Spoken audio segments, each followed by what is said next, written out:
Good afternoon, everyone. I now call on the Honourable Deputy Premier, Minister of Tourism and Trade Development to offer prayers. Good afternoon, Mr. Speaker. Thank you very much. Bow our heads. Almighty God, from whom all wisdom and power are derived, we beseech thee so to direct and prosper the deliberations of the Parliament now assembled, that all things may be ordered upon the best and surest foundations from the glory of thy name and for thy safety, honour, and welfare of the people of these islands. Bless our sovereign King Charles III, William Prince of Wales, and all the royal family. Give grace to all who exercise authority in our Commonwealth, that peace and happiness, truth and justice, religion and piety may be established among us. Especially we pray for the Governor of our islands, the Premier, the Speaker of the Parliament, the Leader of the Opposition, Ministers of the Cabinet, ex officio members, members of the Parliament, the Chief Justice, and members of the Judiciary, that we may be enabled faithfully to perform the responsible duties of our high office. All this we ask for thy great name's sake. Let us say the Lord's name together. Our Father, who art in heaven, hallowed be thy name. Thy kingdom come, thy will be done, on earth as it is in heaven. Give us this day our daily bread, and forgive us our trespasses, as we forgive those who trespass against us. Lead us not into temptation, but deliver us from evil. For thine is the kingdom, the power, and the glory, forever and ever. Amen. The Lord bless us and keep us. The Lord make his face shine upon us and be gracious upon us. The Lord lift up the light of his countenance upon us and give us peace now and always. Amen. Please be seated.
See here today, this represents the very first time they've been in this hallowed building, and the excitement that has been shared amongst them at the opportunity to be invited and recognized by their government.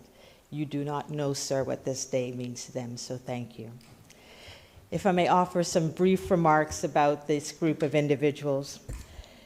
Mr. Speaker, so much is said about our Caymanian youth that does them a great disservice. The young men and women who comprise the 2025 cohort of civil service interns, many of whom are still actively pursuing higher education, are, in a word, outstanding. They vary in their areas of academic focus, but each of them has a keen desire to put their knowledge and skills into action to securing rewarding careers and to giving back to the country, which has given them such a strong head start in life. Supporting our youth is a major area of focus for the civil service. We participate in many initiatives designed to engage our youth, to show them the diversity of careers within our organization, and to encourage them to think of learning and development as a lifelong pursuit. A pinnacle of our youth engagement is the CIG Internship program, which runs each summer. Each year, the civil service aims to hire around 100 interns. This year, Mr. Speaker, with the support of the government, thank you, the civil service is on track to exceed that target and are already positioned to hire 140 interns.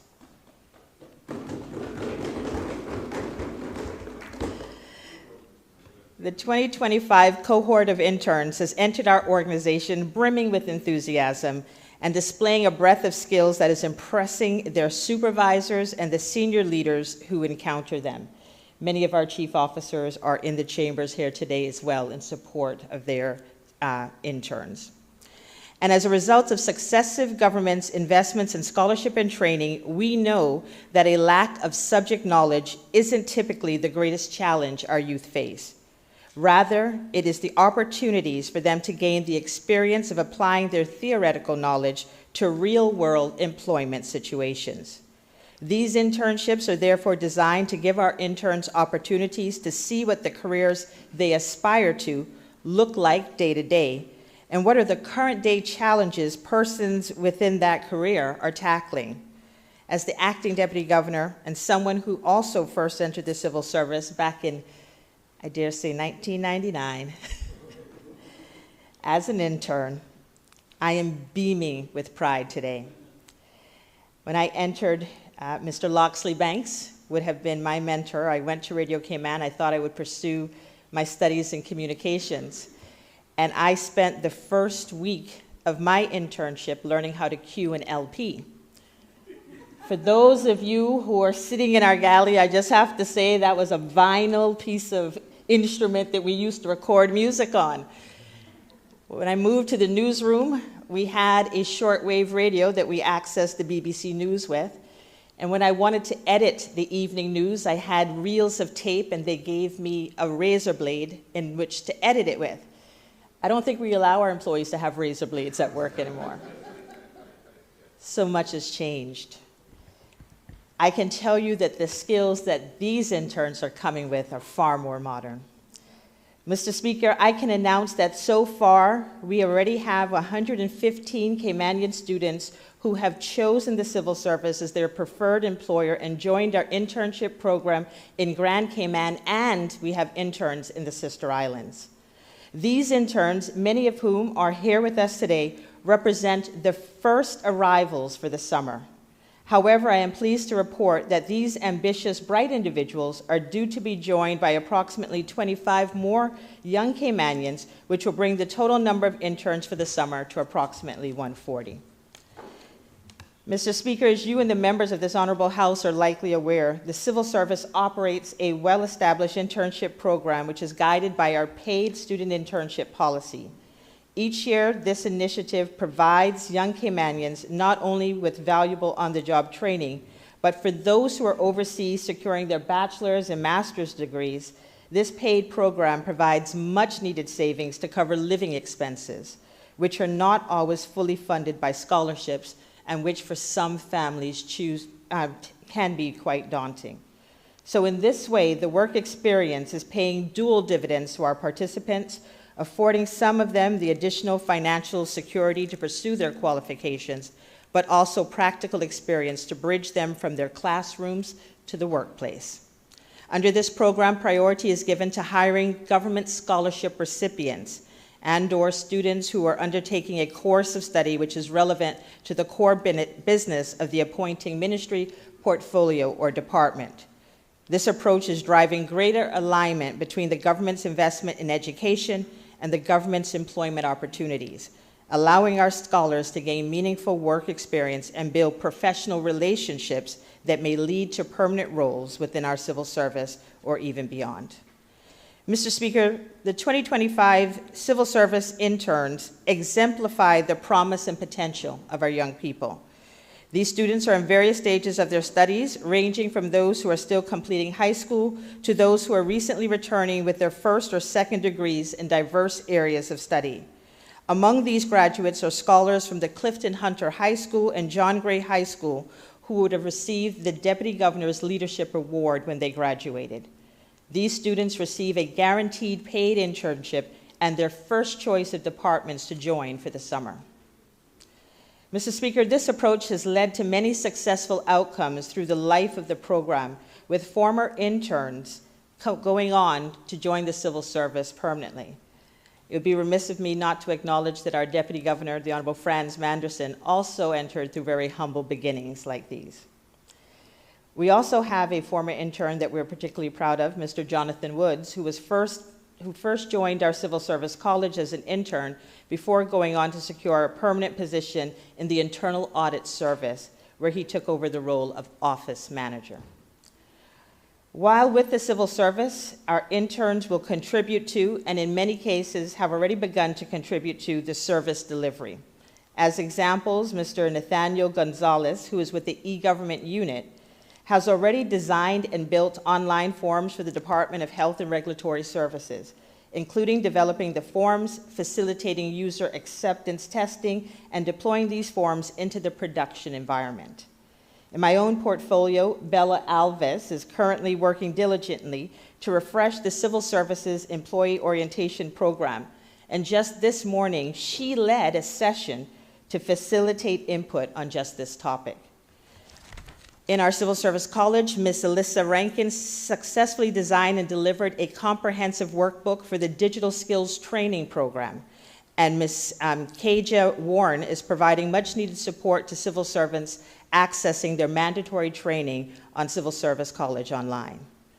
In the Commission Secretariat, Mr. Jonas Sigsworth is capably supporting the annual Register of Interest declaration process. That thing we all have to complete. There's an intern on the other side of that driving that engine, sir. In the Ministry of Education, Ms. Marissa Dunbar supported the ministry's participation in a job fair where she helped to promote careers in teaching before she herself departs at the end of summer to complete her degree.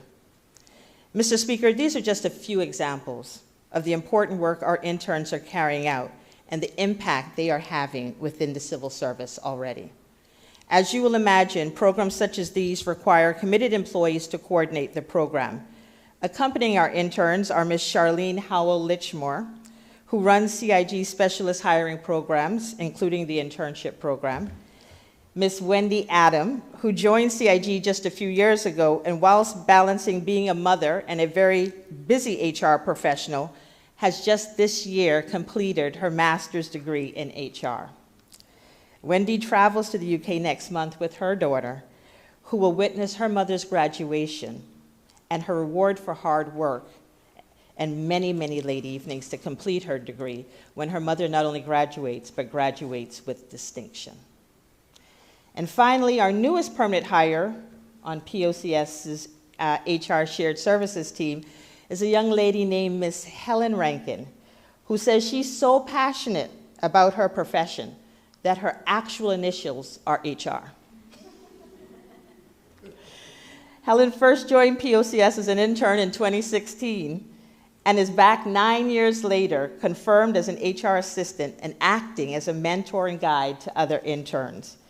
When she introduces herself to the current interns and explains that she first worked in the civil service 9 years ago, she draws awe from our current interns, who marvel at how well she is keeping up.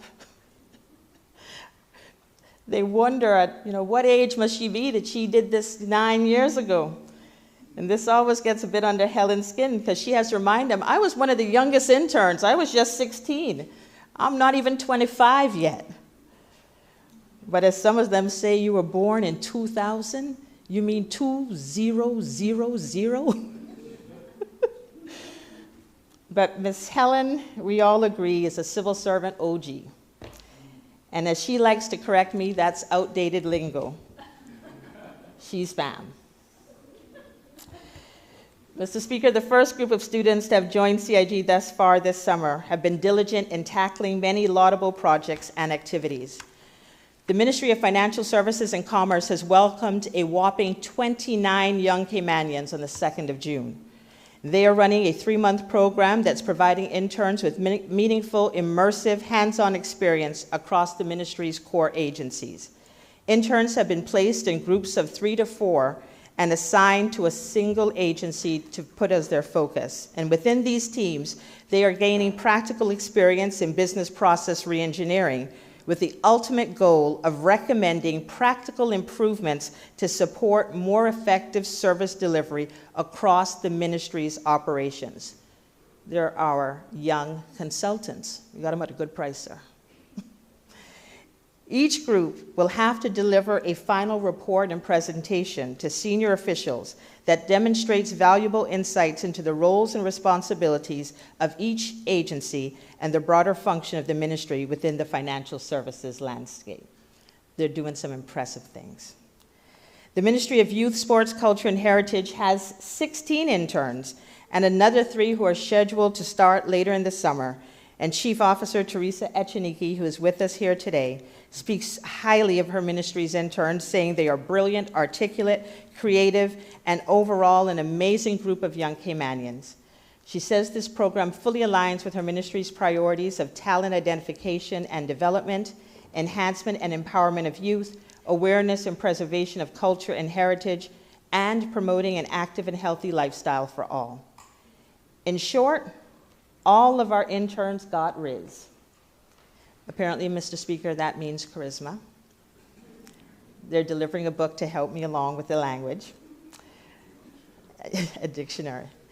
And it is therefore with great pleasure that I introduce them to the members of this honorable House. I note that not all of our interns can be in the chamber today, but you will see we're filling up the room even so. Some of them can't be with us today because they have already proven themselves so invaluable on the front line that they are holding the fort. Some of them are in our sister islands and weren't able to make it over on short notice. But wherever they are, I can guarantee you, sir, they are making a positive difference within our workforce. And they are even reverse mentoring many of us established, I'm not going to say older, the ones that arrived earlier, the earlier versions of you. But the reverse mentorship has been tremendous. The energy that you bring, the new skills that you bring are so greatly valued. And so it is my tremendous honor, sir, to read out to you the name of this year's CIG 2025 cohort of interns. Within the Department of Agriculture, we have Kaylee Ebanks, Naren Mouchette, and Abigail Seymour. In our Business Development Center, Samira Hemraj. In our Cabinet Office, Ajoy Whitaker. In our Commission Secretariat, Mr. Jonah Sigworth. In our Computer Services Department, bringing in our IT skills, Ms. Hannah Kelly, Jaden Pucci, Ariana Robinson, Rashawn Robinson, and Brandon Trickett. If you could stand when your name was called so we can properly recognize you. Thank you, Mr. Speaker. Within our core Ministry of Education, Abith Anu, Marissa Dunbar, and Amanda McIntosh.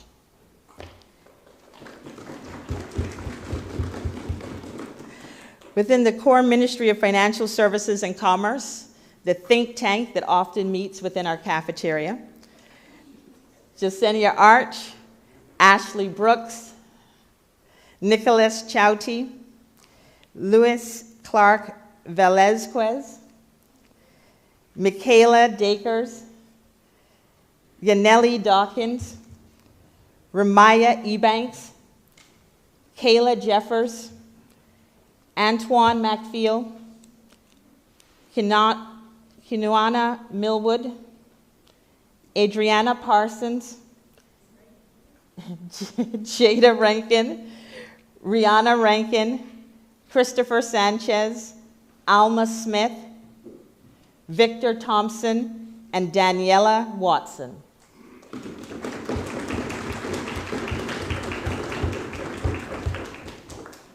In the core Ministry of Health, Zaria Robinson Fernandez, In the Core Ministry of Social Development and Innovation, Brandon Azan and Jory Ebanks. In the Core Ministry of Planning, Lands, Agriculture, Housing, and Infrastructure, Victoria Azan, Shamark Fisher, Michaela O'Connor, and Gabriella Watson.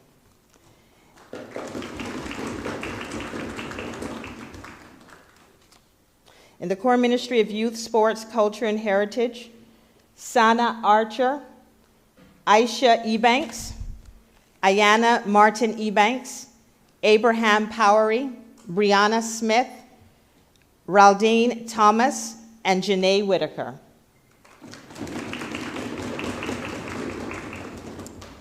In the core portfolio of the Civil Service, Bella Alves, Tamia McLean, Alyssa Rankin, and Kaja Warren.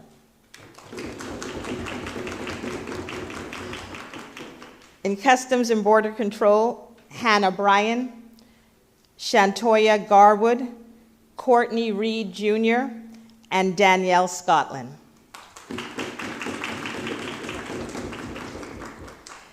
In the Department of Children and Family Services, Samuel Hides and Bianca Reed.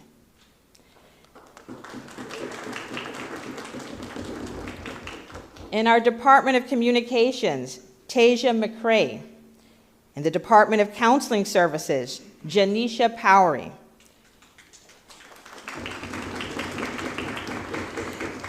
In our Department of Education Services, Arya Arun, Sine Fennel.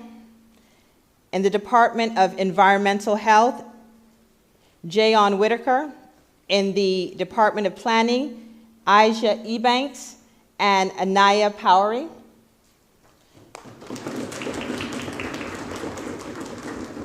In the Department of Sports, Jahil Henry and Jamie Rankin Mays.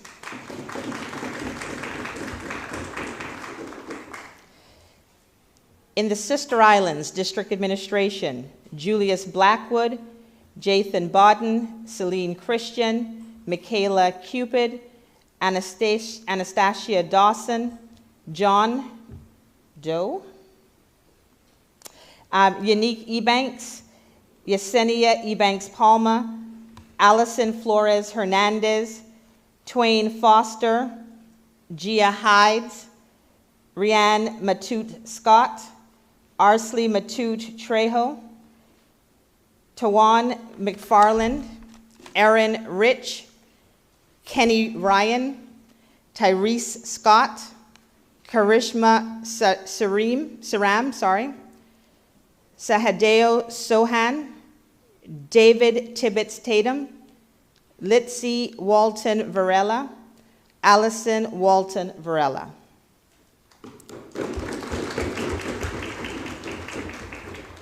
In our e-government unit, Nathaniel Gonzalez, Leslie Lang, Joey Parsons, Ethan Smith, and Catriona Williams.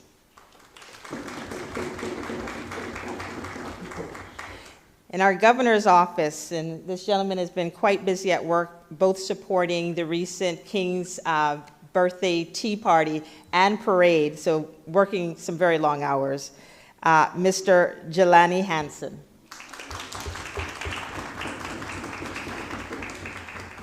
In Lands and Survey Department, Michaela Brown, Judah Clark, Alicia Coe, Kaylee Ebanks, Nathaniel Hurlston, Jemiah Walters. Well done.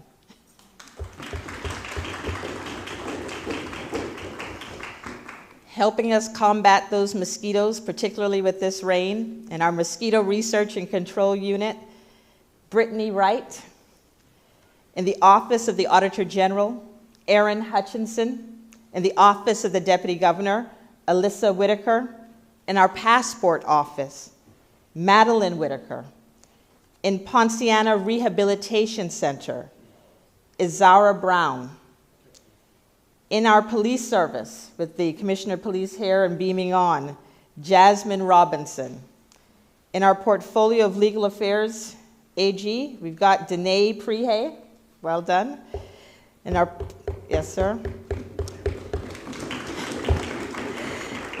In our postal department, Matthew Javier. At Sunrise Center, Mr. Speaker, we have Taylor Bramwell, Stephanie Royston, and Nikaya Searsing. And in our youth services unit, Jesse Hurlston Watler, Katie McFarland, Amelie Mendoza Williams, and Omari Powell.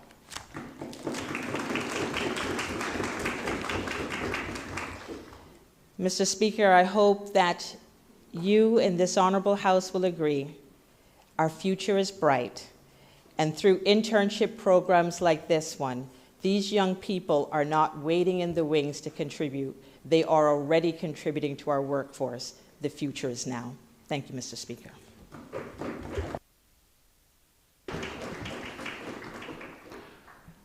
I would like to, again, congratulate you all, encourage you to continue. I started in the civil service a few years ago, September the 1st, 1973. Had a huge salary, $237 a month. But it's good to see you all, and I trust that you will continue to work. The future of Cayman is in your hands. Good opposition. Thank you, Mr. Speaker. Just on behalf of the official opposition, I know the government obviously will enjoy seeing these young people every single day. But on behalf of the official opposition, we want to say congratulations. Keep up the good work, and may God bless each and every one of you.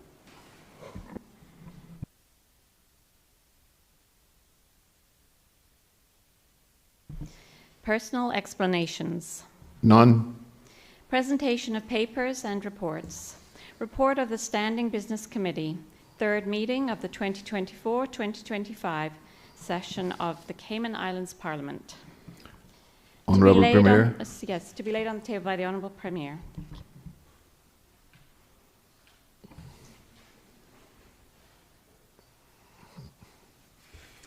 Good afternoon, Mr. Speaker.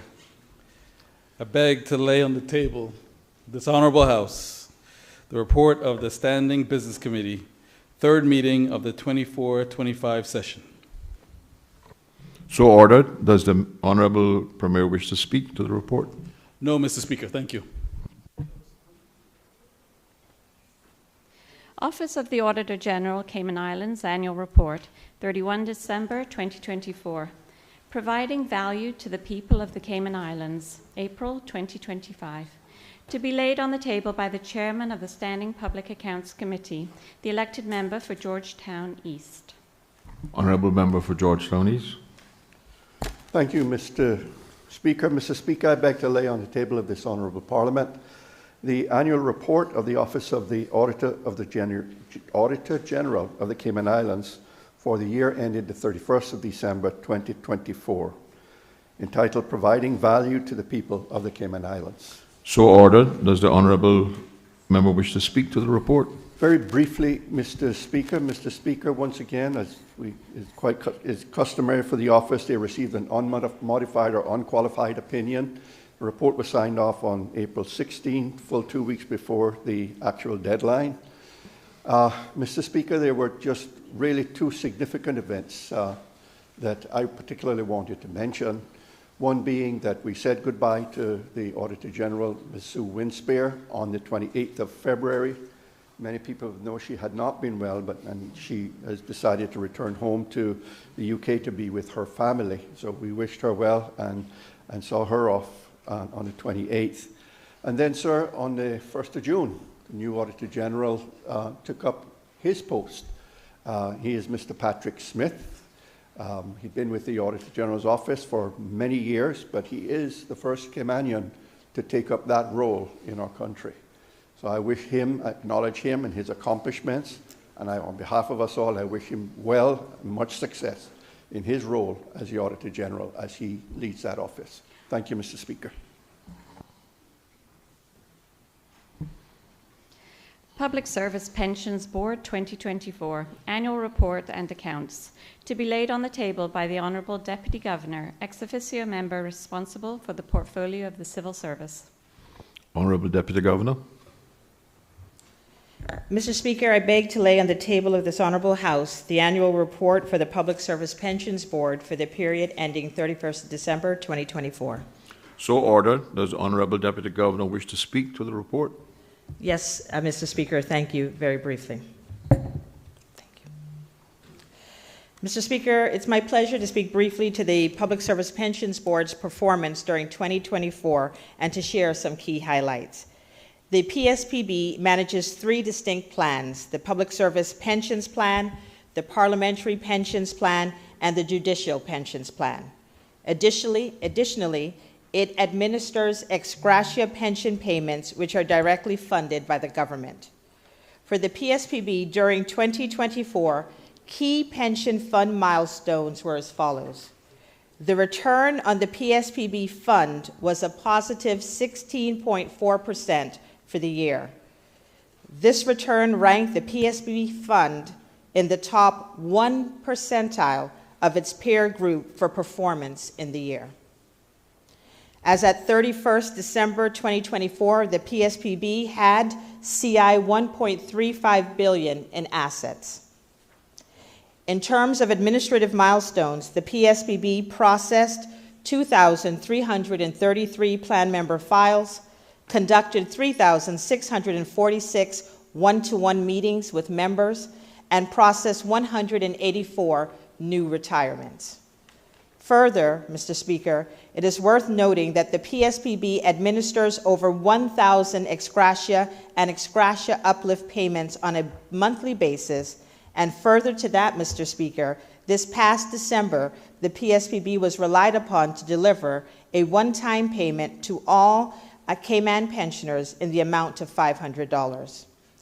The timely support and execution of this payment showed the PSPB's ability to support the government's priority of supporting Caymanian pensioners with inflation protection over the 2024 holidays. Further to that, the authority has also processed 73 new ex gratia and ex gratia uplift payments in 2024 to ensure these Caymanians receive the minimum threshold for eligible recipients. Mr. Speaker, I would also like to highlight that in 2024, the PSPB built on positive outcomes from previous years and continues to be well positioned for long-term successes. Like any year, there are unique challenges presented to the authority, but the board, the leadership, and team responded to continued inflation pressures, adapted to plan members' needs in Cayman, and ensured their operations transitioned to address new technological demands. Mr. Speaker, it is with great pride that I outline that in 2024, the PSPB had a very strong investing year, and it held a diversified portfolio of bonds and equity securities. It is this approach that over the long term provides above average returns with minimized variability. This ensured that the quarterly returns on member accounts throughout the year were positive. It is worth noting that the PSPB utilizes a quarterly credited rate of return, and this quarterly return is calculated using the previous 3 years of returns, and then this rate is applied to member accounts, with the result smoothing any market volatility and allowing Caymanians to plan for their retirement without major fluctuations. Mr. Speaker, in 2025, the PSPB is going to enhance its services and support to its plan members, pensioners, and participating employers. This starts with their relocation to their new office space, where they will build on the Center of Excellence approach in providing first-rate in-person member service experiences. Also this year, the PSPB is looking to launch some self-service tools for our employers to improve reporting and administration of the plan. I want to acknowledge another successful year for the PSPB team, who continues to achieve its mission of excellence in member services, and the PSPB is routinely relied upon as a statutory authority that provides secure retirement income to so many Caymanians. In addition to the noteworthy accomplishments that I've highlighted, the PSPB prepared their financial statements for the year ended 31st of December 2024 and submitted them to the Auditor General, who has issued another unqualified opinion. Mr. Speaker, having provided you with the key highlights, I'm certain that you will agree that the PSPB's performance, both operationally and financially, was a success in 2024. I would like to thank the PSPB's Chief Executive Officer, Ms. Jewel Evans-Lindsay, who works tirelessly on behalf of this fund. She has done this at times, Mr. Speaker, at great personal sacrifice, battling illness and still always showing up for this plan and for her members. She and her team have been a tremendous asset to our public service. And I would like to thank them and the chairperson for the Public Service Pensions Board, Ms. Cherie Ebanks, who also works tirelessly, and other distinguished members of the Board of Directors for their ongoing commitment to Caymanians and their sound leadership. Thank you, Mr. Speaker.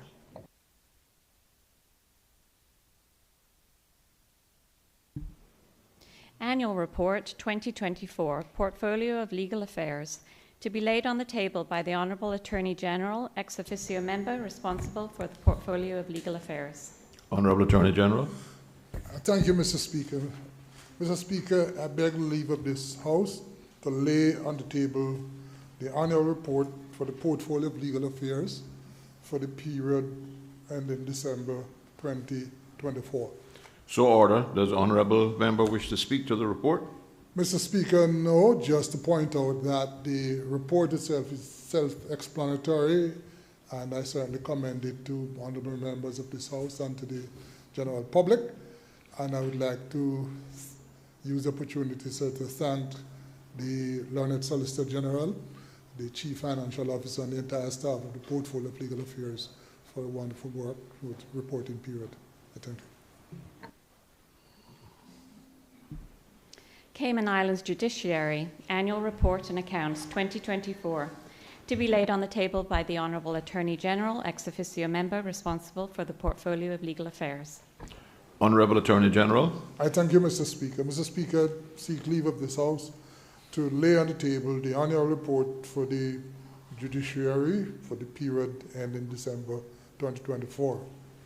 So ordered. Does the Honourable Attorney General wish to speak to the report? Again, Mr. Speaker, no, the report is self-explanatory, and I'd just like to commend it to honourable members and the members of the public, and to congratulate the learned Chief Justice and members of the Judiciary and the Judicial Department for their hard work and dedication throughout the relevant reporting period. I thank you. Ministry of Border Control, Labour and Culture, Cayman Islands Government, 2024 Annual Report, to be laid on the table by the Honourable Minister of Caymanian Employment and Immigration. Honourable Minister of Caymanian Employment and Immigration. Thank you, Mr. Speaker. Mr. Speaker, I beg to lay on this Honourable House the 2024 Annual Report for the Ministry of Border Control, Labour and Culture. So ordered. Does the honourable member wish to speak to the report? No, thank you, Mr. Speaker. I think the report is self-explanatory.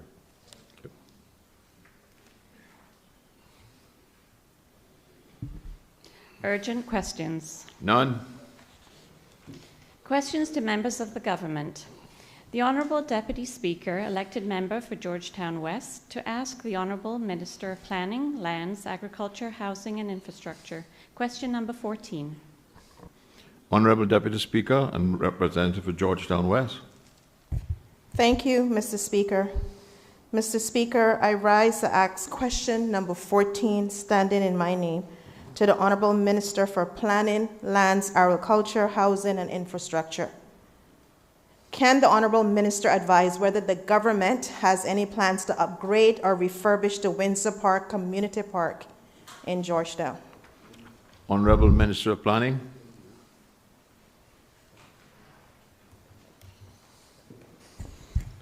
Mr. Speaker, at present, the government does not have any scheduled upgrades to or refurbishment plans for the Windsor Park Community Park in Georgetown. However, I would like to recognize and thank the member for Georgetown South, who has purchased and will be donating new basketball equipment for the park. The equipment will be installed in the coming weeks.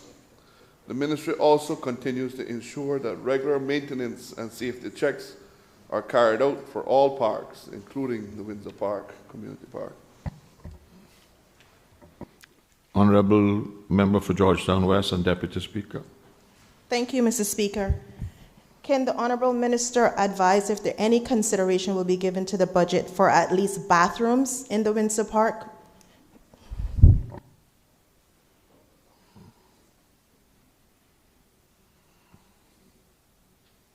Mr. Speaker, at the moment I cannot commit to that until I talk with the rest of my colleagues and see how the budget looks at the end of the year.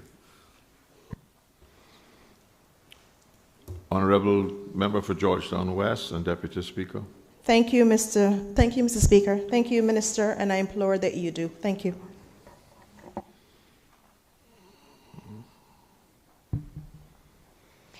The elected member for Red Bay to ask the Honourable Deputy Governor, ex officio member responsible for the portfolio of civil service, question number 15.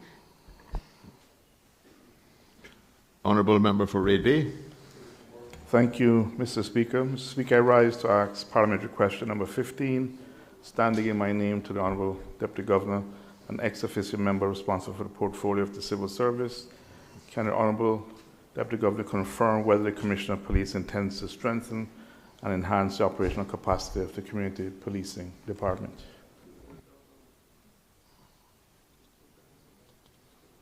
Honourable Deputy Governor.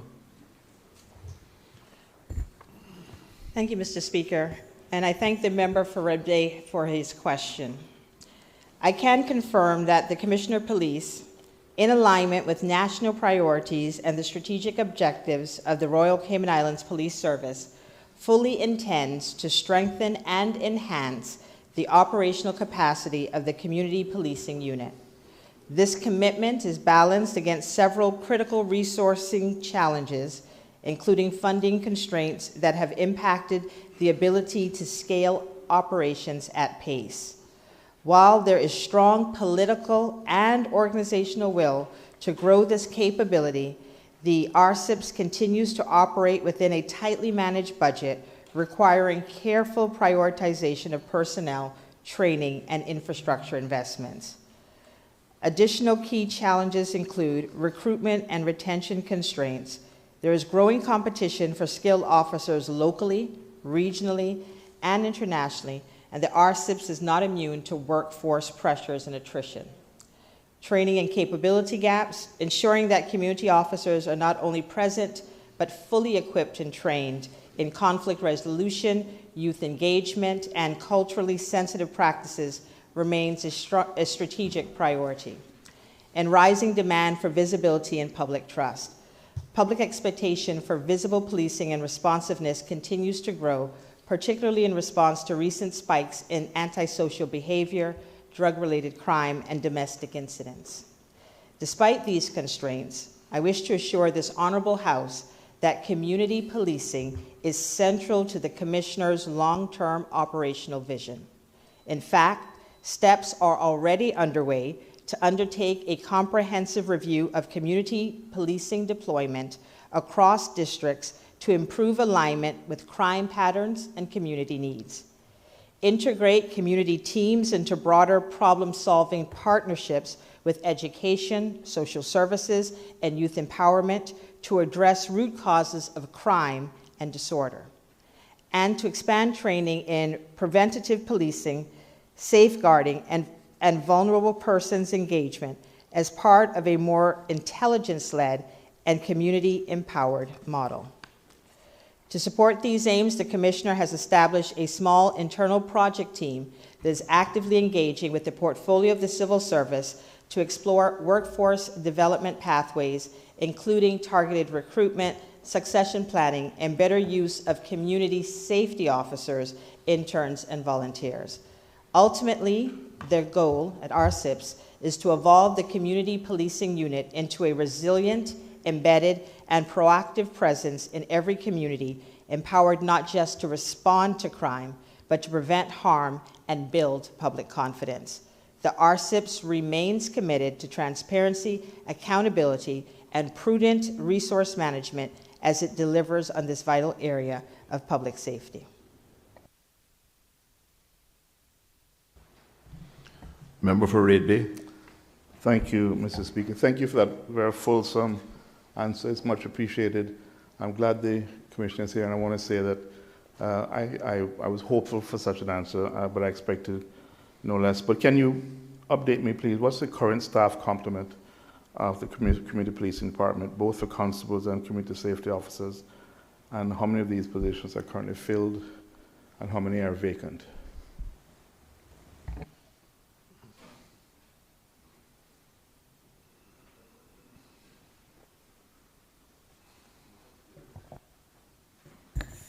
Mr. Speaker, just a moment as I confer. Thank you.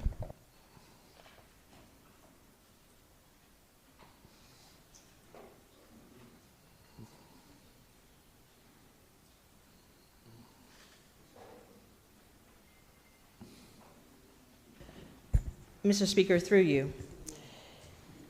The total number of community officers who are currently deployed at RCIPs is 19. We have 8 officers in Georgetown District, 4 in the West Bay District, 6 across the Eastern Districts, Boddentown, Northside, and East End, and 1 officer in the Sister Islands. The desired strength of the community policing unit is to get to 36 officers, which would require a net increase of 17 positions. But at present, 19 community officers are deployed across the Cayman Islands. Member for Red Bay. Thank you, Mr. Speaker. Thanks very much for that answer, and I thank the Commissioner as well. I can say that, speaking for myself, and I think the rest of the opposition, if I could, you will have support from us when the budget time comes around. I really look forward to seeing within the SPS and the budgets that sufficient funding is there. Thank you very much.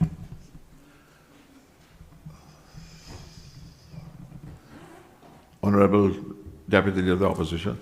Thank you, Mr. Speaker. Can the Honourable Deputy Governor say in her response that the Royal Commanders Police continues to operate with a tightly managed budget? Can the Deputy Governor say whether or not the substantial, I think it's 7 or 6 million that was approved in Cabinet recently by Section 1112, will it be brought to Parliament in order to assist the Police Commissioner in the 70-odd new hires that he wanted?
Honourable Deputy Governor. Thank you, Mr. Speaker. In conferring with the Commissioner, I am able to confirm that the RCIPs had received prior approval through Section 11.5, the approvals that Cabinet can provide for funding of $1.9 million. There is additional funding for the hiring of additional officers that is proposed to be sought by way of Section 12, but that is still an internal process. There's been no determination on that matter. Honourable Deputy Leader of the Opposition. Thank you, Mr. Speaker. Can the Deputy Governor say if those additional funds that are in the process of getting to Cabinet, are those monies necessary for the new hires that the Commissioner needs?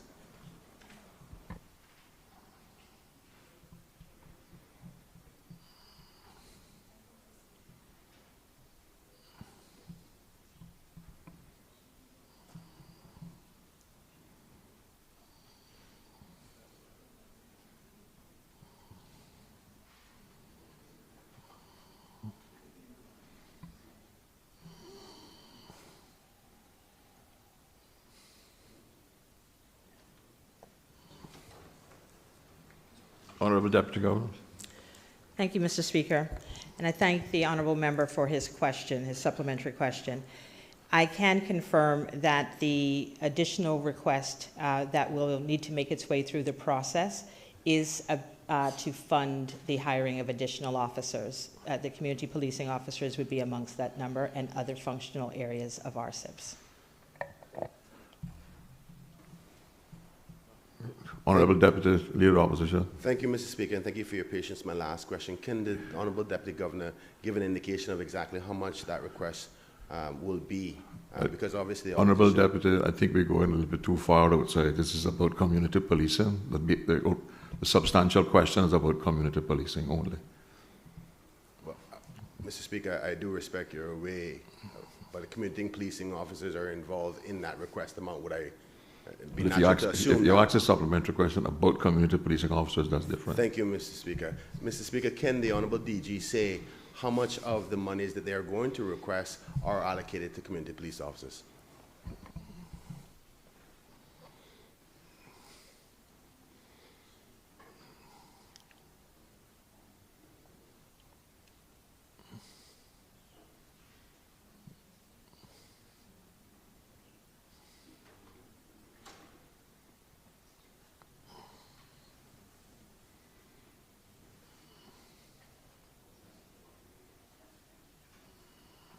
Honourable Deputy Governor.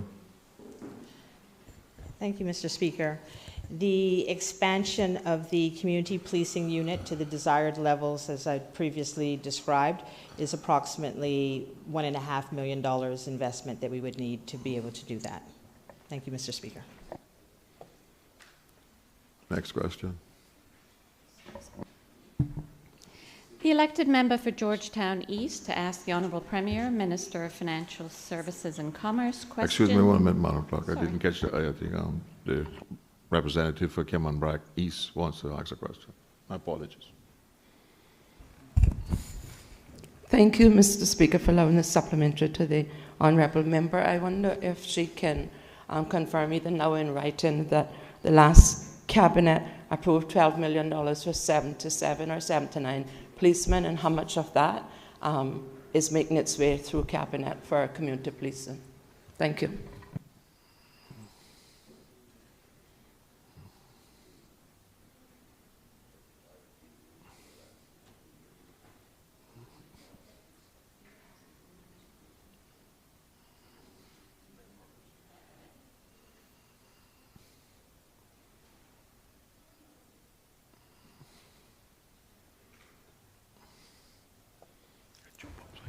Mrs. Speaker, just to elucidate while they're conferring, I can also confirm, if you want, I can convert it to a question. As a part of the preview, the $12 million was a consideration thereof, so perhaps that could be a part of the response to see where the evaporation has occurred.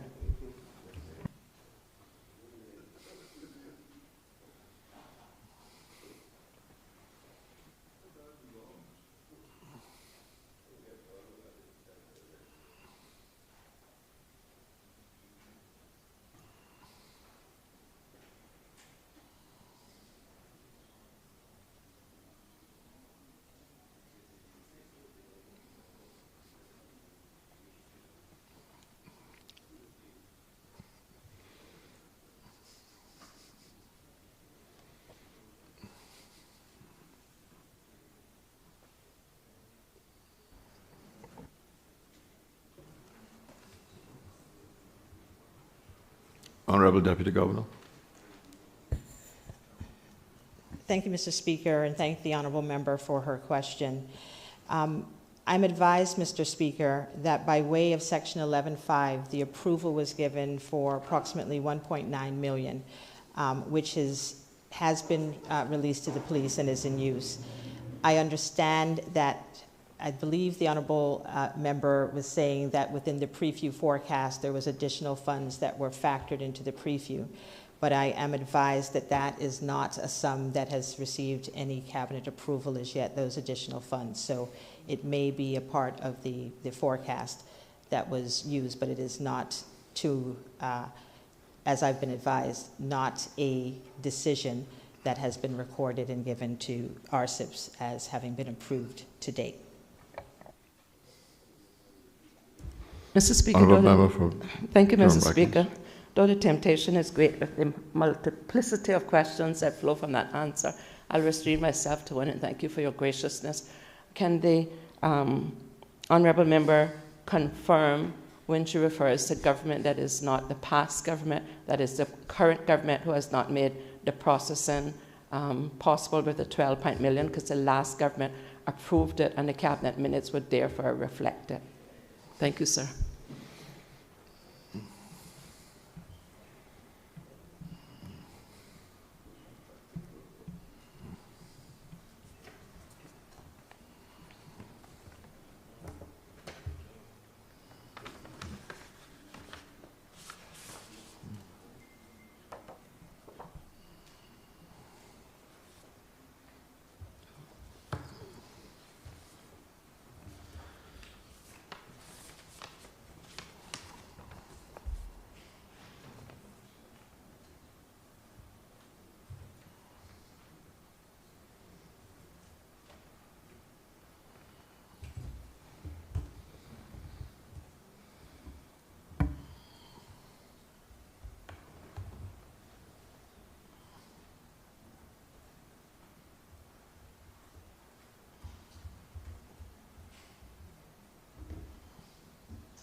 Where is it?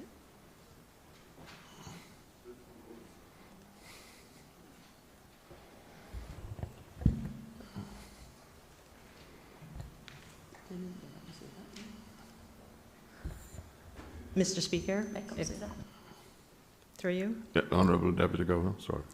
Thank you, and I thank the honourable member for her follow-up question. I've conferred with the Commissioner of Police, and he has been able to confirm the funds that have been released to date. He will have to refer to his records to make sure that we are not providing information that could be in any way deemed misleading. And so I would ask the indulgence of this honourable House to provide that answer in writing, if we may. It's just Honourable Member for Bordentown East. Thank you, Mr. Speaker. Really appreciate your indulgence in me asking a question to the acting Deputy Governor in regards to cameras, community cameras. Due to the recent murders in Bordentown and other areas, does the police department have any intentions in increasing the amount of cameras throughout the communities, Grand Cayman, Cayman Brac, and Little Cayman?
Deputy Governor. Thank you, Mr. Speaker, and thank the honourable member for his question. Mr. Speaker, in conferring with the Commissioner of Police, he has clarified on this point that the police will work with the Department of Public Safety and Communications, otherwise what we think of as 911. They take the lead under Home Affairs for the installation of cameras. However, the police do advise on so-called black spots, areas where they would like to see additional cameras placed in order to enhance public safety. And the commissioner has taken note of the member's question and has confirmed that he is desirous of seeing enhancements in our cameras, and this will be a part of the normal working relationship to take that forward. But the RSIPs themselves are not responsible for the installation of the cameras. Thank you, Mr. Speaker. Next question. The elected member for Georgetown East to ask the Honourable Premier, Minister of Financial Services and Commerce, question number 16. Member for Georgetown East. Thank you, Mr. Speaker. Mr. Speaker, I rise to ask question number 16, standing in my name. It's directed to the Honourable Premier and Minister of Financial Services and Commerce. Can the Honourable Premier and Minister for Financial Services and Commerce advise whether the government intends to introduce legislative changes to give effect to private members' motion number 14 of 2023 to 2024, entitled Motion on Higher Standard of Banks' Duty of Fairness to Customers, which was passed by Parliament in July 2024.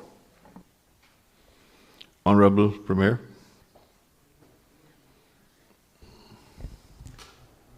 Mr. Speaker, the answer. Private members' motion number 14 of 2023-24 resolved that the government consider two legislative changes. First, legislation to require retail banks to follow a standard of care to consumers that is similar to that of the UK's banking consumer duty rules, should the local banks not implement a mandatory updated banking code of practice based on the UK's banking consumer duty rules. Second, to bring forward an amendment to the Registered Land Act as proposed by the Law Reform Commission, based on their review of useful reforms to deal with the enforcement of mortgage-type security over real estate. In relation to the Banking Code of Practice, the Ministry of Financial Services and Commerce met with the Cayman Islands Bankers Association, known locally as CIBA, in September 2024, and received a commitment that CIBA would review and update the Banking Code of Conduct for local banks, taking the UK's banking consumer duty rules into consideration. This process is very advanced, and CIBA members will be considering an updated banking code of conduct at its annual general meeting on the 2nd of July. As housing and access to housing is a key focus area of this administration, this Cabinet approved the drafting of critical amendments to the Registered Land Act 2018 revision on the 21st of May this year, to deliver long overdue reforms to mortgage and foreclosure framework as recommended by the Law Reform Commission. These reforms are intended to strengthen protections for Caymanian homeowners, promote fairness and transparency in lending practices, and to ensure that no family is left behind due to an outdated or imbalanced legislation. I'm advised by the Minister of Planning, Lands, Agriculture, Housing, and Infrastructure that a final round of stakeholder consultation, including with the judiciary, financial institutions, and civil society, will begin next month, i.e. July. These consultations will help shape an amendment bill that is not only fit for purpose, but firmly aligned with best practices and the aspirations of the Caymanian people. We are therefore determined to bring the Registered Land Act Amendment Bill for this purpose to Parliament for debate in the third quarter or early fourth quarter of this year as part of a broader vision to deliver real, meaningful change in the lives of our people.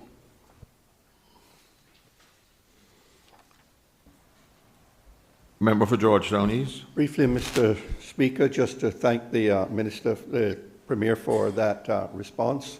Very detailed.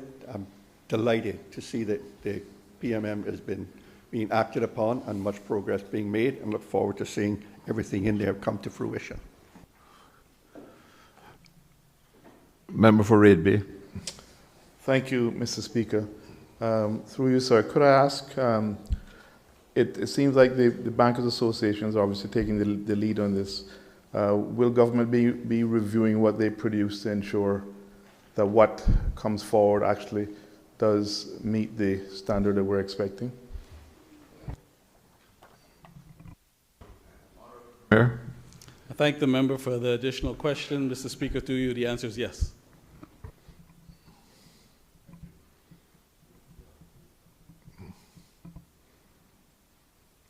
Next question. The elected member for Bodden Town East to ask the Honourable Minister of Health, Environment and Sustainability. Question number 17. Honourable member for Bodden Town East. Thank you, Mr. Speaker. Mr. Speaker, question number 17. Can the Honourable Minister for Health, Environment and Sustainability, can the Honourable Minister say whether there's a Sargassum plan in place, and if so, can the Minister share this plan and also advise whether specialized equipment has been purchased to combat same?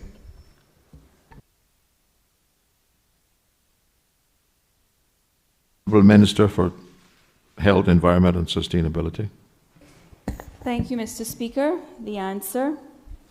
Based on the briefings I have received since taking over responsibility for the Ministry of Health, Environment and Sustainability, there is no approved Sargassum plan in place. That is concerning because up until the 31st of October 2024, when I was the responsible minister, there was a draft Sargassum plan which evidently was not advanced or approved in the intervening 6 months.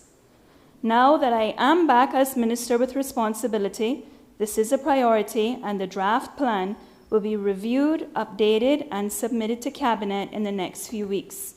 Once the National Sargassum Response Plan has been approved by Cabinet, the procurement of any additional necessary equipment or supplies identified can then occur.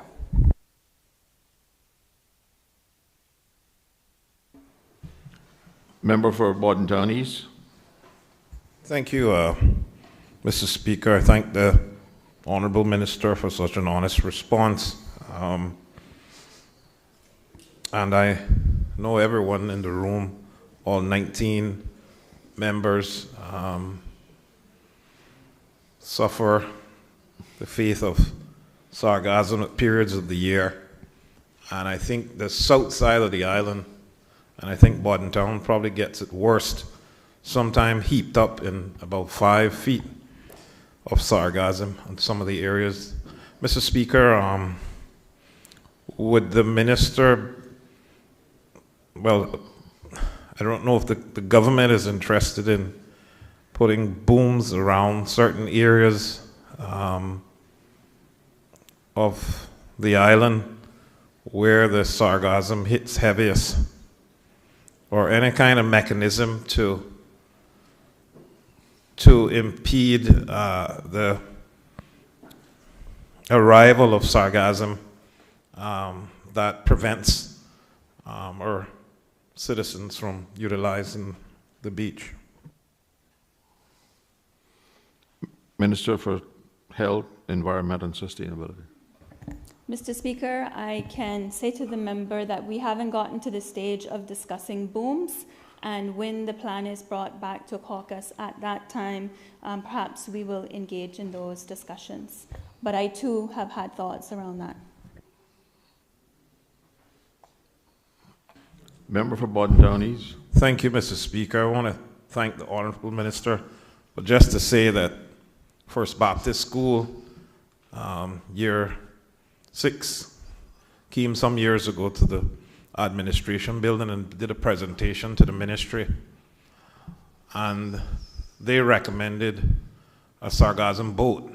At the time, it cost only $500,000. That was some years ago. I'm sure it's about $5 million now. But just to say that even the school children are thinking about the way that sargassum affects the way that they can utilize the beach. The minister doesn't have to respond to that. I just thank her for the answer. I would just like to draw to members' attention that there's only 1 hour allocated for question time, and we have a few questions to go, so we need to maybe cut the statements rather short. Otherwise, we're going to have some questions unanswered.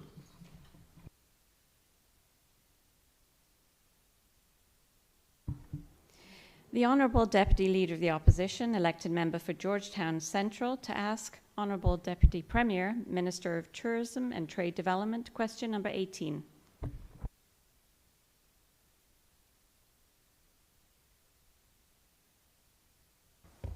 Honourable Deputy Leader of the Opposition. Thank you, Mr. Speaker. I rise to ask question number 18, standing my name on the order paper, to the Honourable Premier and Minister, Honourable Deputy Premier. Sorry, Mr. Speaker. Am I on the right question, number 18? Yes. The Honourable Deputy Premier. Can the Honourable Deputy Premier say if he has been any further decline in the cruise passenger number projections for the year 2026 and 2027 since the 2025 general elections? Honourable Minister for Tourism and Trade Development. Thank you, Mr. Speaker. The answer: there has been no further decline in cruise passenger number projections for 2026 and 2027 since the general election. Most of these calls were confirmed prior to 2025 and before the general election of this year. Honourable Deputy Leader of the Opposition. Thank you, Mr. Speaker. Oh boy, I'm a bit concerned now, Mr. Speaker, because I've had the manager of the Port Authority send me an email up the last week suggesting that there has been a reduction in the projections of next year. So there seems to be a communication problem between the ministry and the Port Authority and the reality of what's happening in the cruise industry. Mr. Speaker, I don't even know what to do in respect to a follow-up.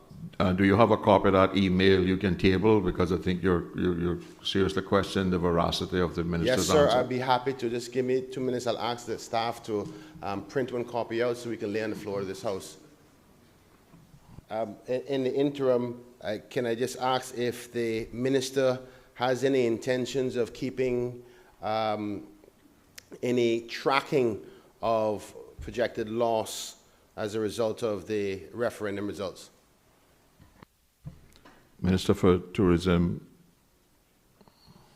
Thank you, Mr. Speaker. Yes, sir, we'll be tracking these results through the FCCA and also the Port Authority of the Cayman Islands. Thank you. Deputy Leader of the Opposition. Thank you, Mr. Speaker. Can I ask if the minister or any person from the ministry or anybody from the Department of Tourism attended the PAMAC conference, which is, for those who are listening, is the executive location where all cruise lines meet together to discuss the industry, which was just recently.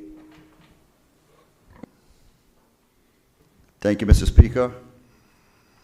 The relevant ministry entity did attend the PAMAC summit. Cayman Turtle Center attended PAMAC, and it was a very successful meeting that yielded 2 new contracts and the renegotiation of an existing contract. The ministry will also attend the FCCA Cruise Conference in October 2025. Honourable Deputy Leader of the Opposition. Thank you, Mr. Speaker. So I have to assume the answer is no, because I asked the question. I don't know if the minister heard me correctly, or the Honourable Deputy Premier. Did anybody from the ministry, the minister, or the Department of Tourism attend the conference? Not the Turtle Farm. The Minister. Mr. Speaker, thank you. I personally did not attend. The only person that I knew attended was a person from the Cayman Turtle Center.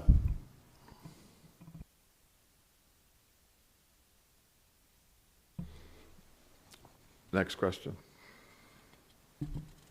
The Honourable Deputy Leader of the Opposition, elected member for Georgetown Central, to ask the Honourable Premier, Minister of Financial Services and Commerce, question number 19. Honourable Deputy Leader Opposition. Thank you, Mr. Speaker. I rise to ask question number 19, standing on the order paper in my name, to the Honourable Premier and the Minister for Financial Services and Commerce. In light of the referendum results from the recent general elections in April 2025, can the Honourable Minister say what is the government's policy / way forward on 1, the cruise berthing facilities, 2, national lotteries, and 3, the decriminalization of marijuana in small amounts? Honourable Premier.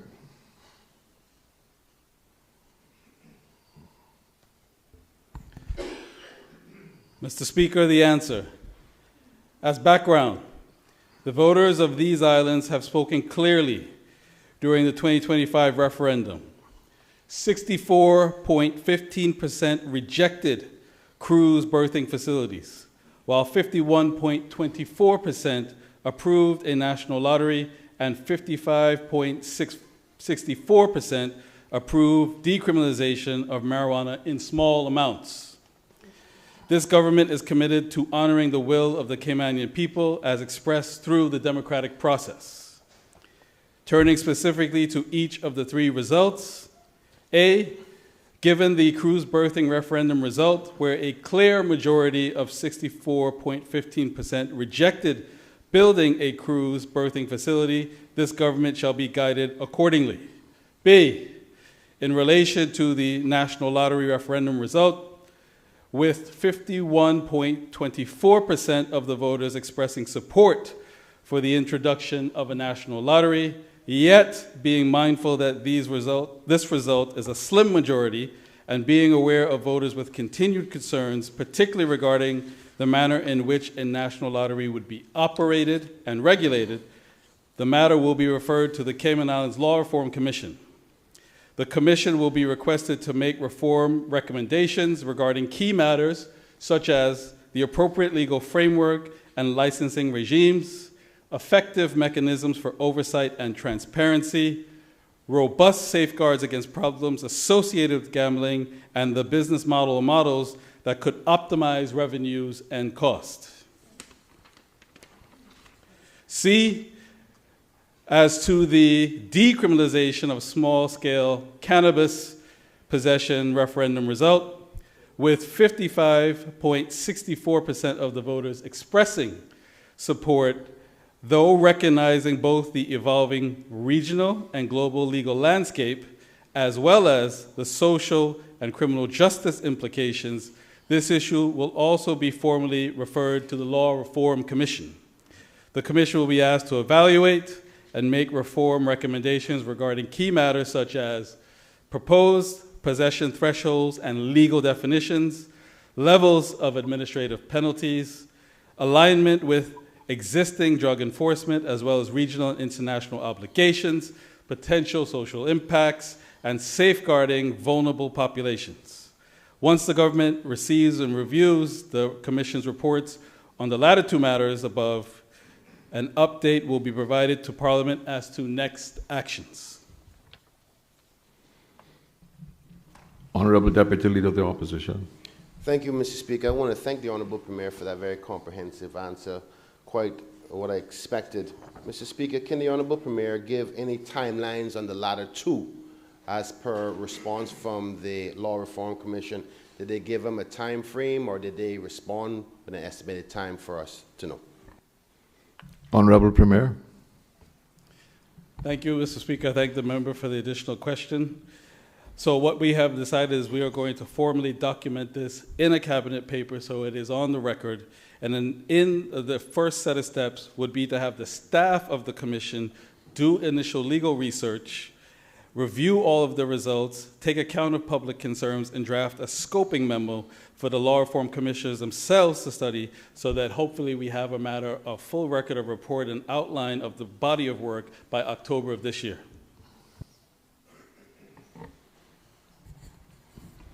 Honourable Deputy Leader of the Opposition. Thank you, Mr. Speaker. I beg you a little leeway so I can opine further on what the Premier has said, because I'm asking for the overall time for this, for us to see an end to these two referendum results. But what I think I understood the Premier to say is that they have to do some preliminary paperwork before they give it to the Law Reform Commission, and that paperwork is expected to be done in October. So is it fair to say then we don't have a timeline for when the law reform itself will be finished its work to get back to the public and to the government? Honourable Premier. Just to clarify, the staff that are be given the preliminary work are the staff of the Law Reform Commission. Once they have then scoped and provided us advice, I'm happy to then provide and publish a timeline for all of the public to see. Yes. Member for Borden Down East. Thank you, Mr. Speaker. Mr. Speaker, I'd like to ask the Honourable Premier, are there any considerations in regards to the port, the pier? Although the results showed what it showed, are there any concerns in terms of that industry, the cruise industry, in terms of the dwindling numbers of cruise passengers? Is there any further consideration being thought of, or is it, or Mr. Speaker, what I would like to ask is there a think tank that's being put together to try to evaluate the state of this industry? Honourable Member, I think that's a little bit outside of the scope of the original question. I think you need to put in a substantial question for that matter, because I think that does involve a lot of stuff. Mr. Speaker, with your indulgence, it is an excellent question. I'm happy to provide a bit of a steer. Mr. Speaker, it's an excellent question through you, because this is the exact scenario those of us who were not proponents of a referendum bill to not end up here at this moment in time, then how we would help our cruise boat operators, many of which are West Bayers, in how we would help them if it was a no. What we have decided is that since we didn't find a body of work to address that eventuality, which is now before us and a reality we face, the Deputy Premier and his staff are compiling a short and medium and long-term plan to assess the options, which is, now that stayover is quite strong and continuing to grow, how you can transition some of those business owners to that, whether or not there can be small and sets of financial assistance, either through the Development Bank or the Center for Business Development, and then also whether or not there could be training programs to move to other industries. So give us some time to be able to put those strategies forward, because at the end of the day, we have to take care of our people economically.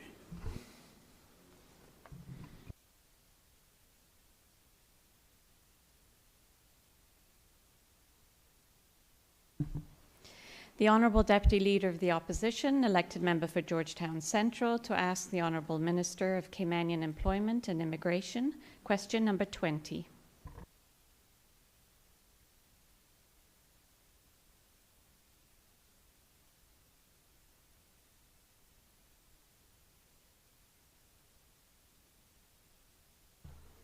Honourable Deputy Leader of the Opposition.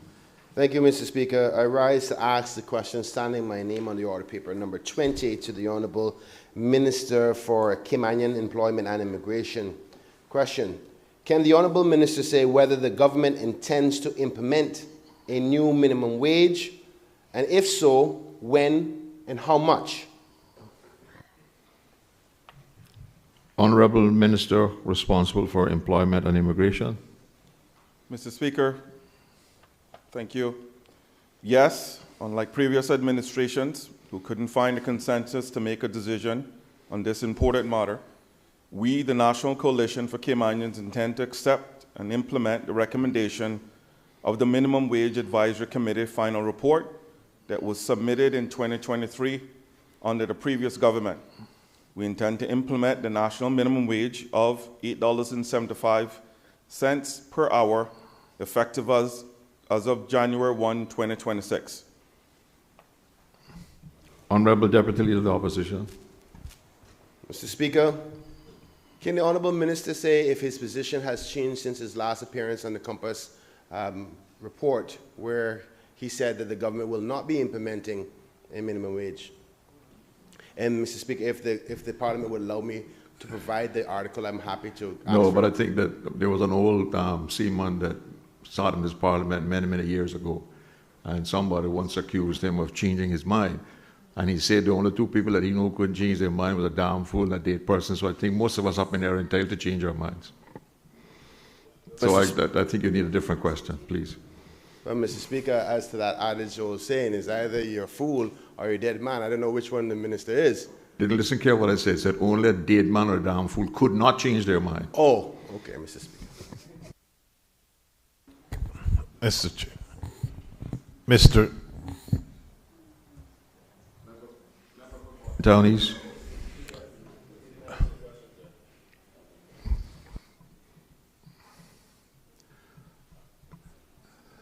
Mr. Speaker, in regards to the minister's response in terms of the minimum wage, which I think most welcome, and I'm thankful that they were able to get a caucus to agree. It's not always easy to get a caucus to agree on these things moving forward. Has a team been put together to try to understand the effects of raising the minimum wage to $8.75? Has the chamber or anyone been contacted? Honourable Minister for Employment and Immigration. This is the well-documented report from the Minimum Wage Committee. What the members asking has already been done. What we are doing now is rolling out the minimum wage. The rest of it, my team, my colleagues here, and the ministry team will be looking at the rest of the minimum wage and looking at how we roll that out over the next year. There are a number of different recommendations in that law that certainly affects our economy. We understand that because it was in this report. So I asked my gentleman friend next over here to read the report, and I'm happy to have this discussion offline of how we can certainly meet in the middle.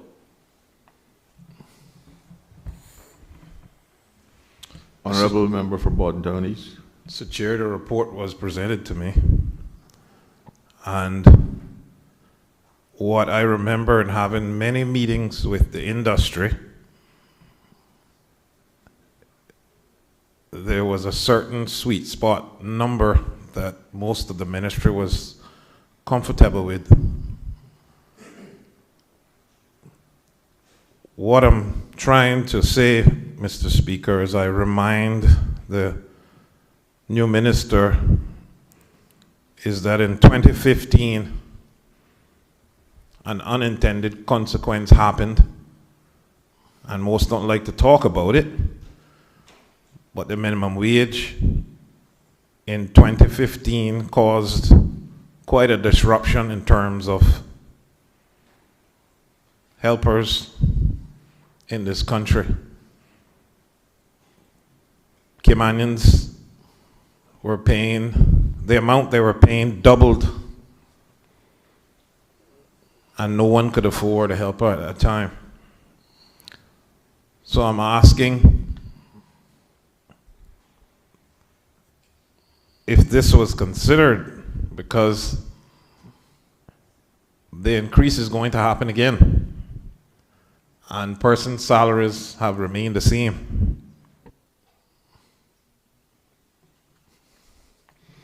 Minister for Employment and Immigration. Mr. Speaker, I think all angles have been discussed, and in this report, our team at the ministry and certainly our government have also discussed this. Now, we can continue to discuss this, or we can put in the minimum wage that we paid for and that has been recommended by a number of professionals. I understand the unintended consequences, but I also want to make clear that we also have people here in our country who are living paycheck to paycheck, who are struggling to meet their normal bills because they're being paid $6 an hour. Now, I understand the helper situation, and it's the reason why we are putting an implementation of January 1st, 2026. We're always going to have a rise of cost of living, regardless if we have a minimum wage increase or not. The economy is going to do whatever the economy is going to do. Our responsibility now is to protect our people and to ensure that they're being paid at least appropriately. Member for Bordentown East. Mr. Speaker, I duly understand the plight that the minister has and the team. It's not an easy situation, that's why it wasn't done so quickly. Considering that 78% of the people that is going to benefit from the minimum wage are non-Caymanians.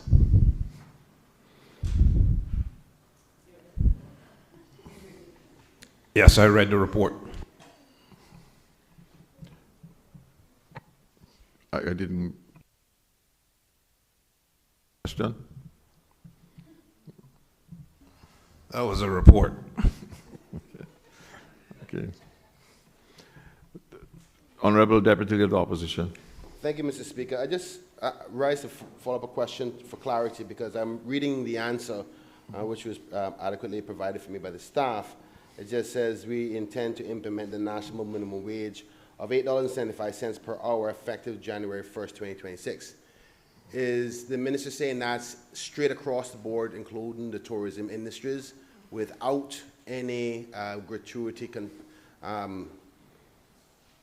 contributions involved in that? Because at one point, the report, the 175-page report, did have some nuances there. So I don't know if the minister can opine whether that's straight across the board, or is there any gratuity included in that for the tourism industry or not?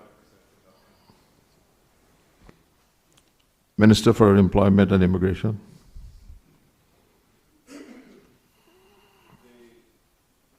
Mr. Speaker, the $8.75 is across the board.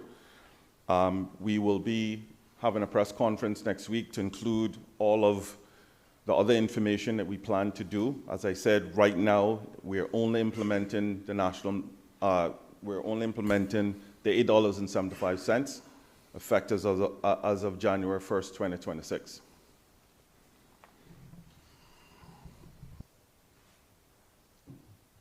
Member for Raid Bay.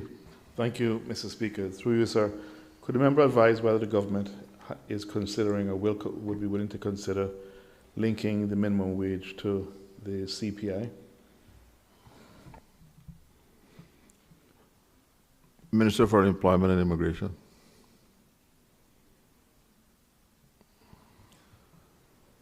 Thank you, Member.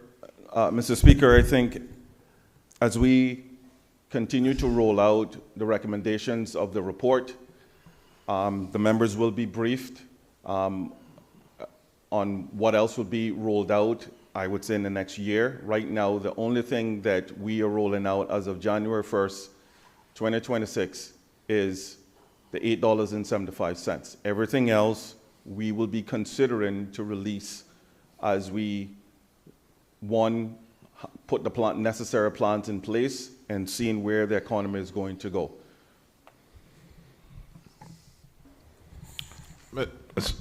Member for Bordentown East, last question. Thank you, and I'm glad that the minister spoke about the economy. I was asking if the minister would consider an exact year and being next June rather than 1st of January, so that we could actually, I mean, we got high interest rates and all kinds of different stuff. And for the cost of living to go up again on Caymanians who still have to employ persons that will be affected by this. And I'm not against in any way in raising the minimum wage. I encourage that. Minister for Employment and Immigration. Mr. Speaker, I think we've hashed this point out long enough. The minimum wage will be implemented on January 1st, 2026 at $8.75. I believe at the end of the day, the economy is going to do what the economy is going to do. Our responsibility is to pay Caymanians a fair wage. Thank you, sir. That brings question time to a close. Next item on the order paper. Statements by members of the government. I have given leave to the Honourable Premier responsible for financial services and commerce to make a statement. Honourable Premier.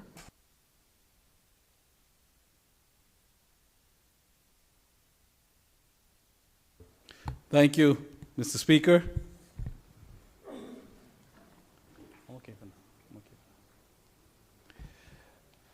Mr. Speaker and honorable members of Parliament, today I rise to update you and the people of the Cayman Islands about our country's reputation and forward movement on the Financial Action Task Force, or FATF matters, and on our discussions with the UK on matters including the environment and beneficial ownership, or so-called BO. My comments today are based on my visit to France for the Moneyval FATF plenary and to the UK for stakeholder engagement from 12th to the 17th of June. More broadly, my comments are based on our country's progress over the years and certainly over the past 4 years in international arenas. I begin with the FATF, which, as the public is aware, is the global standard setter for AML, anti-money laundering, countering terrorism financing, and countering proliferation financing. I have 3 updates. First, Mr. Speaker, the Cayman Islands attendance at the joint Moneyval FATF plenary in Strasbourg from the 10th to the 14th of June completed our participation in the FATF President's Guest Initiative. This brand new initiative is specifically for jurisdictions that are supported in achieving FATF standards through 9 FSRBs, or FATF-styled regional bodies established around the globe. Moneyval supports European countries, Mr. Speaker, and the body that supports countries in the Caribbean is the Caribbean Financial Action Task Force, or CFATF.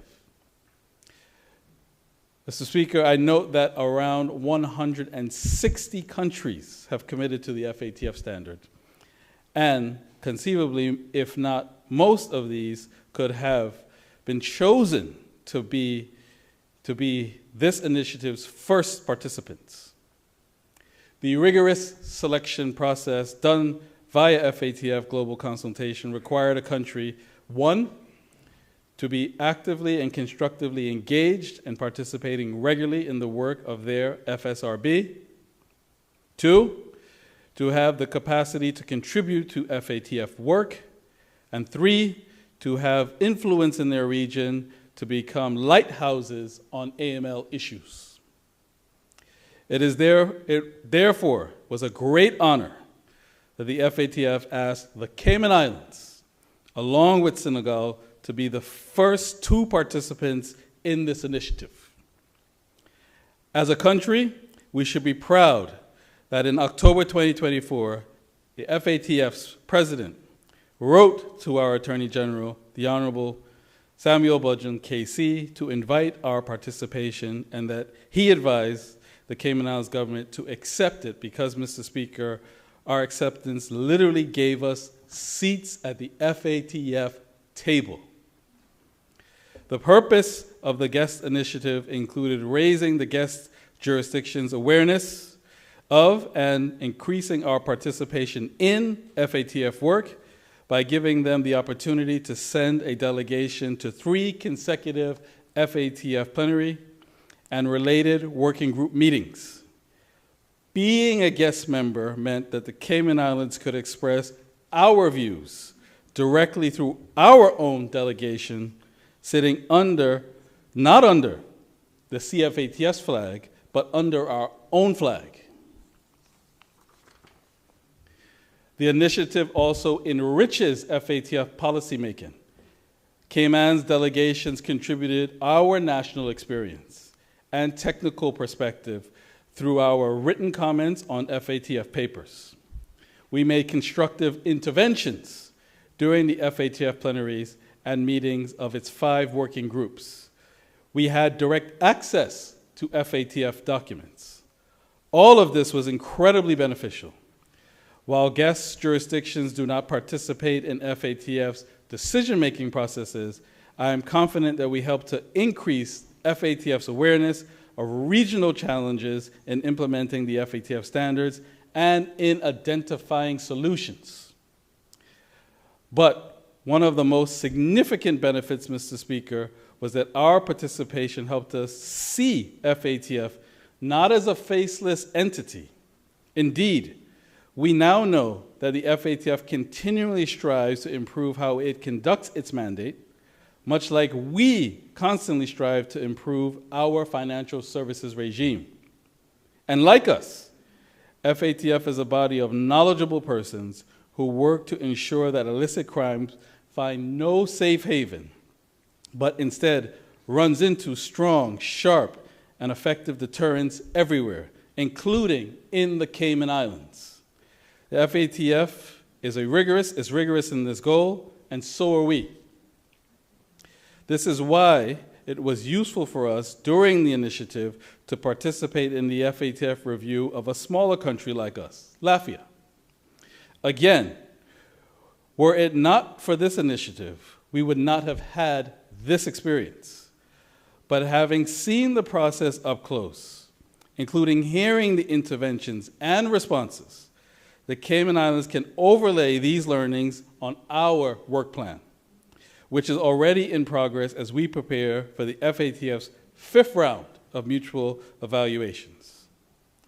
FATF assessors will be on the ground here. The date is probably December 2027, to evaluate the effectiveness of our regime in meeting the current FATF standard. Mr. Speaker, I beg to raise 2 more points related to the FATF before updating this Honorable House and the public about the UK meetings. First, I was pleased to represent the Cayman Islands as a panelist at FATF's Technical Assistance Peer Learning Meeting. Here we shared insights on AML capacity building and measuring impact. And it was an opportunity to again highlight our experience and contributions within the global AML network. Second, and this is difficult, Mr. Speaker, our hearts are still badly hurting over the loss of Ms. Judy Ann Miles, who we laid to rest on Monday. But the public should know that as her loss is felt far, far beyond our borders, tributes to Judy Ann were offered during the FATF plenary. And the care and concern for Judy Ann's family, her Cayman Islands Monetary Authority family, and the country was made abundantly clear.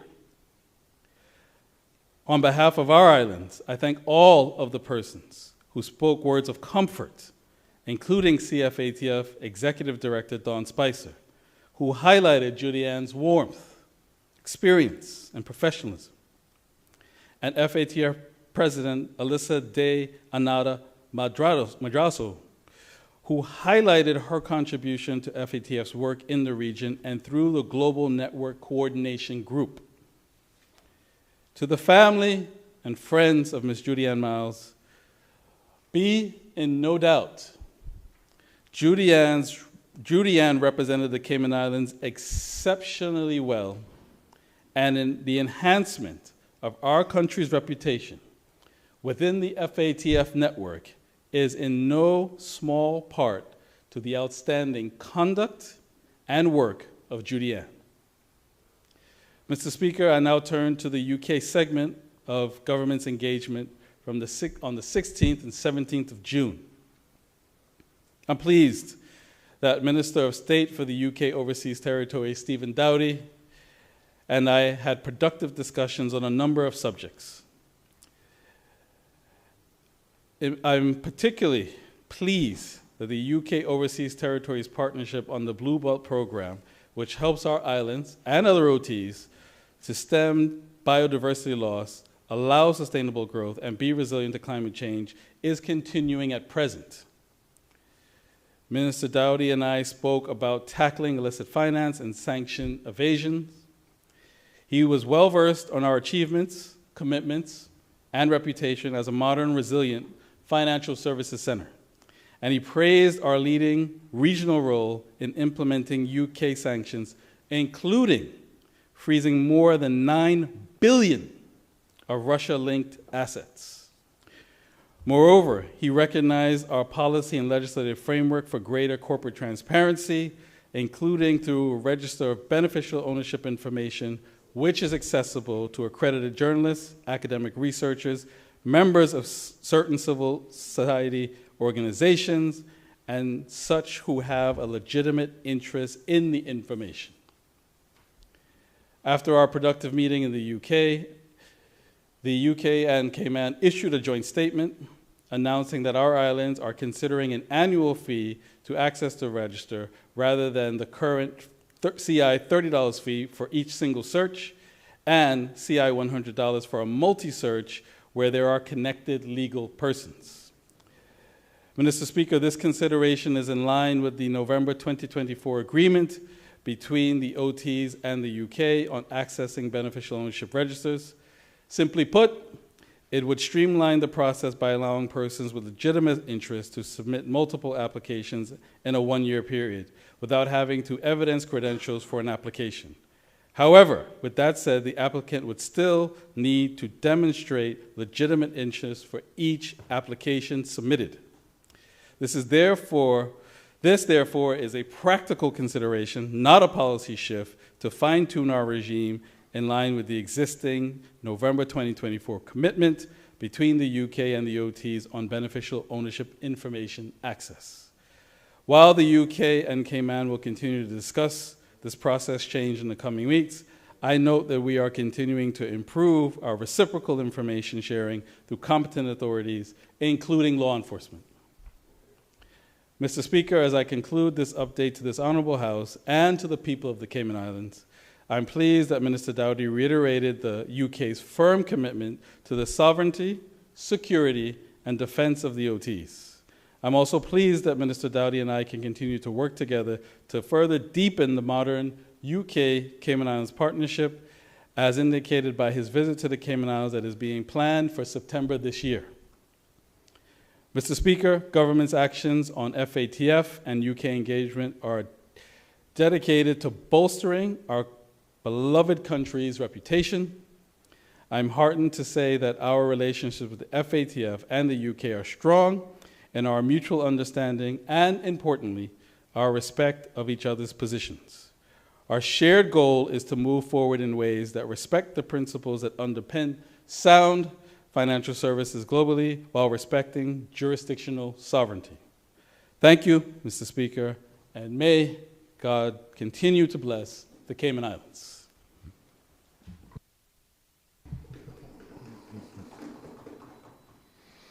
I have given leave for the Honorable Deputy Mayor, Minister of Tourism, Trade, to make a statement. Thank you, Mr. Speaker. Mr. Speaker, I rise to make a statement in accordance with Section 11.6 of the Public Management and Finance Act in relation to the Section 11.5 Appropriations Bill during the 2025 fiscal year. Mr. Speaker, the appropriation EA 164, Central Scranton Park, was increased in the amount of $2 million in order to assist with construction of entrances and landscaping, a community center, a multipurpose court, a bathroom block, fencing road, roadways, and a parking lot of Central Scranton Park. This increased appropriation was offset by a decrease in EA 159 waterfront tourism experience by $1 million and a decrease in TP 67 sports and cultural tourism programs assistance by $1 million. Mr. Speaker, the appropriation EA 164 Central Scranton Park and all remaining funds therein was transferred from the Ministry of Tourism and Trade Development to the Ministry of Planning, Lands, Agriculture, Housing, and Infrastructure to accommodate the transfer of responsibility for the construction of the Central Scranton Park to that ministry. Thank you, Mr. Speaker.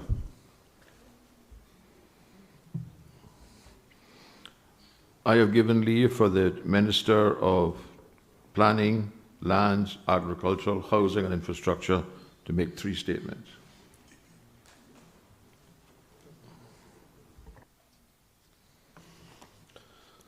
Mr. Speaker, honourable members of Parliament, on the 25th of February 2025, in accordance with Section 11.5 in the Public Management Finance Act 2020 revision, Cabinet approved the relocation of funds within the 2024-2025 fiscal year appropriation. The adjustment reflects an increase of $800,000 to the former Ministry of District and Administration of Lands EA9 Land Purchase Gazette claims and appropriations to the facilities to compensate the claims received from the landowners who are disposed by the National Roads Authority when constructing public roads.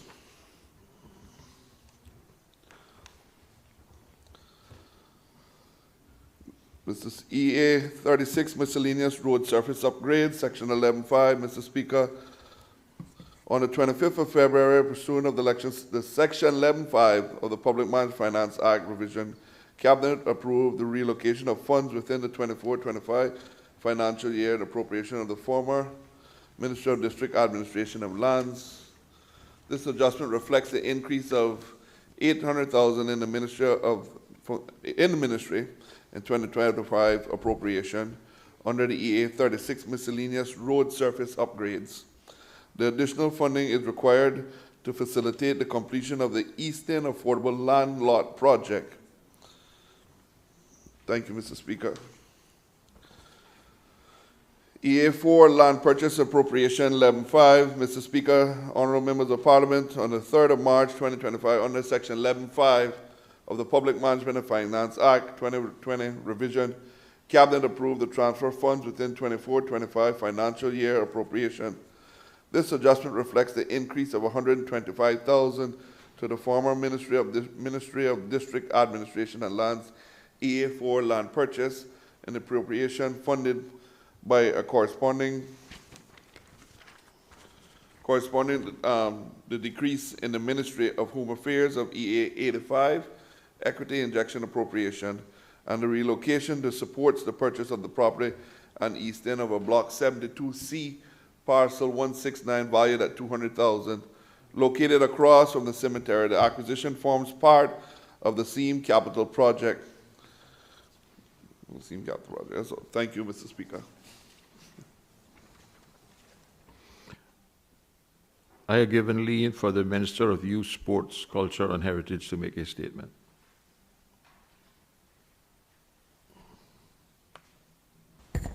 Thank you, Mr. Speaker. I rise to make a statement in accordance with Section 11.6 of the Public Management and Finance Act 2020 revision. Mr. Speaker, the Minister of Youth, Sports, Culture and Heritage sought and received Cabinet approval for 2 Section 11.5 requests. These urgent requests support the Minister's 4 priorities which form the foundation of our work, guides our initiative and are 1. Talent identification and development, enhancing and empowering our youth, awareness and preservation of culture and heritage, and 4. Promoting an active and healthy lifestyle for all. These approvals were directed towards the following initiatives. East End Dixon Park. First one, Mr. Speaker. The Ministry requested and received Cabinet approval for funding towards the East End Dixon Park. This facility will provide a district-based space aimed at encouraging participation in sporting, recreational, and social activities. Furthermore, it will provide a safe space for community interaction across all ages, supporting the restructuring of community initiatives under the Department of Sports, and promote mental, physical and emotional wellness. Mr. Speaker, additional funding was essential because of the development of East End Dixon Park represents a critical investment in the health, safety, and well-being of the community. Without this funding, the Ministry would have been unable to proceed with creating a facility that addresses the long-standing gaps in access to recreational and wellness infrastructure in the District of East End. Additionally, Mr. Speaker, the Ministry requested supplementary funding for TP 107. This was necessary to support anticipated events, activities, and community grants for youth, sports, and heritage in 2025. The need arose due to the shortfall in 2024 linked to the reinstatement of Emancipation Day and the provision of grants, funding opportunities for programs aligned with our subject areas. Mr. Speaker, the TP 107 supplementary funding was important because it ensured that the Ministry can continue to deliver vital programs and events that support the development of our youth, promote sports participation, and preserve our culture and heritage. These initiatives are key to strengthening national identity, encouraging healthy lifestyles, and providing opportunities for our young people. In closing, Mr. Speaker and members of this Honourable House, these are the exceptional circumstances that made it necessary to approve the supplementary appropriations for the Ministry of Youth, Sports, Culture and Heritage in the 2025 fiscal year. Mr. Speaker, I wish to express my gratitude to this Honourable House for its consideration and approval of these necessary requests. Your support enables the Ministry to fulfill its mandate to protect our heritage, empower our youth, and provide a healthier, stronger future for our people. Thank you, Mr. Speaker. I have given leave for the Minister of Social Development and Innovation to make 3 statements.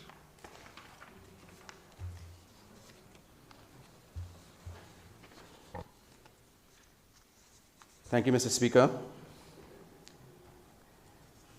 Mr. Speaker, I wish to make a statement as to the circumstances and the reasons why the Ministry of Social Development and Innovation had to request a reallocation of appropriations in January 2025 under Sections 11.5 and 11.6 of the Public Management and Finance Act 2020 revision. Over the course of 2024, there was a need to bring forward $6 million from TP 41 financial assistance from the financial year 2025 to allow the department to make payments through the remainder of the financial year 2024. Supplemental funding was required as the original allocation was estimated by the department to be insufficient from the onset, but reductions were accepted to conform to overall budgetary constraints at the time. As a result, the funding available for 2025 was insufficient to meet the financial obligations of the department to provide financial assistance to clients. Mr. Speaker, the supplementary funding request was at that time necessary and urgent to avoid disruption of essential services to at-risk Caymanians and clients of the Department of Financial Assistance. Mr. Speaker, in summary, the Ministry of Social Development and Innovation requested to reallocate appropriations per Section 11.5 and 11.6 of the Public Management and Finance Act to increase TP 41 financial assistance by $6 million. Mr. Speaker, the aforementioned exceptional circumstances transaction, which was approved by Cabinet for the Ministry of Social Development and Innovation during the 2025 financial period, did not cause any non-compliance with the principles of responsible financial management. Thank you, Mr. Speaker. That's the first one.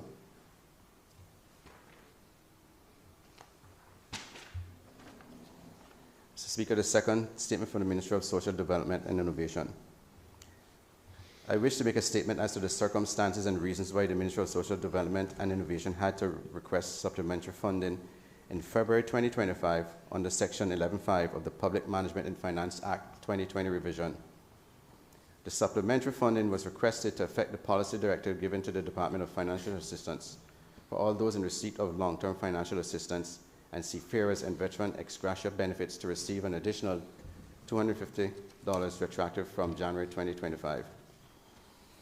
Mr. Speaker, the Ministry of Social Development and Innovation requested to increase TP 41 financial assistance by $2,978,250 and increase TP 47 ex gratia benefits to seafarers and veterans by $2,370,500. Mr. Speaker, the aforementioned exceptional circumstances transaction, which was approved by Cabinet for the Ministry of Social Development and Innovation during the 2025 financial period, did not cause any non-compliance with the principles of responsible financial management. Thank you, Mr. Speaker.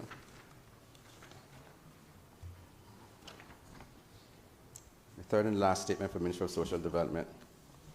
Mr. Speaker, I wish to make a statement as to the circumstances and the reasons why the Ministry of Social Development and Innovation had to request a reallocation of appropriations in March 2025 under Section 11.5 of the Public Management and Finance Act 2020 revision.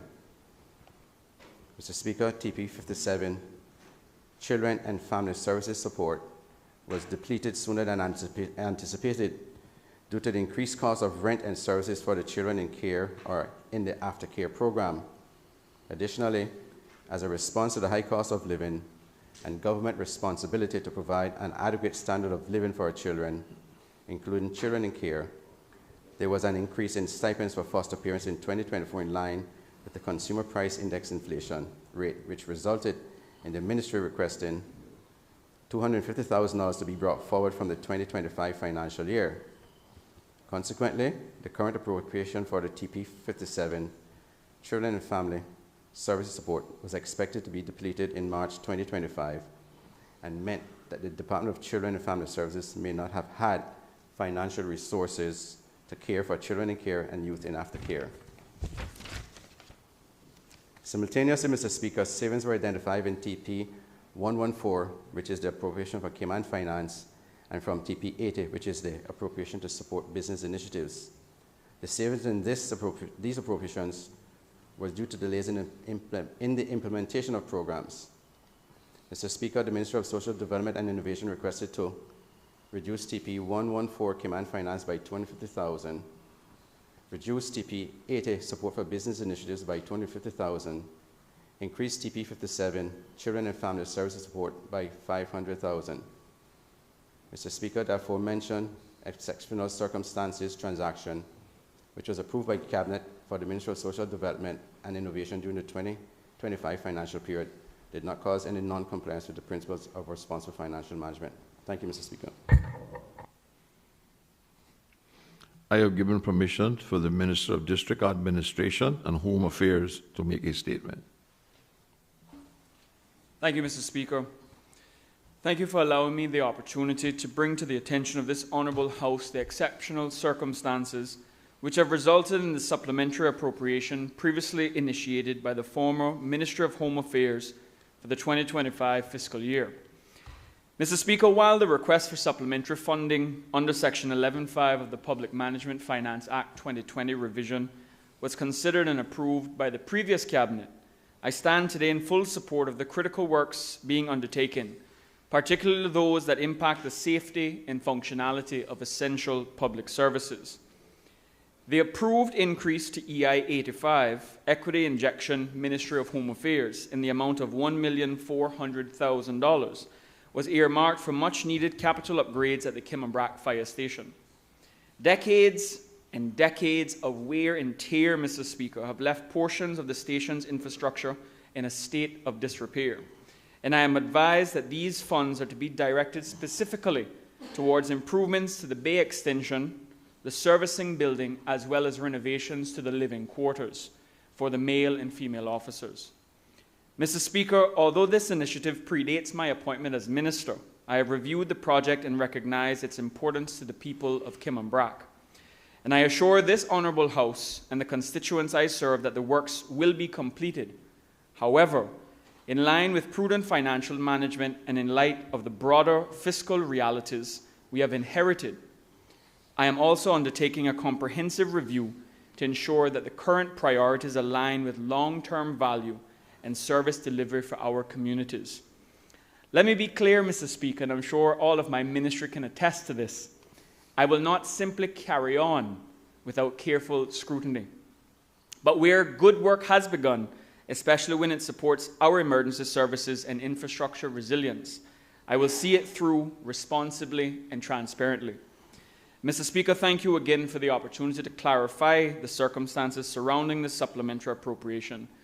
And I wish to affirm this government's commitment to sound stewardship, continuity, and improvement. Thank you.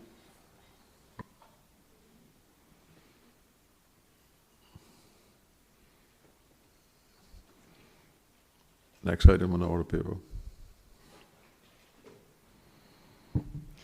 Presentation of petitions. None.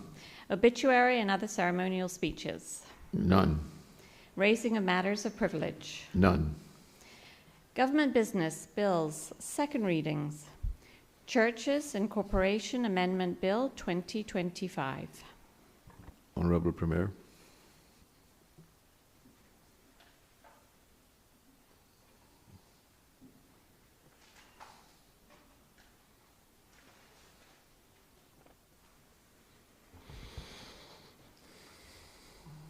Mr. Speaker, I beg to move the second reading of a bill entitled Churches Incorporation Amendment Bill 2025.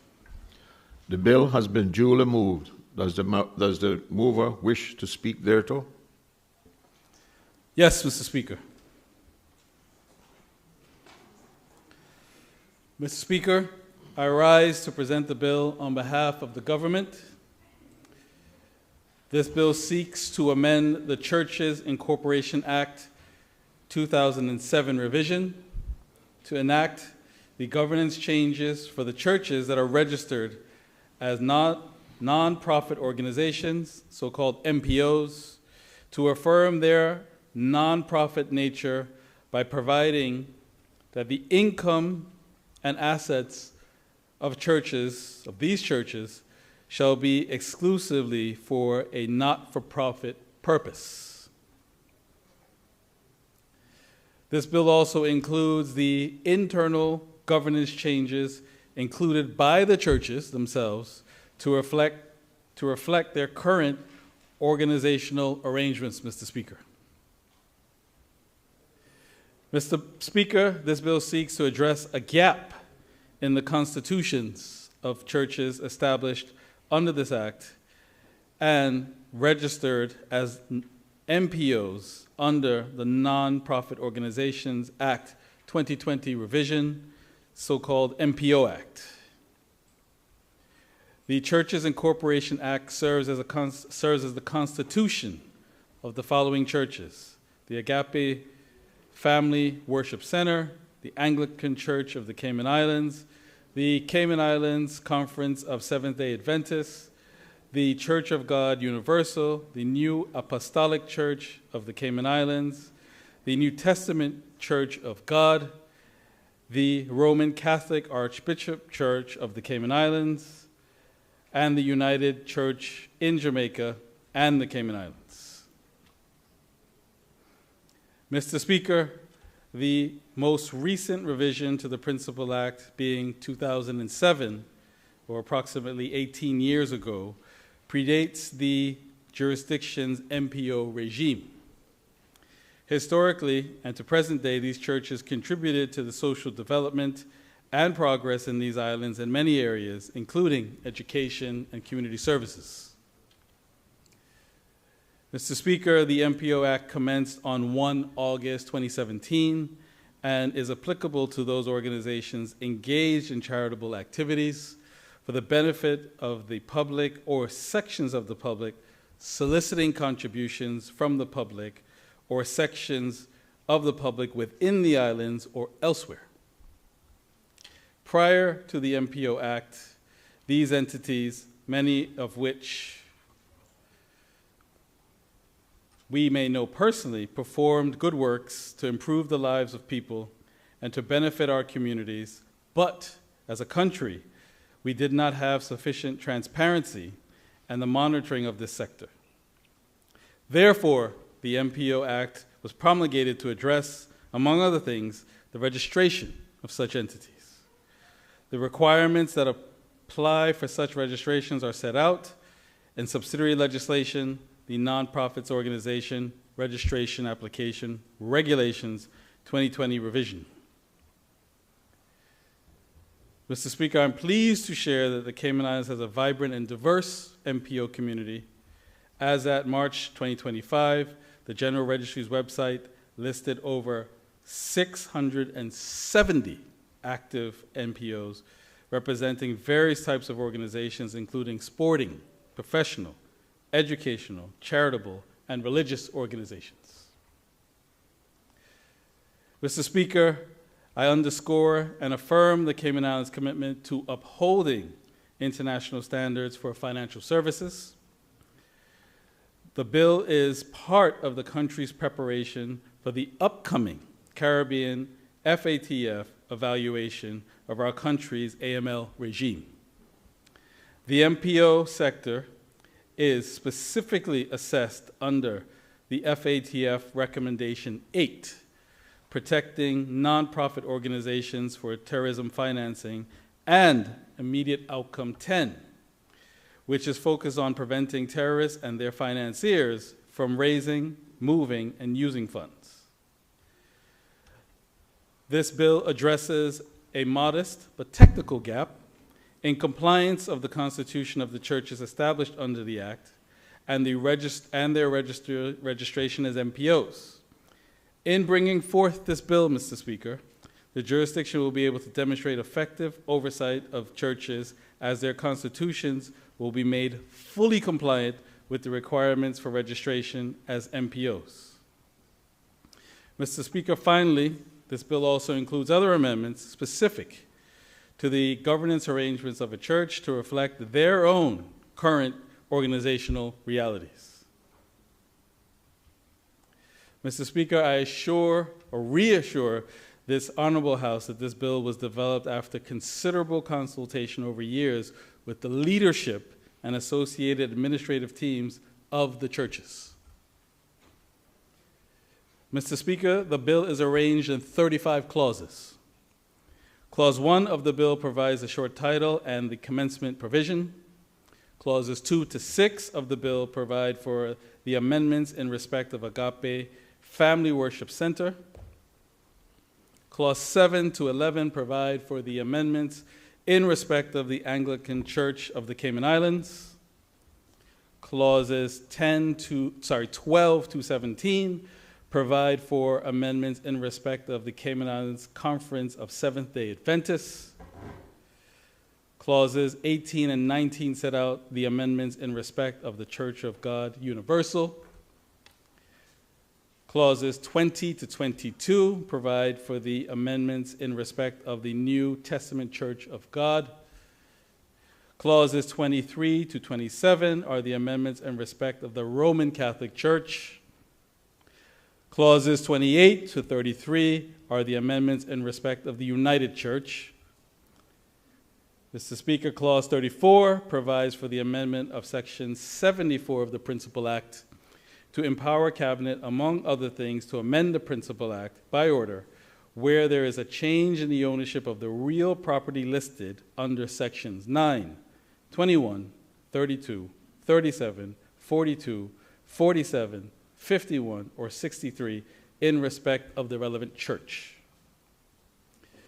Clause 35 provides for general amendments to the Principal Act to change the use of Roman numerals in the part headings to Arabic numerals. This clause also makes general amendment to the Principal Act to amend the word seventh day with a capital D to seventh day with a lowercase d. Mr. Speaker, this concludes my presentation of the bill. In closing, I wish to thank the leadership and administration of the named churches. I'll say them one more time for the record because their collaboration and consultation was efficient, it was collaborative, and it was insightful. The Agape Family Worship Center, the Anglican Church of the Cayman Islands, the Cayman Islands Conference of Seventh-day Adventists, the Church of God Universal, the New Testament Church of God, the Roman Catholic Archbishop of the Cayman Islands, and the United Church in Jamaica and the Cayman Islands for their commitment and dedication in developing this amendment to the Act and understanding the significance of trying to tick as many boxes as possible as we head into the 5th round of FATF evaluation.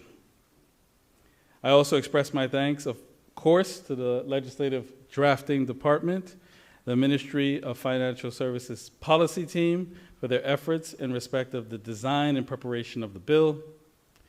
Mr. Speaker, I therefore commend the Churches Incorporation Amendment Bill 2025 to this Honorable House for its second reading. Does any other honorable member wish to speak? Leader of the Opposition.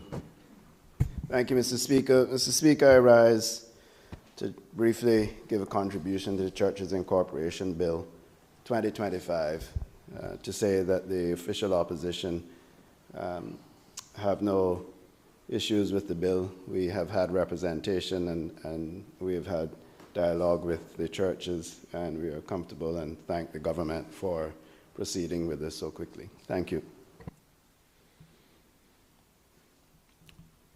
Does any other member wish to speak? Does any other member wish to speak? Does any other member wish to speak? It appears no other member wishes to speak. Does the Premier wish to exercise his right to reply? Thank you, Mr. Speaker. Only very briefly to thank my colleagues in Cabinet and Caucus for supporting and getting the bill to this stage, and to the members of the opposition for their support. Thank you, Mr. Speaker, and thank you, members.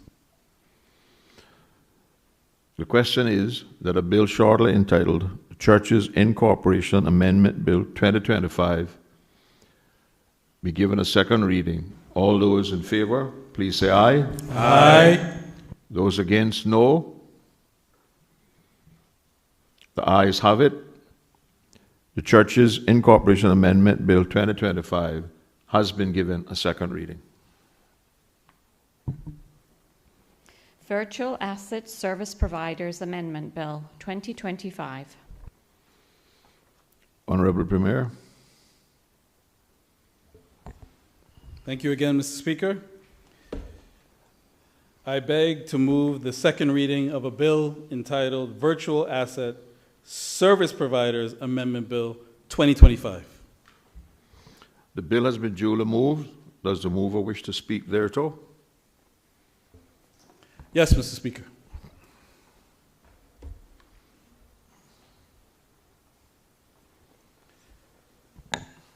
Mr. Speaker, I rise to present the bill on behalf of the government. It is a bill that seeks to amend the Virtual Asset Service Providers Act, 2024 revision, so-called VASP Act, to change the definition of issuance of virtual assets or virtual asset issuance, and for incidental and connected purposes.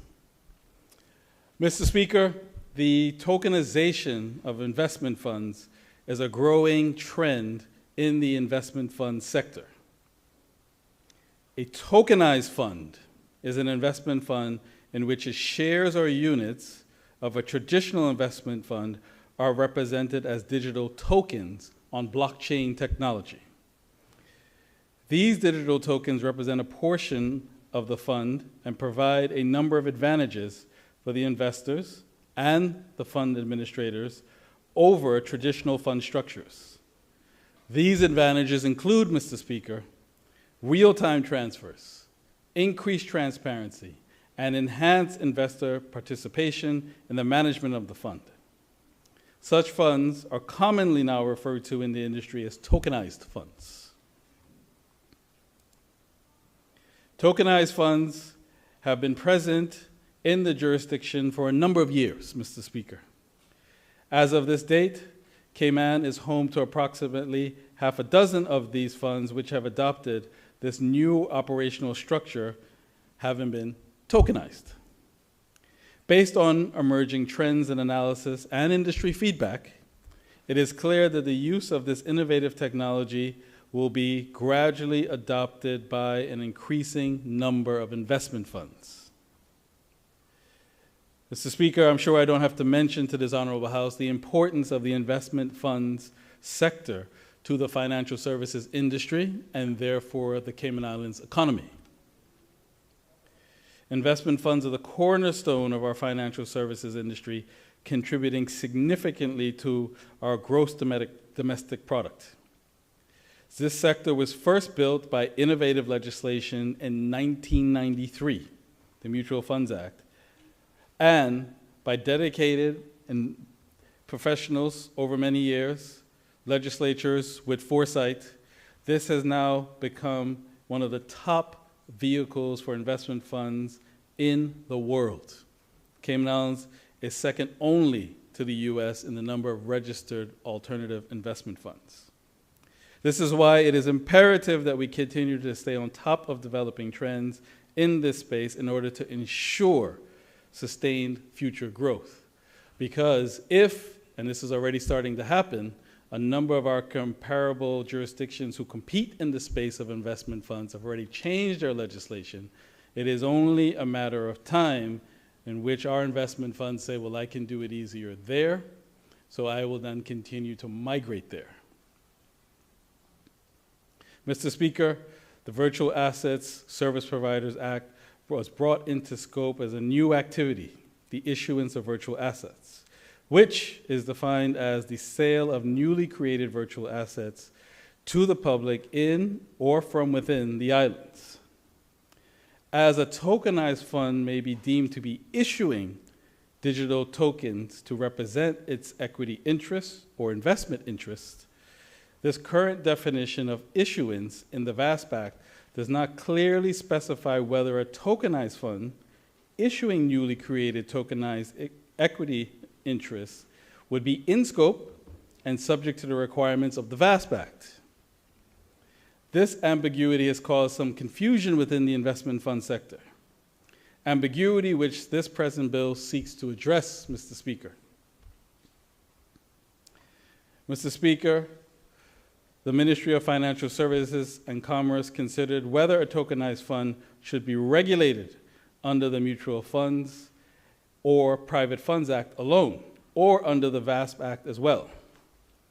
The ministry consulted with industry, with our monetary authority, and has concluded that a fund which adopts a tokenized equity interest structure would be best regulated under the Mutual Funds and Private Funds Act and should not be subject to registration under the VASP Act, as long as they do not engage in any other activity that require registration or license under the VASP Act, such as cryptocurrencies.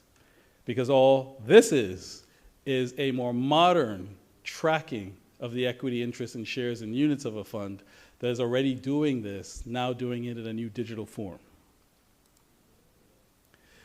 The bill therefore proposes to revise the VASP Act to clarify that a tokenized fund is not required to seek a license or registration under that act as long as it does not engage in any other activity which would cause it to require a license or registration.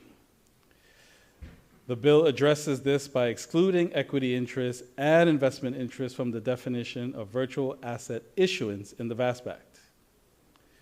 Mr. Speaker, it's important that we remain at the forefront of international global standards for anti-money laundering and countering illicit finance, and that we continue to provide our regulator with sufficient powers to ensure proper supervision of regulated activities. This is why this exclusion of equity and investment interest will be subject to a statement of guidance or rule to be issued by our regulator, further outlining regulatory expectations and thereby allowing for flexibility in the application of the exclusion. Mr. Speaker, the bill has already received positive feedback from members of the financial services industry, comfort from the Cayman Islands Monetary Authority. So I am optimistic that this change will ensure the growth and resiliency of our financial services sector for the foreseeable future. Mr. Speaker, the bill, as I said, amends the definition of the issuance of virtual assets or virtual assets issuance for incidental or connected purposes. Mr. Speaker, the bill is arranged in two clauses. Clause 1 provides a short title and commencement of the legislation. Clause 2 amends Section 2 of the Virtual Asset Service Providers Act 2024 revision to change the definition of issuance of virtual assets or virtual assets issuance.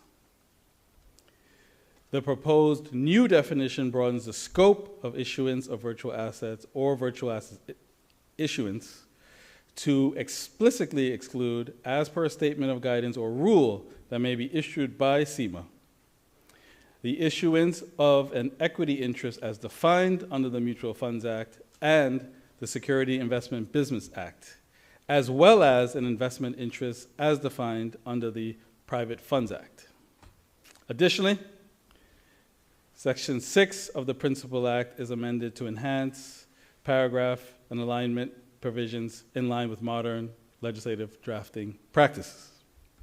Clause 2 also amends Section 2 of the Virtual Assets Service Providers Act by inserting a new subsection 3 that provides the amendment of the words issuance of virtual assets or virtual assets issuance has the effect of any tokenization of an equity interest or investment interest that may have occurred prior to the date of the commencement of this amending act. Mr. Speaker, this concludes my presentation of the bill. In closing, I wish to thank my ministry staff, the Legislative Drafting Department for their efforts with respect to the design and preparation of the bill. I also wish to thank members of the financial services industry for providing their feedback, understanding that regulation is important, but also keeping us abreast of commercial trends so that our products stay fresh and cutting edge. And of course, our monetary authority, our primary financial services regulator, for their keen insights, their careful and prudent analysis to ensure that what is done here fits within regulatory rules and we do not expose the country to unnecessary risk. I therefore, Mr. Speaker, commend the Virtual Asset Service Provider Amendment Bill 2025 to this Honorable House for its second reading. Does any other honorable member wish to speak? Leader of the Opposition. Thank you, Mr. Speaker. Mr. Speaker, I rise to give a brief contribution to the Virtual Assets Service Providers Amendment Bill 2025. Mr. Speaker, I thank the Honourable Premier for his presentation on the bill. We had quite a bit of discussion and debate on this topic, I think in January of this year, where we had agreed that once SEMA had had an opportunity to review the amendments and ensure that there was no unintended consequences or there were no other acts that would need amending to support these changes. And so we have no objections to this. We understand the importance of it and the importance that we keep and how important it is that we keep pace in this space, as we do not want to risk reducing our competitiveness, and particularly regionally in this area. So the official opposition have no objections to these amendments, and we thank the Premier for his presentation.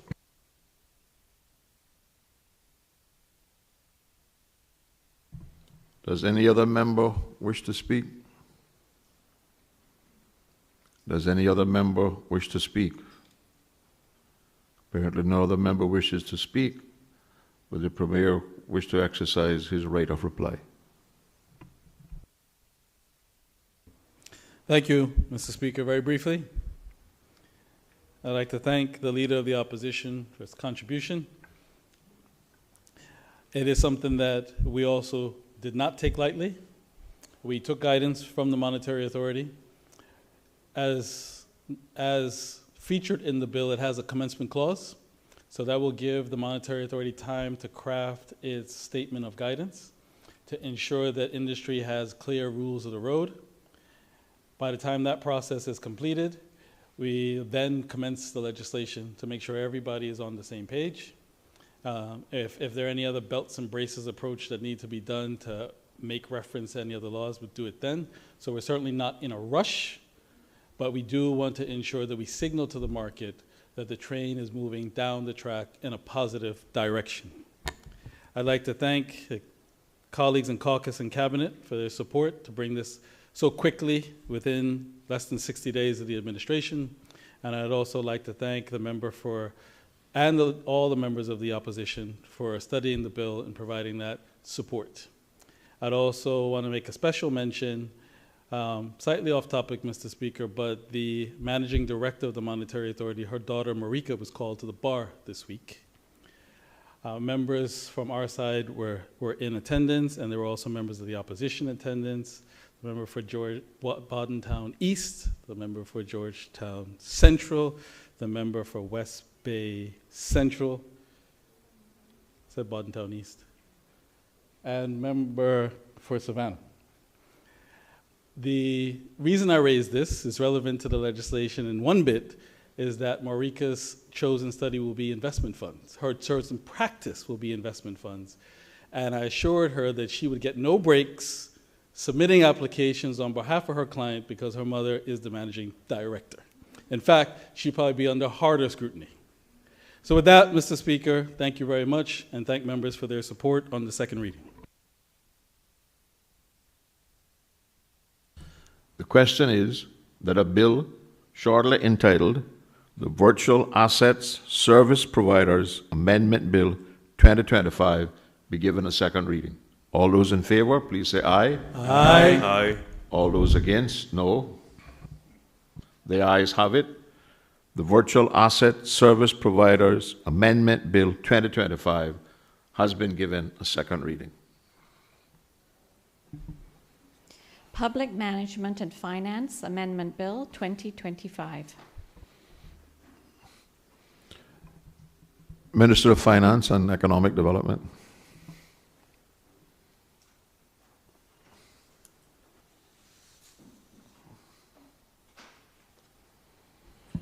Thank you. Thank you, Mr. Speaker. Mr. Speaker, I beg to move the second reading of a bill that is shortly entitled the Public Management and Finance Amendment Bill 2025. The bill has been moved. Does the mover wish to speak thereto? Yes, Mr. Speaker. Mr. Speaker, the purpose of this bill is to seek Parliament's approval to change the date of the presentation of the Strategic Policy, or SPS, to Parliament after a general election, from the current 3 months after the date of the general election to 6 months after the date of the general election. The bill also seeks to update the Principal Act to make reference to Parliament wherever the words Legislative Assembly appear in the Principal Act. Mr. Speaker, the SPS is a key component of the budgeting process. It's a forward-looking document that lays the foundation for sound fiscal planning and governance, ensuring that the budgeting decisions are aligned with both the strategic priorities and the fiscal discipline. Pursuant to Section 23 of the Public Management and Finance Act,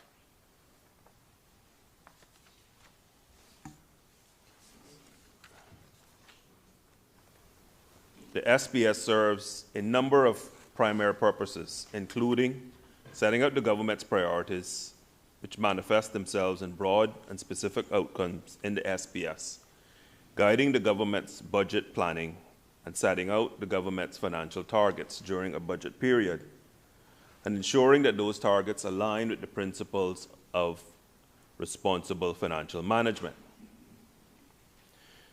Mr. Speaker, in a non-general election year, the government is required to present the SPS to Parliament no later than the 1st of May.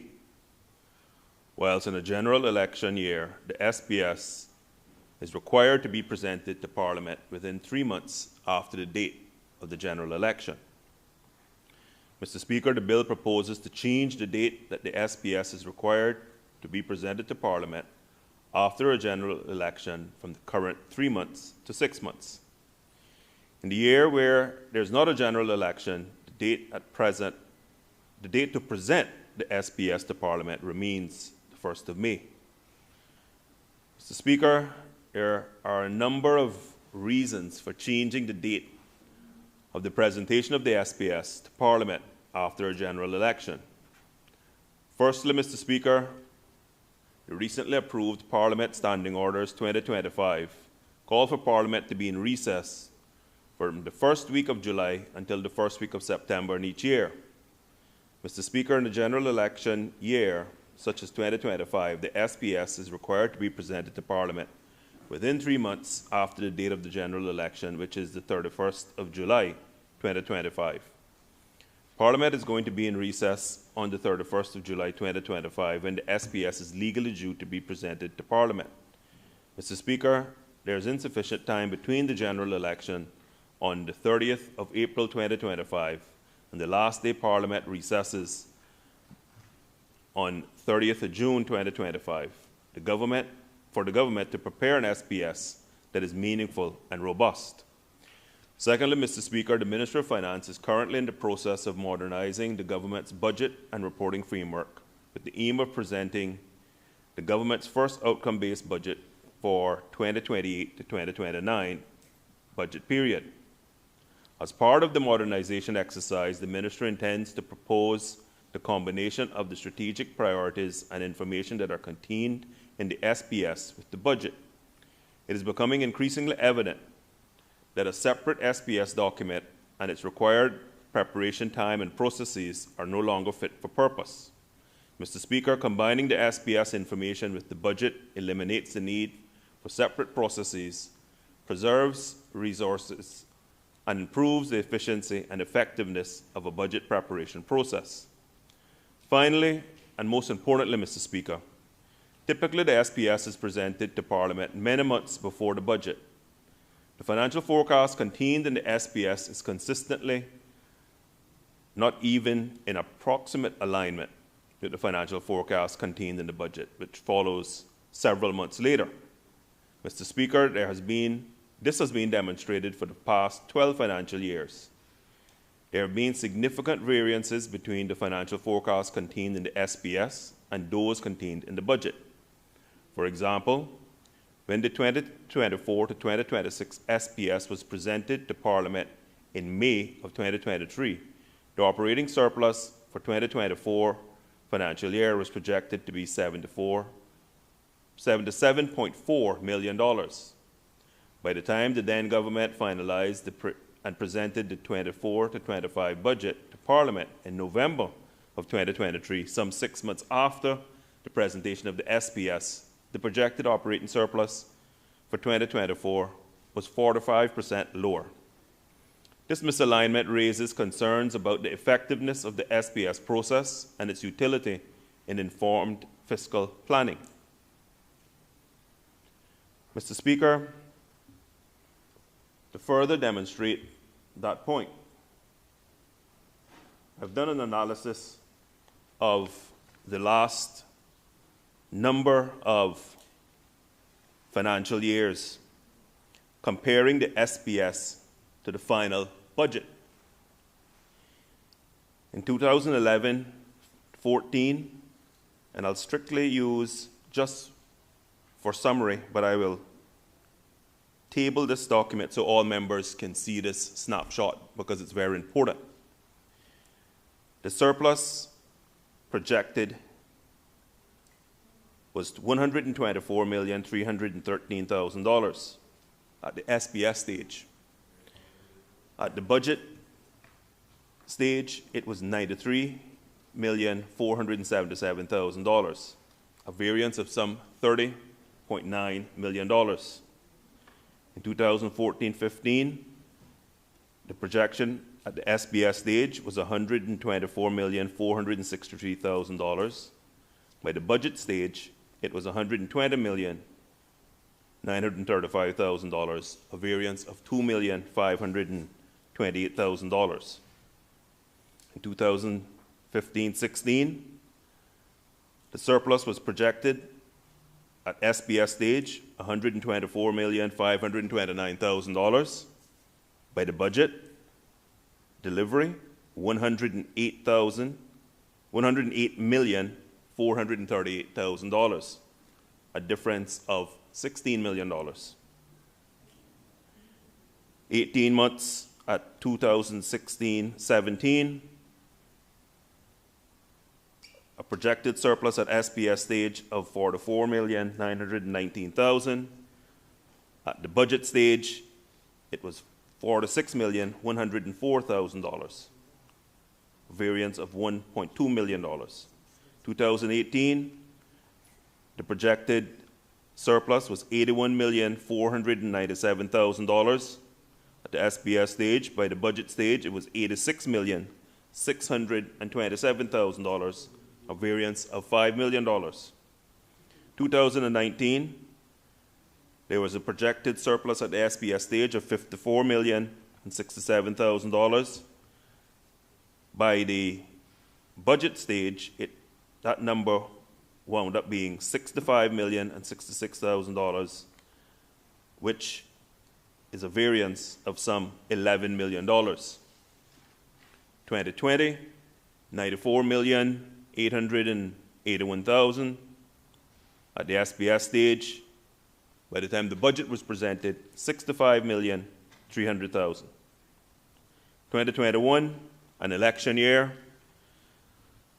$109,211,000 at the SPS stage. When it reached this Parliament, final budget, $75,342,000, or a variance of $34 million. 2022, $25,498,000. By the time it reached the final budget, $19,430,000, a variance of some $6 million. 2023, $34,273,000. Final budget, $27,764,000.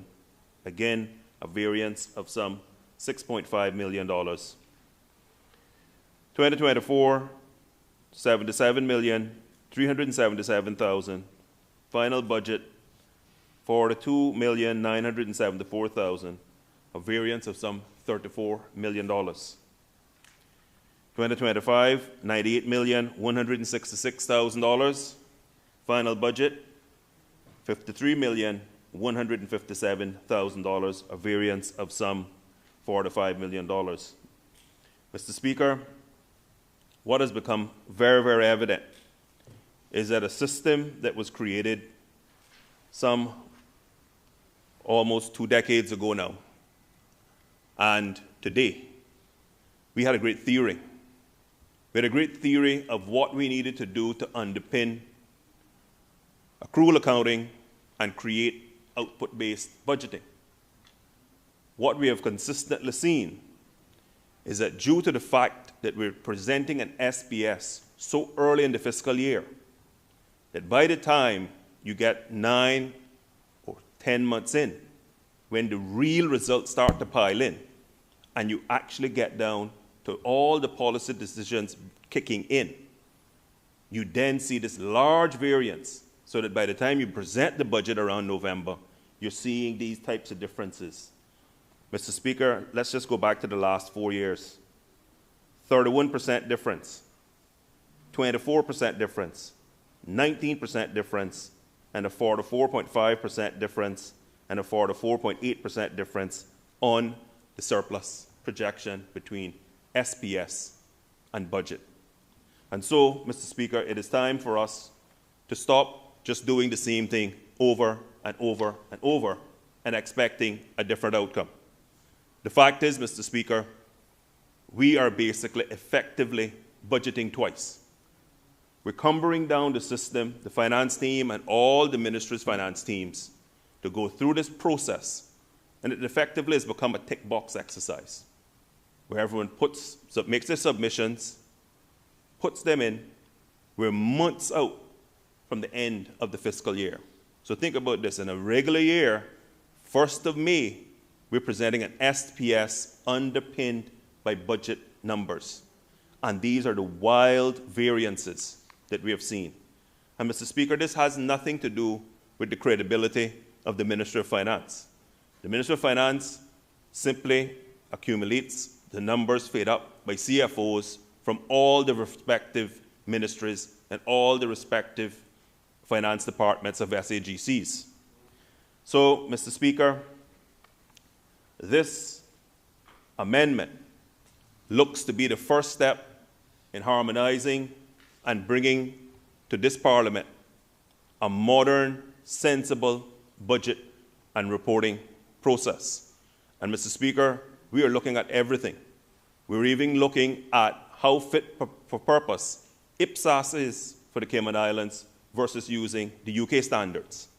We're looking at everything, Mr. Speaker, to ensure that what we use as a country fits our needs and is most appropriate and robust for us. We have to ensure that the entire budget and financial reporting system that we use is one that is sensible and one that is useful for us as parliamentarians and for the wider country. For why are we doing this? We are coming to the Parliament to present plans and projections and underpin them in a budget to ensure that the country understands what the priorities are of the budget and how we're going to fund those priorities. As part of that process, we have to be cognizant that all of the work that we're doing it in the most sensible and strategic manner. I think the evidence is clear that the way in which we conduct the SBS process versus the final budget is one that is broken and one that needs deep repair and repair urgently. This amendment, though, Mr. Speaker, really is targeting this particular financial year and all future years as it relates to an election.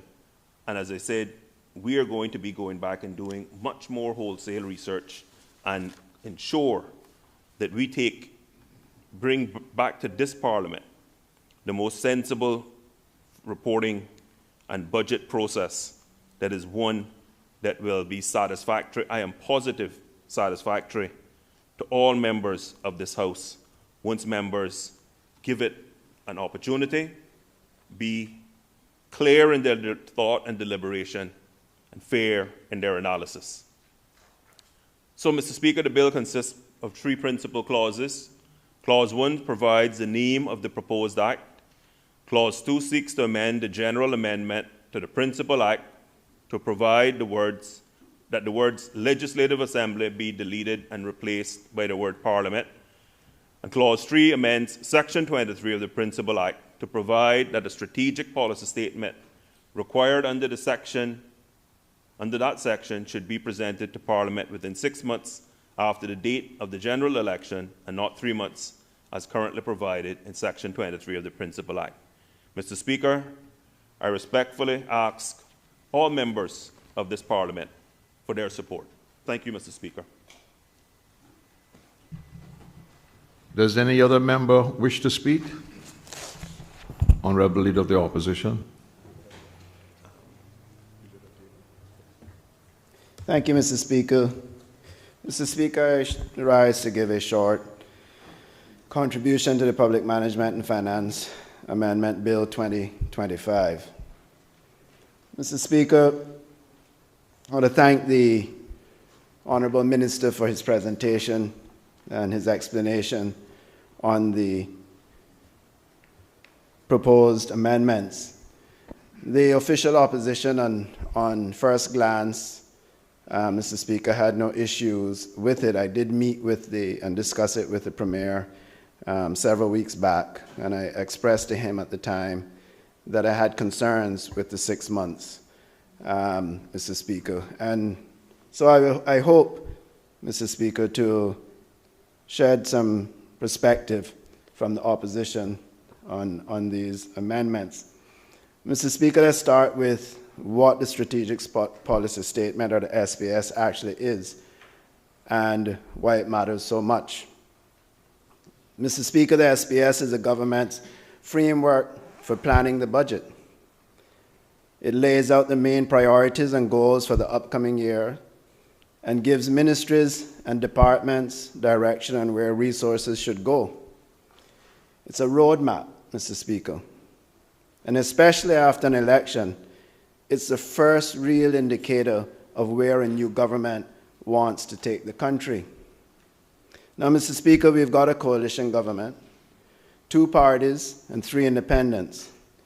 And I certainly won't dwell on that mix. But I raise it, Mr. Speaker, because, frankly, we don't know what the policy platform looks like. There's no single manifesto. So the SPS becomes the first and the only real opportunity for the public, the private sector, the civil servants, and the rest of us here in Parliament to get a clear sense of the government's direction. I mean, just this week alone, we have heard major policy changes in this House. So, Mr. Speaker, the clarity is important. Ministries need to prepare their budget submissions. Businesses need to plan. The public wants to understand what's coming.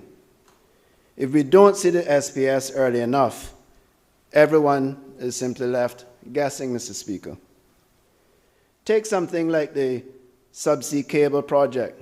It's a big deal, transformational even.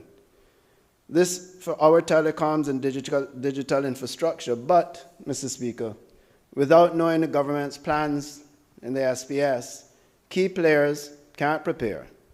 The current providers are watching and waiting, but they can't make informed decisions in the dark. And, Mr. Speaker, it's not just about clarity. It's also about engagement. If the SPS is released in good time, stakeholders from civil society to statutory bodies can actually weigh in. They can help shape the policies before the budget is finalized. That's a better way, Mr. Speaker, to govern. But here's the concern. How is the civil service supposed to prepare a proper budget without knowing the government's big picture priorities? How do they align their budget with government outcomes? Or how do they align their outcomes with government priorities? The SPS gives ministries the context they need to draft budgets that reflect national priorities. Without it, they're flying blind, Mr. Speaker. Or worse, Mr. Speaker, will the SPS be shared with only a few behind closed doors? And, Mr. Speaker, there's another point that we can't ignore. If this amendment passes as is, and future elections return to May, let's say May 24th and 29, then 6 months takes us right up to November 24th. That would mean that the government could bring the SPS along with or just days before the budget. Now, I'm starting to understand that that might be the intention. As I heard the minister say earlier, he wants to bring them in line. In fact, even the governor yesterday on Wednesday, on her presentation on the government's plans, even mentioned it there. But if this is the case, Mr. Speaker, then we should just get rid of the SPS altogether. I listened closely to the minister's remarks, and I can appreciate some of the points, and I understand the difference in the numbers, etc. But the SPS, Mr. Speaker, it just isn't an internal planning document. It's also a tool for accountability, Mr. Speaker. It gives Parliament and the public a way to track how well the government is delivering on its promises. If we only see it a few days before the budget, there's no time for proper review or scrutiny. And, Mr. Speaker, what I'm understanding is that the issue seems to be with the quality of the inputs and not the actual SPS itself or the process. Mr. Speaker, we feel that SPS plays a crucial role in ensuring transparency, better decision-making, public and parliamentary oversight, and a budget that's truly responsive to our current needs, the country's current needs. Mr. Speaker, it's not just a technical document.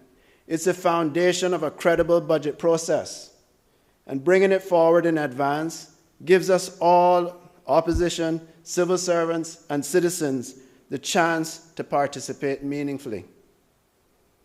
Now, Mr. Speaker, I understand the government's position laid out by the Honourable Minister that preparing an SPS in 12 weeks isn't easy, so I can't imagine trying to do it before July 1st. But, Mr. Speaker, previous governments have managed to do it in 12 weeks. And yes, Parliament under the new standing orders will not meet in July and August, but that same section of the standing orders, section 15, also allows for extraordinary meetings with notice. So we could have had one at the end of July, Mr. Speaker. Mr. Speaker, when I met with the Premier a couple of weeks ago, as I said, I had expressed my concerns about the 6 months. And so, while I accept the realities of the government's majority and that they may press ahead, Mr. Speaker, I want to once again suggest something constructive. What if we reduce it from up to 6 months to 4 months, Mr. Speaker? That would still give the government until the end of August to produce the SPS. It creates space for early planning without leaving it too late that it gets tangled up in the budget. And, Mr. Speaker, if elections were to go back to May, it avoids any appearance of trying to sidestep transparency or accountability by presenting the SPS at the very last date in the middle or end of November. So, Mr. Speaker, in a democracy, timing matters, process matters, and trust matters, Mr. Speaker. Because for us, the SPS is not just a bureaucratic requirement. It's a window into the government's priorities. So, Mr. Speaker, in closing, I say, let's make sure that that window stays open and that we open it early. Thank you, Mr. Speaker. Does any other member wish to speak? Does any other member wish to speak? Does any other member wish to speak? Deputy Leader of the Opposition, member for Georgetown Central. Thank you, Mr. Speaker.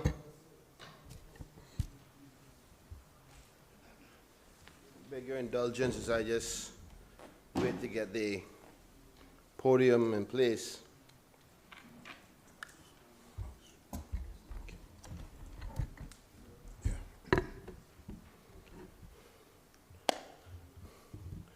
Mr. Speaker,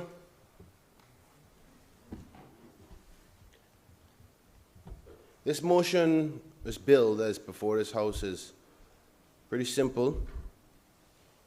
It only asks for administrative amendment rectifying the categorization of Parliament to that of Legislative Assembly to Parliament, and rightfully so. It's a cleanup exercise. And the other one is just to simply change the date from 3 months to 6 months. But I've never seen a bill that is so small that has such a significant effect on the governance model that our system is built on. Mr. Speaker, I'm going to try my endeavor best not to repeat my good leader's comments in the interest of time. But I can't help but to think about the campaign when the makeup of the two predominant parties that make up this administration now spoke about hitting the ground running, having all the answers in the world for everything, and then coming to Parliament unprepared. And I say unprepared, Mr. Speaker, because ultimately the arguments that have been put forward seems to be a little bit fishy.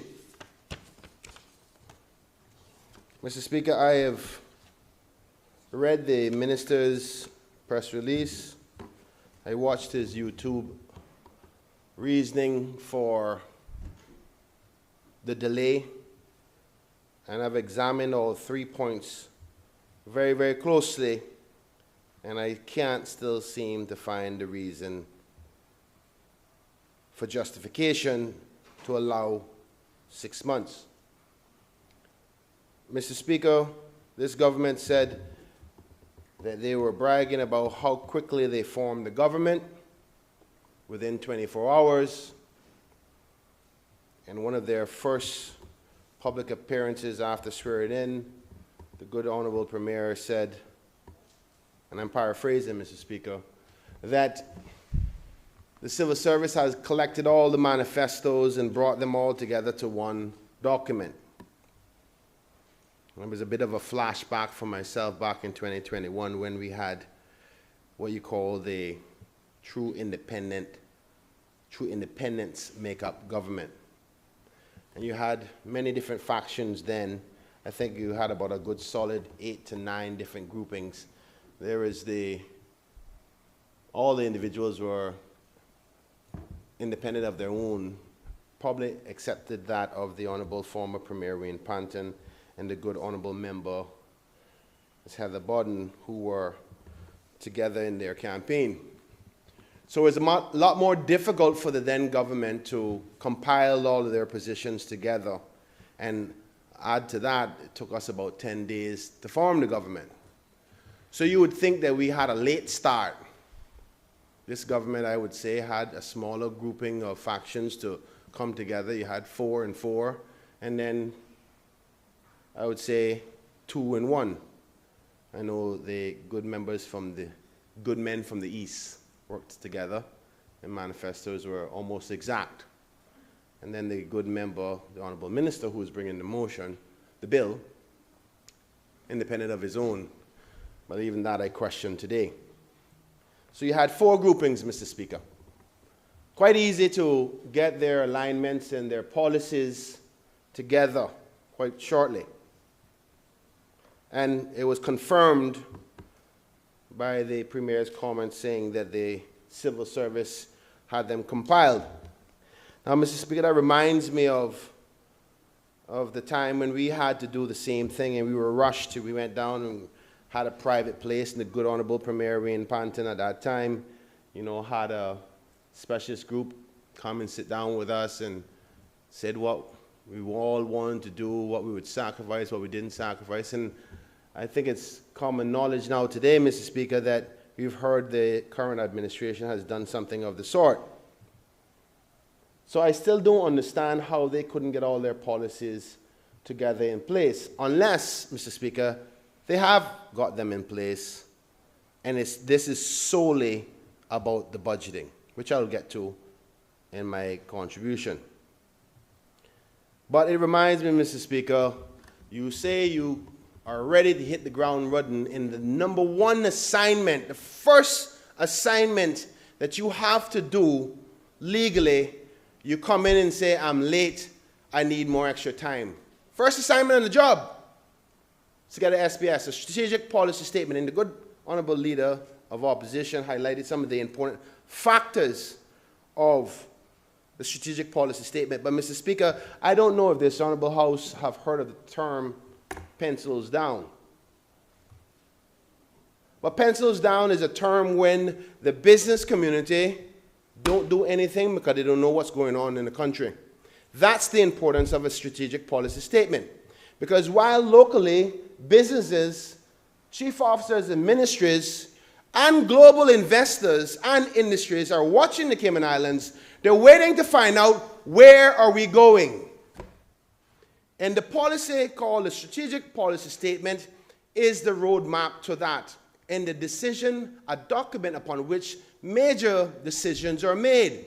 Is this government going to, stop the industry of cruise tourism? Is it going to stop school lunches? Should parents start saving money now for their children come September, because the government's policy is they're no longer going to be paying for free lunches for children?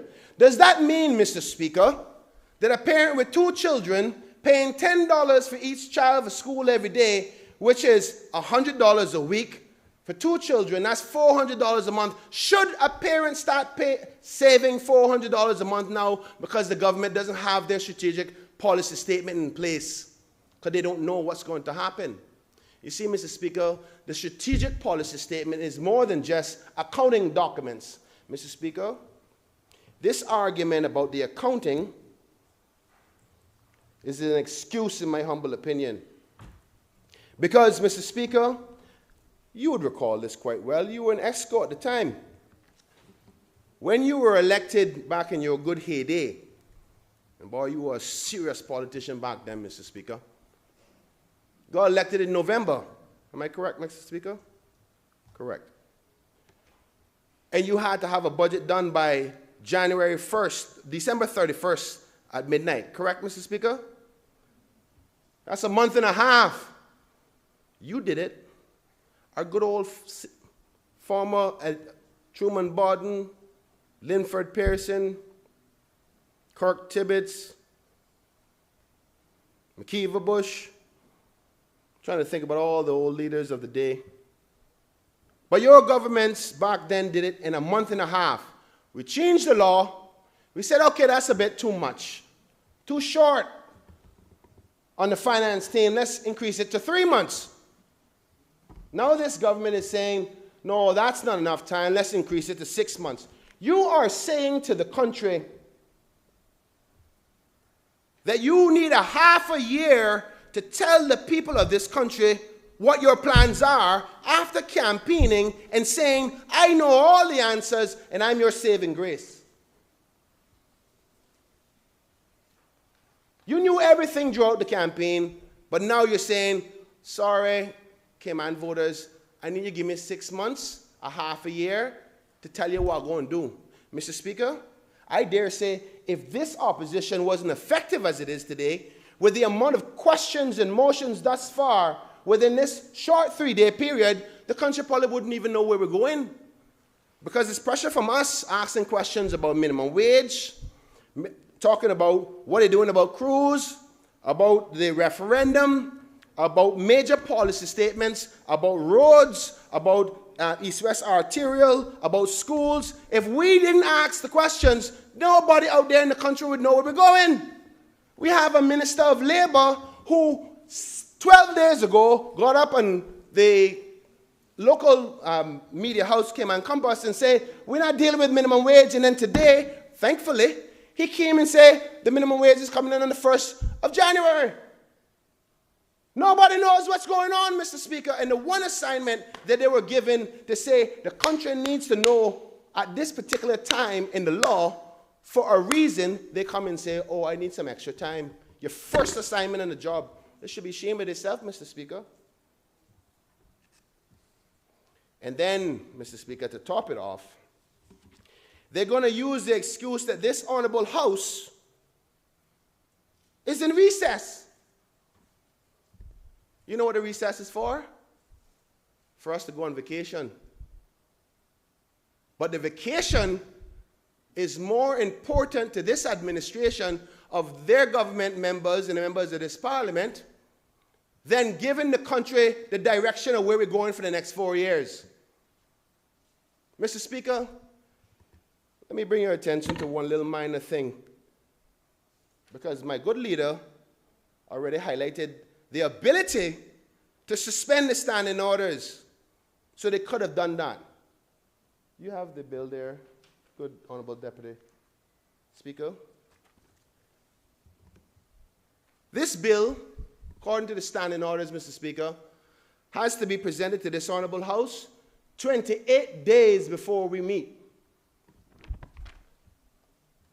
This was published and gazetted on the 13th of June. Good Honorable Leader of Opposition, what's today's date? The 27th? The 27th, Mr. Speaker. I don't think that meets the requirement, according to law, for the... Mr. Speaker, I'm going to get to the fact of the provisions available to the member. Mr. Speaker, I know you were going to appropriately interrupt me to clarify something, and I'm going to get to that point in a minute, sir. But before I get to that point, I'll get to it eventually, so the audience that are listening don't think that the government has done anything inappropriate illegally. They've done what they had to do, and I'll get to that shortly. But they submitted the bill on the 13th of June. So they've used provisions in the standing orders to suspend the standing orders so this bill can come late, but they're not willing to suspend the standing orders to bring the SBS, which is the roadmap to the future of this country, after campaigning, saying, I know all the answers. Now people have to sit down and worry about where the country going. And God forbid, if we never ask some questions in this house, nobody would know. My good leader asked yesterday, Mr. Speaker, is the Honorable Deputy Premier going to start thinking about some stipends for the good people who work in tourism with the numbers down? We don't know what they're doing about tourism. Mr. Speaker, we won't know anything about what this administration is doing unless we ask questions. And there's a reason, Mr. Speaker, why the law was created 3 months after an election. It didn't just arbitrarily just end up there. There has to be a reasonable period of time that when a new administration comes into power before you tell them what direction you're going in. And I'm telling you, Mr. Speaker, the business community is already concerned. And good members on that side know what I'm talking about because they are in their circle, if I say that. You need clear direction before you spend money. You know, some people don't invest under certain administrations. Think about the United States. Between Trump and Biden, different type of investments, different type of environment. That is what the SPS is about. But this administration wants to come to us and say, you have to wait a half a year before I tell you what I'm going to do. That's 1/8 of the whole administration of governance. They want to wait to tell the people. But okay, I've belabored that point. Mr. Speaker, the second point that the good honorable minister highlighted was the fact that the finance team is currently modernizing the government's budget and reporting framework to present the first outcome-based budget for 2028 and 2029. Now, it's good. I support that. Modernization of any kind of framework for finances is always good. And I see my good leader highlighted the other point, the second point, and touched on it, but I really hope the minister can explain to me how they're going to avoid the SPS delivery in the law if they're not going to change the law altogether, because the next 2-year budget, they still got to come in May to deliver the SPS, because the law is only changing it for election period. The next point says, and the ministry intends to combine the SPS with the budget period. So if you're not changing the law in its entirety, that means you're obligated to come in the year 2027 in May. So the problems that he's talking about with this delay of monies and the projections are still going to be a problem. I don't know if the minister's thought about that. Because the law says on non-election years, you're obligated to bring the SPS on May the 31st. Well, I'm assuming, I'm going to give him the benefit of the doubt to say, Mr. Speaker, that by then he would have solved all the delay problems and the projection problems. Okay, let's talk about that. Mr. Speaker, I'm going to read from a publicly tabled document. It's from the Auditor General's Office and entitled the Improving Financial Accountability and Transparency for Long-Term Financial Stability. Now, Mr. Speaker, before our last Auditor General left, one of her recommendations, the very last thing she asked the good people of the Cayman Islands and the good governance model was a recommendation called Recommendation 6.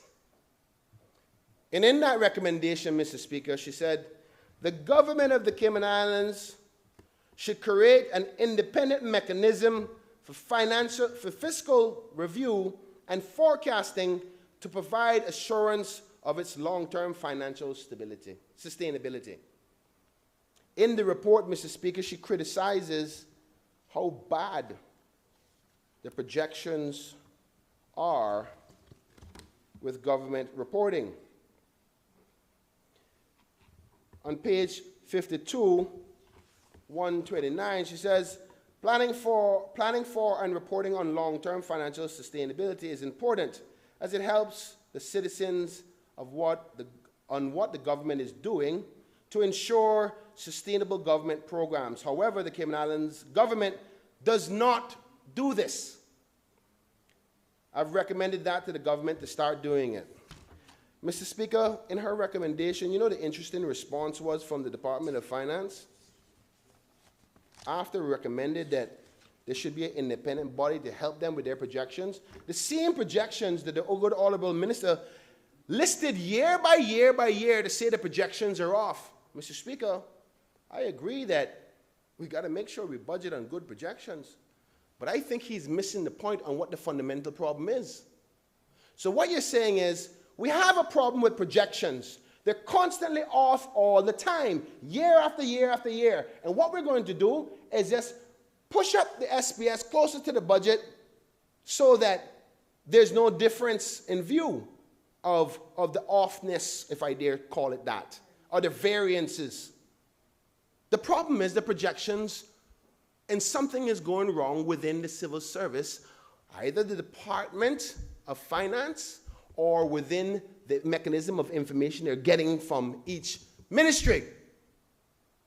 You talk about Band-Aid approach. I heard them accuse us about this, a Band-Aid approach to the NICE program. And Mr. Speaker, if I don't know, if I know what a Band-Aid approach is, that's this. Because you're not fundamentally addressing the problem at hand is, why are the projections so off in such a short period of time? If you're obligated by law to do a set of projections by the end of July the 31st, you are obligated to then do a budget by the end of December 31st, and you are so concerned that they're off that you won't even rely on it for a budget, but you're not dealing with the projections itself. Where are the projections coming from, and who are responsible for them? Mr. Speaker, I'm not going to go down the road of the preview because I'm still doing some digging on that. But this is the same problem that I brought up just last evening about the projections being off. So I recognize the good minister. I don't know if he threw the Department of Finance underneath the bus or the reporting mechanisms of each ministry and each chief officer under the bus to say they're not reporting properly. I don't know which one he's doing.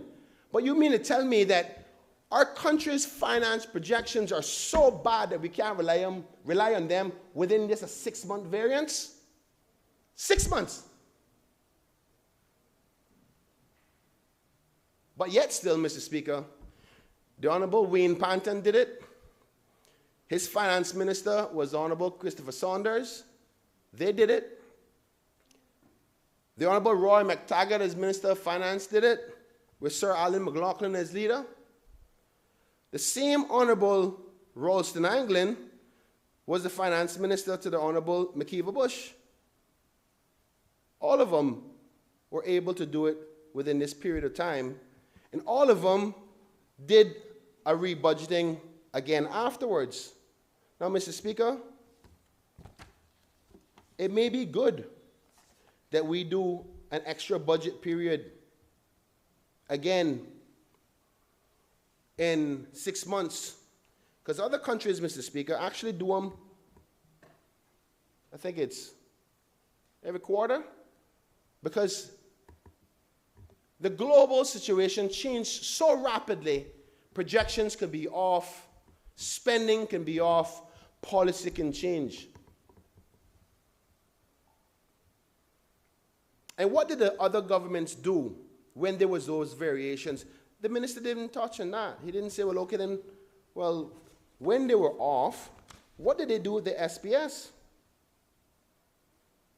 What did they do with the SPS when the numbers came back and they were projecting the budgets?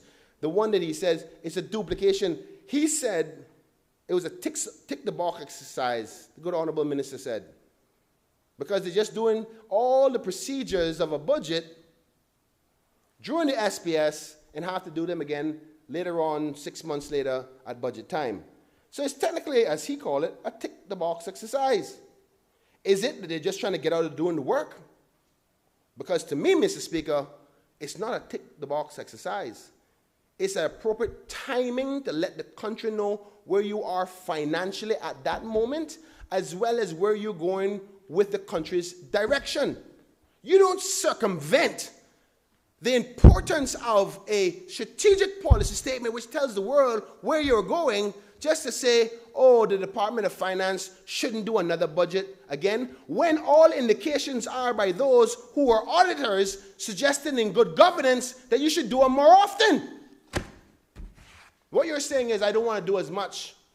Maybe the department is not staffed enough. Maybe that's the problem, because he still hasn't said how he's going to solve the problem of these projections being so off. So let me ask you this now, Mr. Speaker. They do the budget. That's hypothetically speaking, because they have the numbers, Mr. Speaker. They can, we can't stop them. They can change it. But they bring a budget in November, hypothetically speaking, November. They can come late, maybe December, as long as they pass it by December the 31st at midnight, according to law. 6 months from that date, if they have not actually addressed the problem of bad projections and bad management of their financing concepts of how you deliver projections, then 6 months from then, the numbers could be off again. So this narrative that they're selling that, oh, we want to make sure that we're doing the budget appropriately to the right numbers, if you're not fundamentally solving the problem of bad projections or information getting to the Ministry of Finance appropriately, then you're still not solving the problem. And the good truth is, Mr. Speaker, you may be hearing me say beating up on the Department of Finance. And not them. That's the truth. I'm going to read something that the good Auditor General said. And this one is going to unfortunately fall on the good Honorable Premier to address in his management of his ministers and his teams. Because she speaks about, and I'm trying to find a section where there's only so much the Department of Finance can do according to law.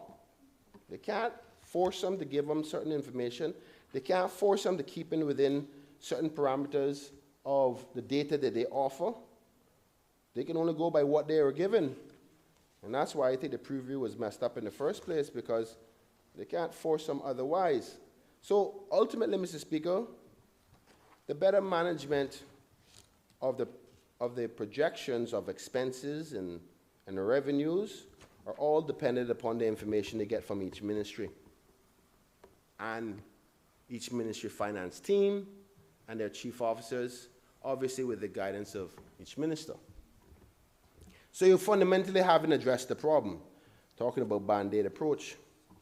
Mr. Speaker, the good minister, in his comments on the changes, I was expecting him to, at the very least, speak about the disadvantages of depriving all voters, our local business community, and international investors of what an SPS actually does, going back to that pencils down approach. Because you cannot say that you are okay with laying out a roadmap for a brand new administration a half a year later since you've been elected, because that's what they're asking for. Didn't respond to that.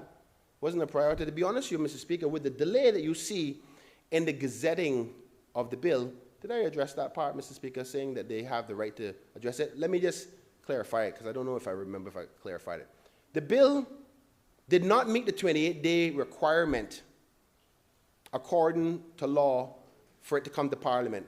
But there is a standing order that allows the Premier to write to the Honourable Speaker for urgent matters and get approval, and I know that was done.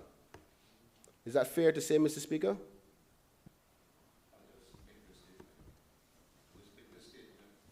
As Speaker, all the constitutional requirements that are required to present this bill today have been met by the government. There was no suspension of any standing orders.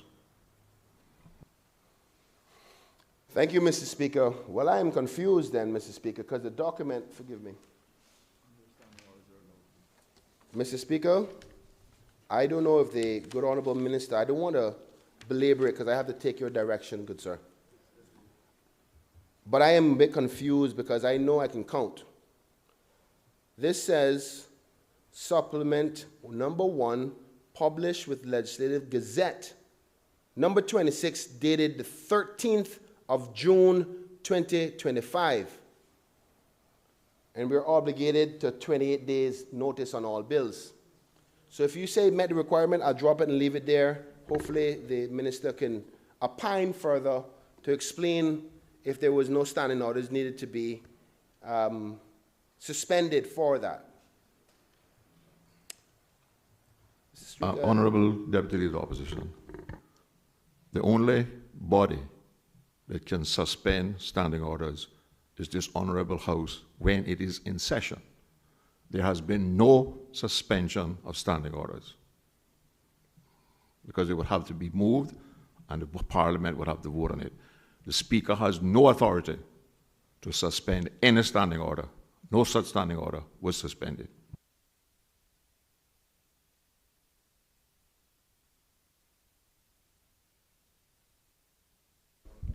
Mr. Speaker, I'll figure that one out after this because I think it goes a little bit away from the foundation of it, but I'll seek clarity, but thank you for your contribution.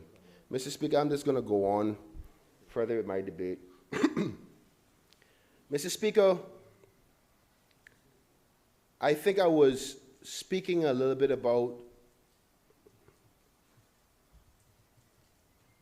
the SPS and the ministry not being able to, here's where I was. I was hoping that the good minister could have spoken to the lack of a policy statement and how it affects the country. I think that there was supposed to be a document of some sort that was supposed to be published, and I'm paraphrasing here, Mr. Speaker, that the government said that they brought all of their agreed policies together and they would eventually release it. At least that would have given some sentiment as to where the direction is going with things. We are addressing a lot of things currently right now by way of policy without a policy document. A lot of changes already, and there's a reason why it says to do it right after election, because we're changing policies as to the immigration. We're changing policy as to minimum wage. We're changing policy in respect to the environment. We're changing policy by way of the NCC. We pulled back on that case. That was a government policy decision. So that's a policy change. There's so many things. Everything that you do in government has to be steered by general principles of outcome. It's a roadmap. And the pencil down approach is a real thing, Mr. Speaker. So, Mr. Speaker, at the risk of continuing to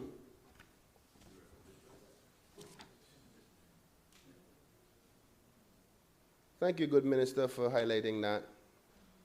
We repeat for the point of emphasis, right? Mr. Speaker, I hope that in wrapping up, the honorable minister can say what they plan to do or how it addresses the argument that they've put forward to say the SPS will be in tangent with the budget when the current law says that the next time around you'd have to do it on the 31st of May. 1st of May. Thank you, good minister. In May. So in May of 2027, there'll have to be another SPS. Do they intend to bring another amendment to the law again later on? I don't know. And if so, if they're changing the approach on how we govern and are held accountable, then they should say so from now.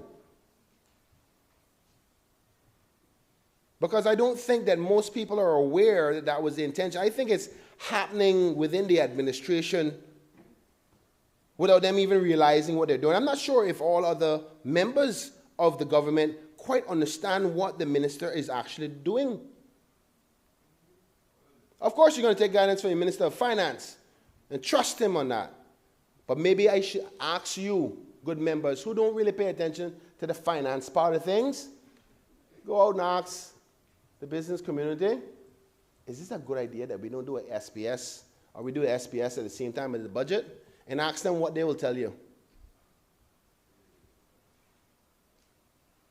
Because I've spoken to a number of ministers of finance, including the one on this side. How severe is it to not give a country an SPS so far out? And the words that I've heard back, I don't think I can repeat them in here because it wouldn't be parliamentary. But the law was created before with the sentiment of it being 3 months after an election for a reason. It doesn't say, oh, come and bring your strategic policy statement whenever you're ready. That's not what it says. You don't just change the law. I mean, how do you feel telling the country, after elected, I'm going to tell you what I'm going to do about all the problems you have, but I need a half a year to tell them. And they're starting off well, Mr. Speaker. They're starting off well. Mr. Speaker, I'm just reviewing my last points here. I want to wrap up. But, Mr. Speaker, I'm going to say this. I will not be supporting these amendments. Every other government for the last 4 terms, and I think before that, last 5 terms, have been able to compile it, have been able to deal with the differences in variances, and they've had to amend when they get the new variances at the budget time. What it sounds like to me, Mr. Speaker, is they don't want to fix the actual problem. And, Mr. Speaker, since the good minister is changing the whole system, maybe it's time for the good minister to actually review what the Auditor General suggested, because he's obviously highlighted that we have some problems with our projections. And I would ask him to go back and look at the Auditor General report, because they have suggested that we need an independent body to help us with our forecasting and our fiscal review. Because whether it's the Department of Finance projections in a preview, or whether it's the BAD or the data that is put in to the Ministry of Finance at the SPS time or at the budget time being such variance off, either way, how we are reporting isn't right. And thus far, this, outside of the one thing he said about outcome-based reporting, maybe he should dwell on that a little bit more, so maybe then I can understand how he plans to fix this, and this is a one-time problem.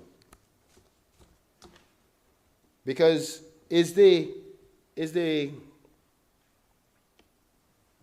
outcome-based reporting that starts in 2028 and 2029 going to solve these projection problems and these variances?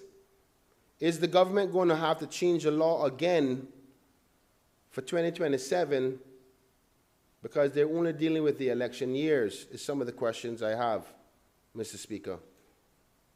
And what are the risks associated with doing an SPS and a budget at the same time? And will the opposition have the appropriate amount of time to be able to analyze the strategic policy statement before it's approved? Because that's what every other administration has had the opportunity to do. Before you come and put your budget together, we look at your policies and your outcomes and your broad outcomes of what you're going to do. Now you're going to circumvent that opportunity, talk about transparency and accountability. Where is that? Unless you don't want us to get the time to scrutinize you, which is a high possibility. Mr. Speaker, I think the government should really reconsider, even if they're saying that in 2028 they're going to go to an outcome-based budgeting process, and this will no longer be the situation, and you're going to have budget and SPS at the same time. Deal with that in 2028. Not the first thing on the job, you're going to come back and tell the people, I need a half a year to tell you what I'm going to do. Every other government has been able to do it. I guess this government can't. I guess this government needs more time after telling everybody you had all the answers. Mr. Speaker, I hope that I can get more information, because I wanted, initially, if the good minister would remember, myself and the good member from Red Bay was on the radio, and we were quite open-minded to giving as much leeway as possible until I started to rationalize and say, what is the justification for winning an election, telling your people, I need a half a year to tell you what I'm going to do, and I still can't get past it? Suspending the standing order so you can go on vacation and take your break from Parliament so everybody can travel and doing all that, that's not an excuse to suspend the standing orders. The people need to know what they're doing, because that's how it's coming off.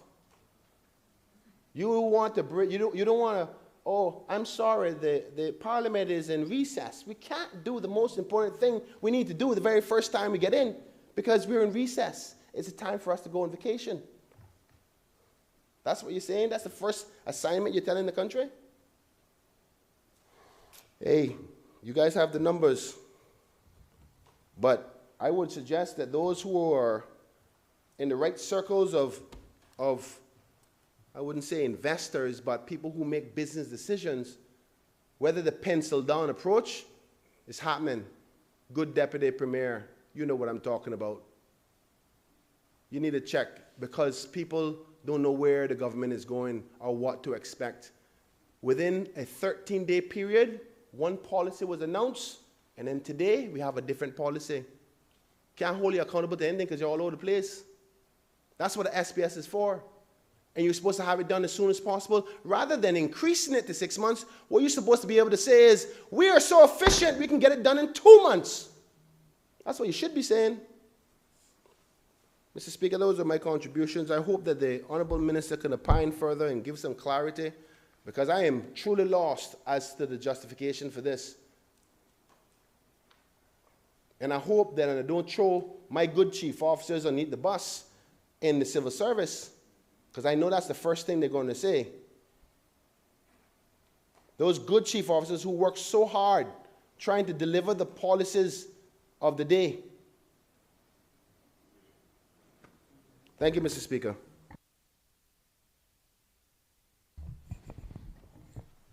The House is suspended until 7:15.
the many times I heard the word transparency said.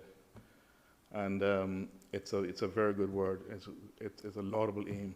I don't believe this bill is helping that transparency. The strategic policy statement, Mr. Speaker, as we've heard earlier on, is not just, or in my view, is not just a financial planning tool. It is a promise to the people of what a new government intends to do. And the law sets out that that promise should come 3 months after the election, and I believe for good reason. It's important for people to understand quicker clock, the direction of travel for the government, and for the civil services then to be able to prepare and move forward with that. Delaying that message by 6 months, in my view, is not just a shift in timing, Mr. Speaker. It's a delay in accountability, and as I said, in transparency and in certainty for every Caymanian household and business trying to plan for the future. So, Mr. Speaker, in that 6-month period after the election, that certainty might not be there, but certainly what we know is that Cabinet meets weekly, the caucus meets weekly, ministers are issuing directives, civil servants are executing orders, public money is still being spent under the old budget cycle, yes, but I suspect there's changes possibly happening within ministries as new ministers try to put their stamp on, but there's no public policy document guiding any of that. That gives me pause. Yet, again, during all of this, the voters remain unsure if they did think they voted for change, unsure of what change they actually voted for because they're not being told, yes, in sound bites and things about immigration and so on, but in broader terms about other things. And as was said today, we're hearing about some of these things because we've asked questions. I'm hearing there's going to be press conferences, so I guess we'll hear some more. But in my view, Mr. Speaker, that's not the correct way to go about doing things. And also, I mentioned average people, but for businesses and investors and entrepreneurs, 6 months of uncertainty is 6 months of hesitation, 6 months of postponed investments, and possibly delayed hiring of Caymanians. And in short, Mr. Speaker, in my view, delayed certainty carries a cost. As we've heard today, and as I have experienced, past governments have met the deadline. I've not heard, as I mentioned, why it is so urgent, but hopefully in the wind-up we'll hear that. But let's be honest, Mr. Speaker. This is not a new challenge. Governments have faced it in the past. There was a suggestion, recommendation earlier on that we should look at maybe 4 months rather than 6 months. I could live with that. I'm hoping the government is willing to consider that. We will see. As was noted, the record might show that 3 months is not perfection in terms of getting the numbers right between the SPS and the budget time. Life is not perfect. But the 3 months or 4 months is practical, it is precedented, others have done it, and more importantly, it is publicly valuable, Mr. Speaker. I will skip some of this, Mr. Speaker, in the interest of time, but I will say, Mr. Speaker, let's not pretend we were talking about the calendar and the holiday. Let's not pretend that the calendar is a problem. It really isn't. There were, if we go to 4 months, there's a way to get that done. Mr. Speaker, I mentioned that my previous experience working with 2 other governments that involved coalitions, how useful it was for us, not only in terms of being able to set out pretty quickly the policies of the government so the country knew, but also for the different parts of those governments to be on one page together.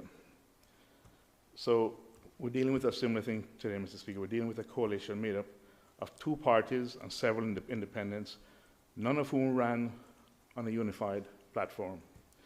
The people were not presented with a shared plan at the polls. So how can we now ask them to wait 6 months to find out what this coalition actually stands for? The minister has also pointed to the ministry's intention to modernize the budget framework and shift to outcome-based budgeting by 2028 to 2029, suggesting this justifies merging or delaying the SPS process.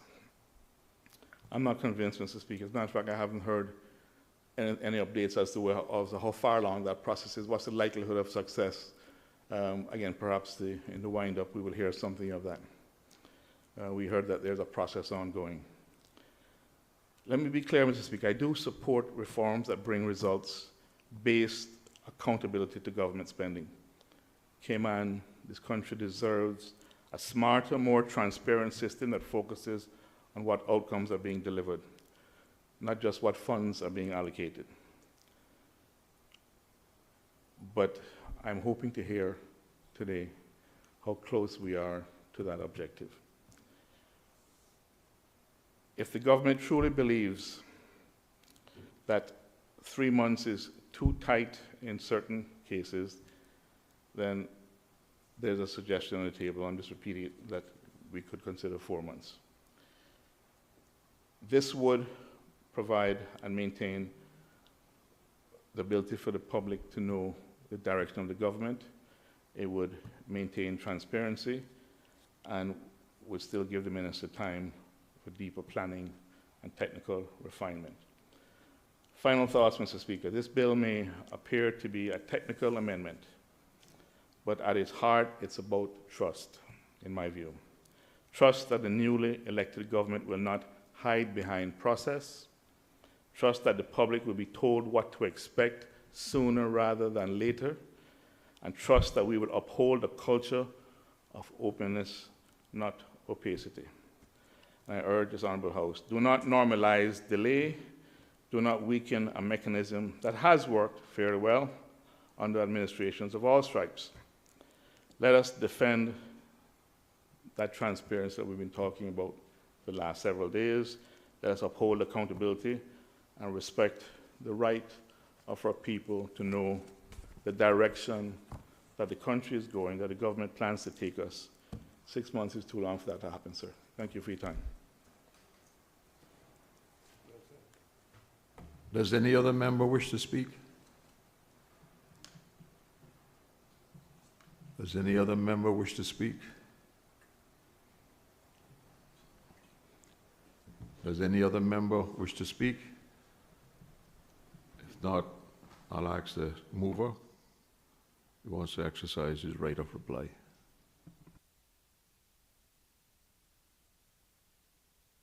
Thank you, Mr. Speaker. This afternoon, this evening, reminds me of an old saying,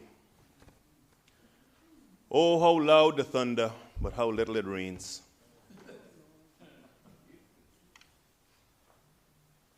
If I have not heard it all, I've heard it today. Let me first point out, Mr. Speaker, that there was no suspension of standing orders. Under the Constitution, the Premier has the right to deem any piece of legislation to be urgent. And the fact of the matter is, we had to make a call. And the call was between continuing to do what the opposition has called a useful process, or having the guts to tell the people it's not working, it's broken, it needs to be fixed. Let me remind the public of what we're talking about. And then I want to test this theory, the pencil down theory that the Deputy Leader of the Opposition has so eloquently spoke about. I suggest that his pencil has been down for the last 4 years. Because if his pencil was up, he would have looked at the numbers and seen the great variance and said to his government, this is broken, let's fix it. Asleep at the wheel. Improve, let me go to what the 5 broad outcomes are that his coalition was governing this country under. And you tell me how business owners were going to be making massive investment decisions on this. Improve the quality of life for Caymanians and residents. Okay. Enhance competitiveness while meeting international standards.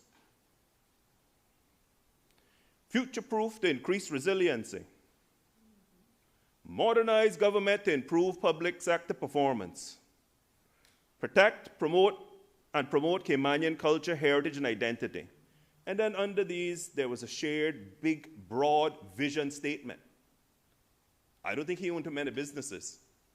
I don't think he's managed or operated too many businesses. Because if him and the opposition bench are going to come to this house and suggest that the business community is out there with their pencils down to wait for these 5 broad outcomes that they produced to make investment decisions, he's really, really, really kidding himself. But you see, that's the reality that a lot of politicians live under.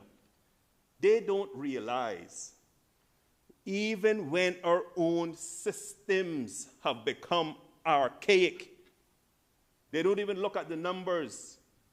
If he thinks that there aren't business people out there who have looked at the SPS, looked at the final budget, realized it was nothing but hogwash and said, we don't need to listen to this. We make our decisions based on what we see in the economy. This is not an economic projection. Mr. Speaker, let me thank the Leader of the Opposition, because I must say his presentation called for one simple diversion. 6 to 4 months.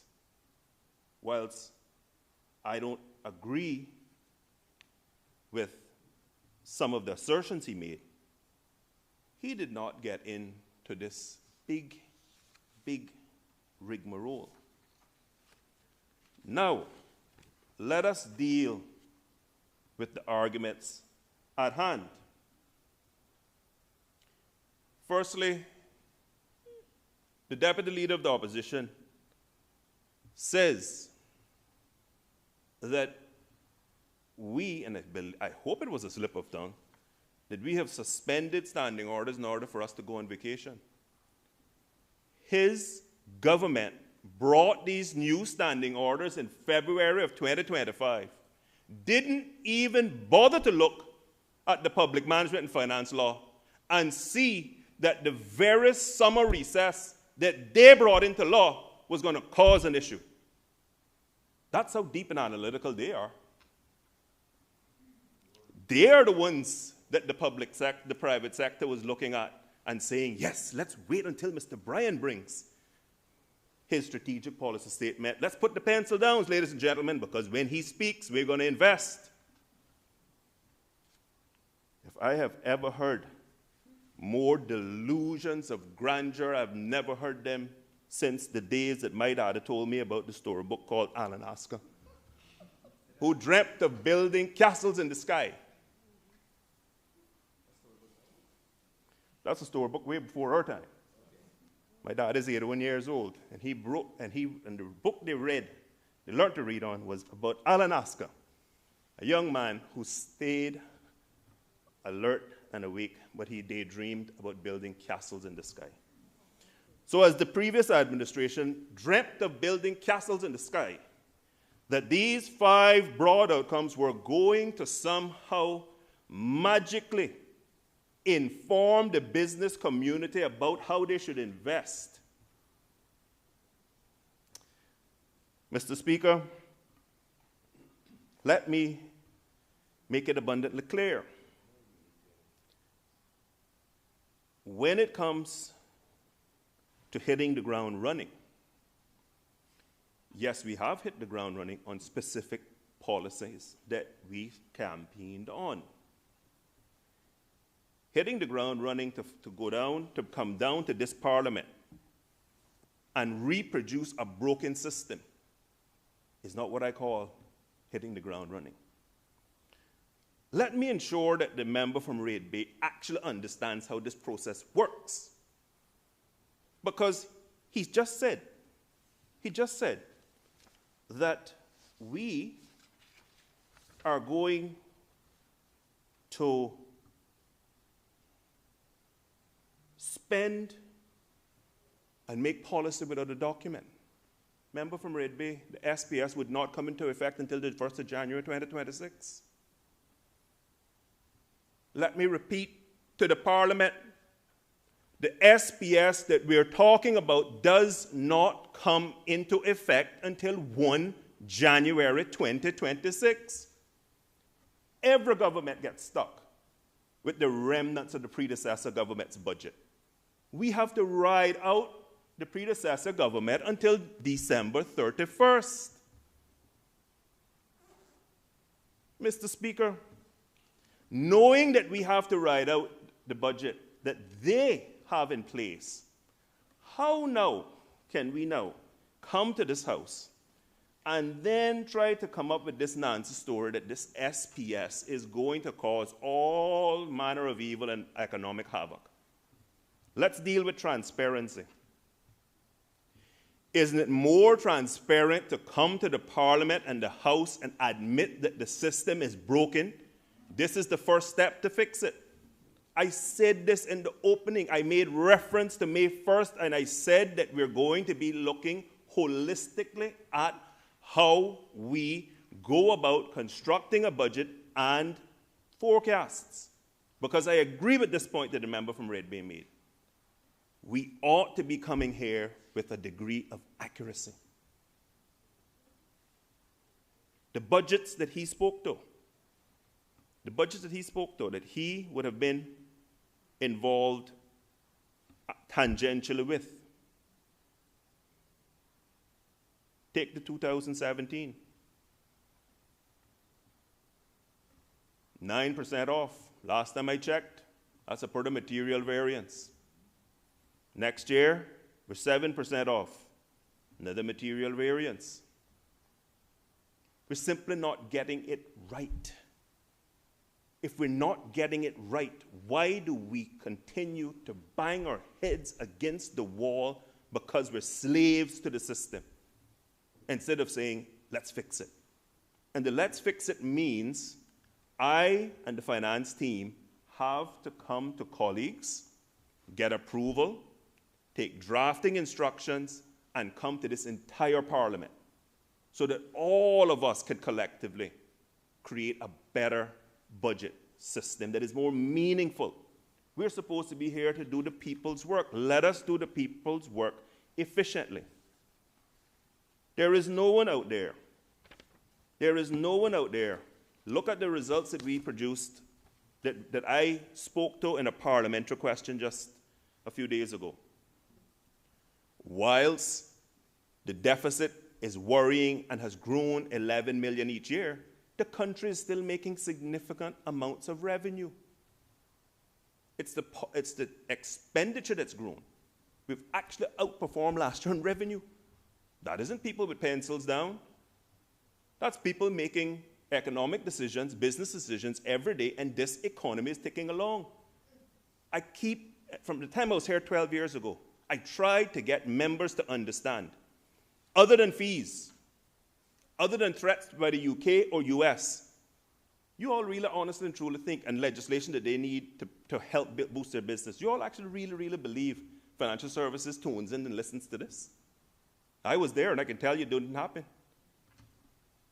The financial services industry is driven by global conditions of investors who need a safe place to do business. There is going to be nothing that comes forward that's going to compromise that. That is our golden goose. Now, let us deal with another reckless comment made by the Deputy Leader of the Opposition. He starts talking about, are we going to stop cruise tourism? Are we going to stop school lunches come September? The fact of the matter is, if we had produced an SPS, the SPS does not drill down into that level of minutia. That would have been hidden in the SPS anyway. The SPS is broad outcomes with very high-level specific outcomes that we want to achieve. The SPS does not drill down to that level of minutia. We all know that. We all know that.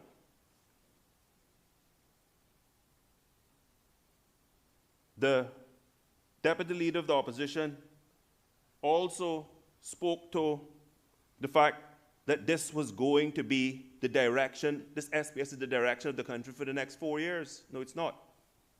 It's 24 months that the SPS governs 2 budget cycles, not 4 years. He then, in a very circuitous way, brought in stipends for tourism. Now, the Deputy Leader of the Opposition and member for Georgetown Central, he wants a nice program that will run every year that will cost an additional close to $20 million as costed by the relevant ministry. Now we want stipends for tourism. What about when a construction firm no longer has a job, is out of a contract? What happens then? My friends, it is wonderful to come into this parliament and tell the public, yep, we're going to tax the international sector of our economy so we can give everything to you. Because that's what we're hearing. Let's cut it down, just cut the chase. If he talk about something fishy, there's nothing fishy about what I've heard from the opposition bench. It is tax and give away. Let's give away everything that we have because that's how we can buy votes. We buy votes by promising our people that we're going to give them instead of lifting them up, instead of ensuring we're educating our people, training our people, so that we can recreate a middle class that has been decimated in this country. I have not heard one policy position come from the opposition that speaks to that critically important issue. That's the hard work that we're doing. He then tried to analogize Trump versus Biden. In case we haven't figured it out yet, there's no such discrete divide in this country. There is no such discrete divide. We don't have a discretely conservative party versus a discretely liberal party. What we have is shades that the public is dying to start to see what the real difference is. But I can say that in the first sitting of the meeting of this House, a clear difference is emanating. The government wants to empower Caymanians, wants to put Caymanians in control of their lives.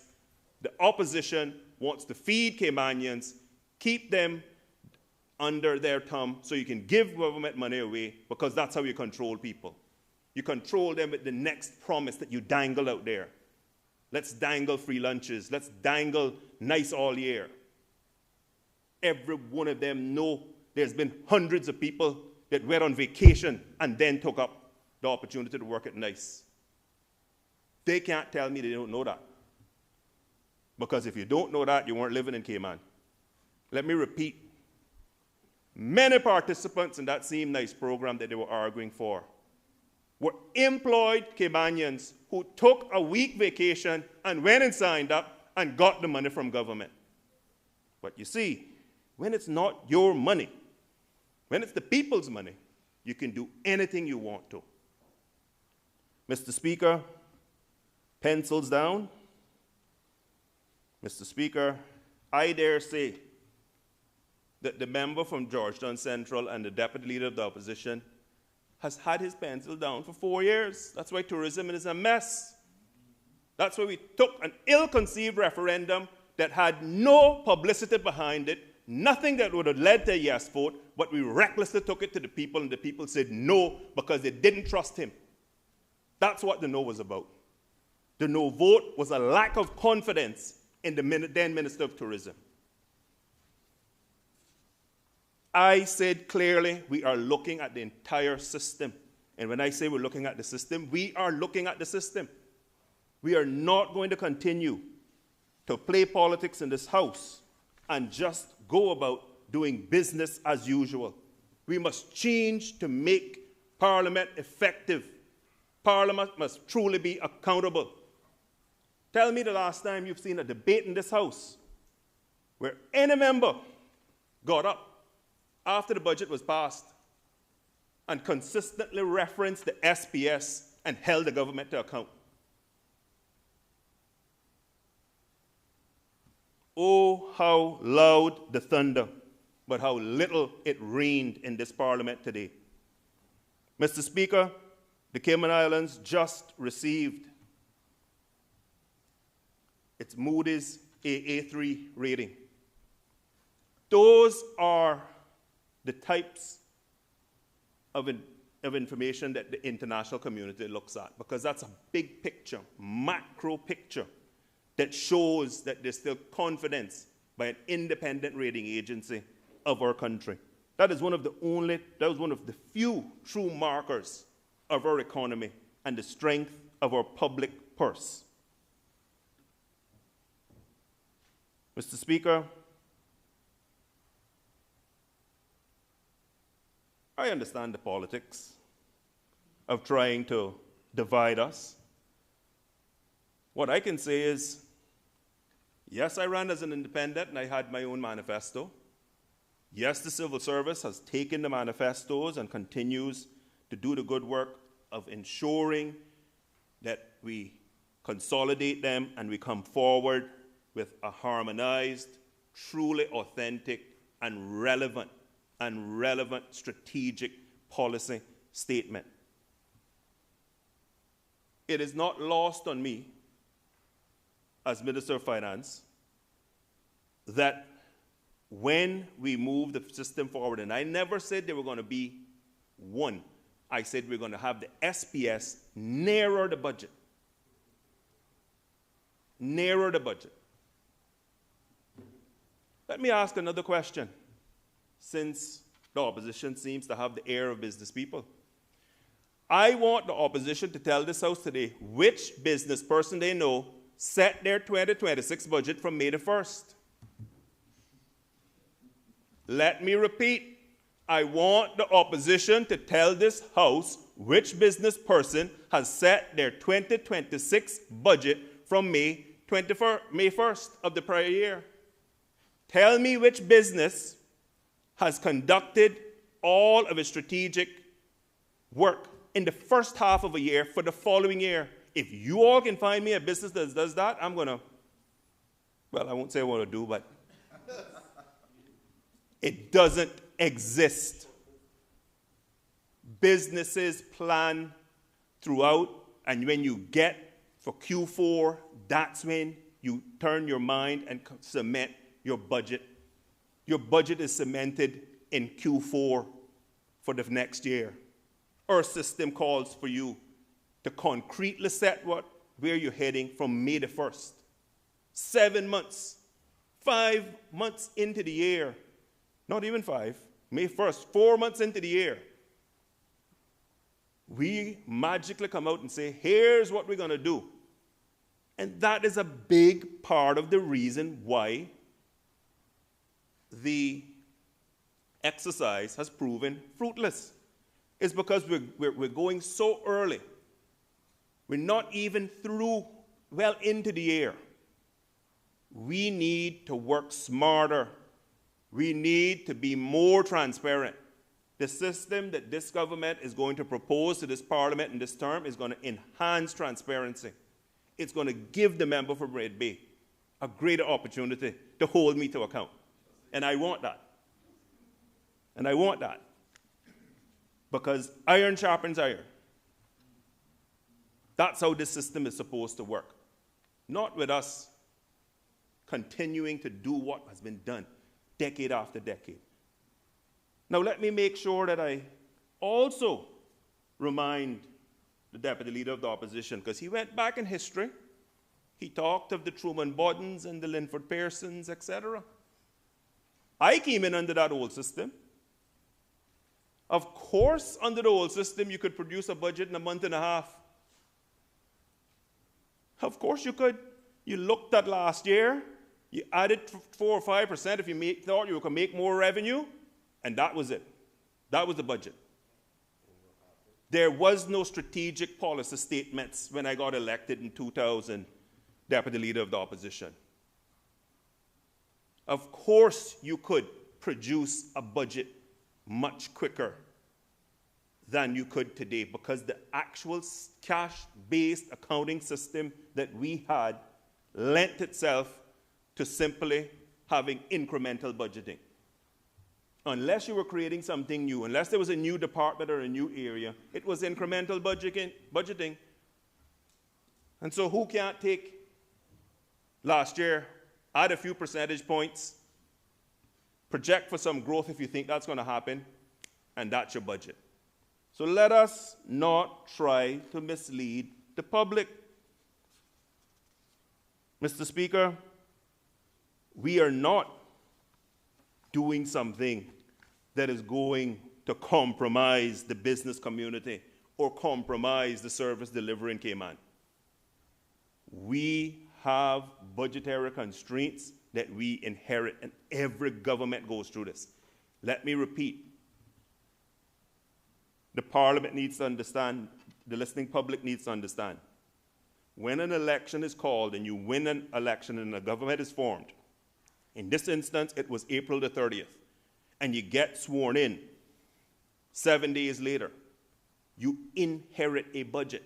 You don't change the budget right then and there. What you have to ride it out until December the 31st.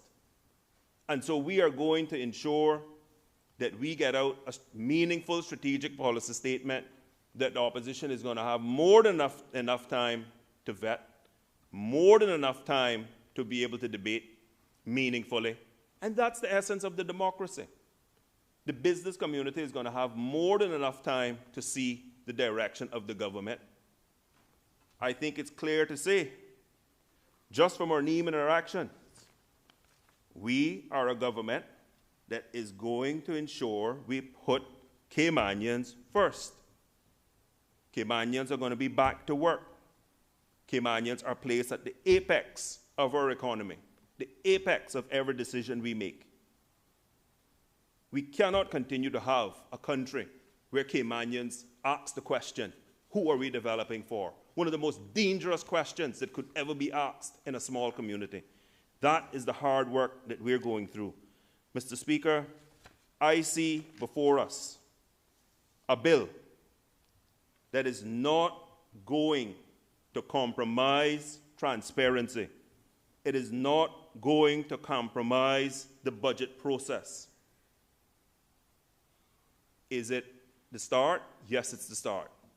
Is there a fair criticism of or question by the opposition that you say, look, fine, we can argue about 4 or 6 months. Let's see what the system will look like when you come with a more meaningful piece of legislation to pull it all together. That's fair. I can't debate that right now because it's not before us. So that's a fair criticism that we're not there yet. What I can promise the House is, once we put out the draft, it is going to be a document that we're going to truly put out for consultation, and I'm going to ensure that we listen to all members of the House. All members of the House. Mr. Speaker, this bill ought to be supported by the members of the opposition. I will end, Mr. Speaker, with reminding us of the wide gaps. And let's just stick with the last 4 years.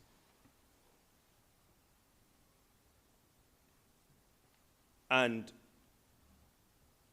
it's very useful. 2021, SPS projected surplus 109,211,000. By the time you got to the budget, it was 75,000,000 342,000. That's a decrease of 33,869,000 or 31%. I don't believe that anyone purposely did that. I'm never going to accuse anyone of purposely doing that. But when you continue to feed a flawed system, you get flawed results. 2022, a projected surplus of 25 million, you wind up on 19 million, 6 million or 24% less. How can that be meaningful to the business community? How can that level of variance be meaningful to the business community? 2023, a projected surplus of 34 million, but you wound up with a 28 million, 27.7 million, so call it a $6 million or 19% variance. 2024, a 77,377,000 SBS surplus versus 42,972,000. A negative variance, again, and all these are negative variances of 34,403,000 or 44.5% difference. These are staggering differences. There's nothing fishy going on here. We have a broken system and we have to admit it. We got to put in the work now to fix the system. Let's make the system meaningful. Let's ensure that what we do down here is of meaning to the business community and our people who can actually then hold us accountable and say, aha, this is real work. Look at what they're doing. They're improving the work. They're being more accurate. And then finally in 2025, a projected surplus, SPS surplus of 98,166,000. The final outcome, 98,166,000. The final, 53,157,000. And that should be the end of the argument. We are going to improve our system. We're going to improve transparency to ensure that what we get as a result is much more vigorous, can stand up to scrutiny, and that the opposition and the public can hold the government accountable. We are a government that's built on transparency, built on honesty, built on integrity, and we are built on accountability. I implore the members of the opposition, I beg the members of the opposition, change your minds. It's a Friday, it's late. Work with the government. I thank you, Mr. Speaker.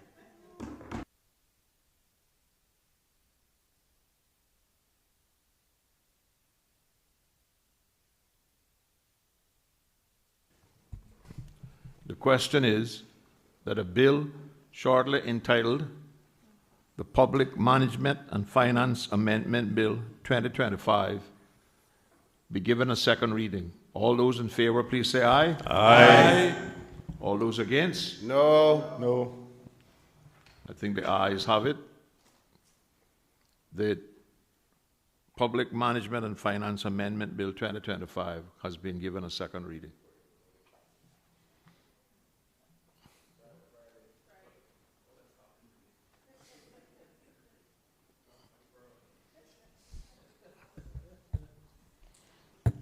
Public Service Management Amendment Bill 2025.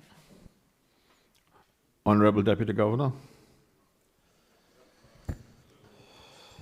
Thank you, Mr. Speaker.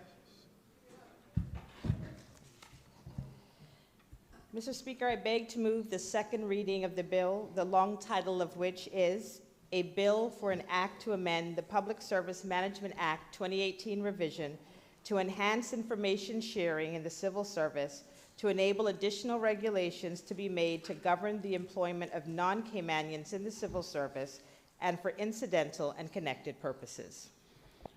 The bill has been duly moved. Does the mover wish to speak thereto? Yes, Mr. Speaker, thank you. Mr. Speaker, today I rise to introduce the Public Service Management Amendment Bill 2025 to the members of this honorable House.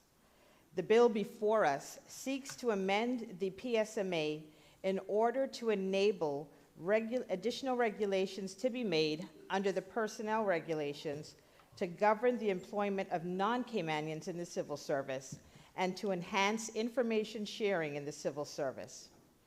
Very importantly, Mr. Speaker, the bill we are considering today is an enabling provision, enabling term limits to be introduced within the civil service. This is achieved by seeking to amend Section 67 of the Principal Act to empower the Cabinet, on the advice of the head of the civil service, to make regulations to provide for term limits in respect of the employment of non-Caymanian civil servants, to provide for limitations, prohibitions, exemptions, conditions of employment, and any other matters relating to the appointment and reappointment of non-Caymanians as civil servants, and to provide for information sharing between the portfolio of the civil service and the Work Opportunities and Residency Cayman Department. The bill widens the scope of the power of the portfolio of the civil service as it relates to requesting certain information from civil service entities for the purposes of undertaking the portfolio's duties under the Principal Act. It will give the POCS the power to request information concerning human resource matters from civil service entities, such as we believe will be necessary to implement and enforce term limits. And the civil service entities will be required to accede to those requests. It also sets out, Mr. Speaker, clear provisions for information to be seamlessly shared with the Department of Work to enforce the provisions of the Act.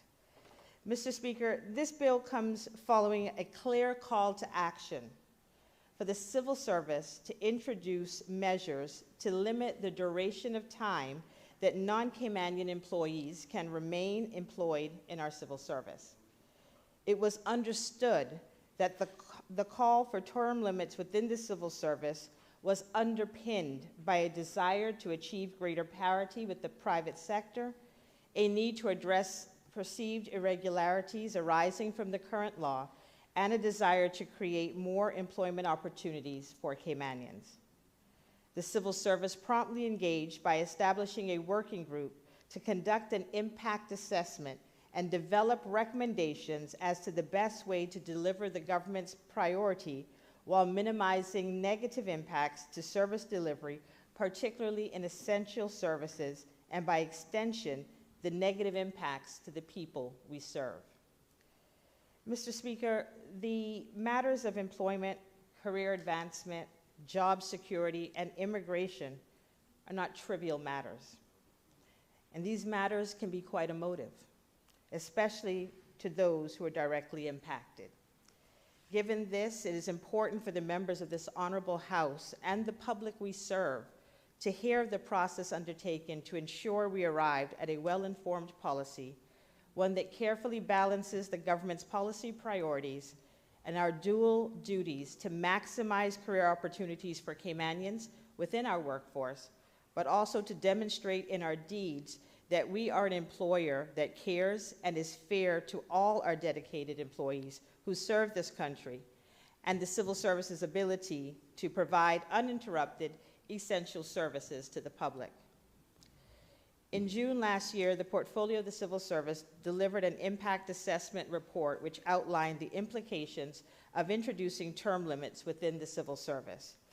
Based on a large volume of data, consultation across the civil service with employees and heads of department, and in-depth analysis from the Economics and Statistics Office, proposals have been designed to ensure that we are able to achieve the government's intended purpose of introducing term limits within the civil service while reducing the unintended consequences, which could be severe and highly disruptive. We have sought to understand the risk posed by the civil service having been excluded from the term limit policy historically so that these could be addressed. Specifically, Mr. Speaker, we sought to understand the extent to which non-Caymanians within the civil service contributed to the total number of non-Caymanian workers within these islands, as well as the extent to which non-Caymanian civil servants are driving up permanent residency numbers. Through the team's work, aided by the ESO, we confirm that non-Caymanian civil servants make up 4% of total non-Caymanian workforce in the Cayman Islands. We further confirm that as of March 2024, non-Caymanian civil servants made a negligible contribution to the total number of permanent residents in the Cayman Islands, accounting for only 173 of all permanent residency recipients. Of those, Mr. Speaker, I think it's important to note, half, 86 of those, acquired their permanent residency through marriage versus long service. So they were entitled to this in any course.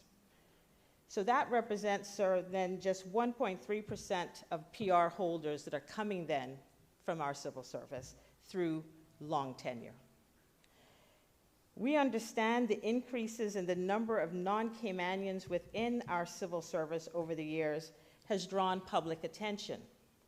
However, this growth has been driven by our high volume roles, most significantly in education.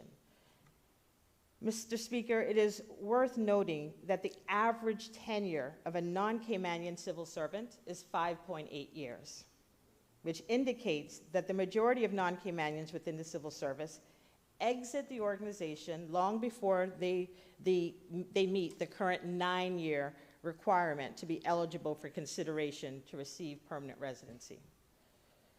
The next phase of our analysis was to assess the risk associated with the introduction of term limits, with a focus on identifying an implementation strategy that both fulfill the government's mandate while minimizing the risk to the organization and the public by extension.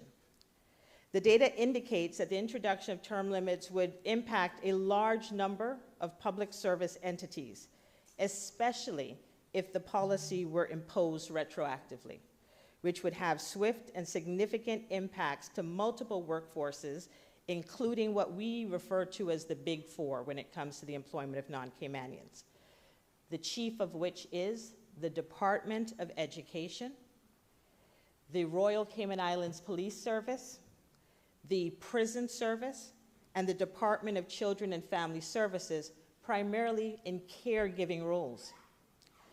Retroactive implementation of term limits for existing civil servants could give rise to the following impacts on the public purse within a compressed time frame of 2 to 3 years of implementation.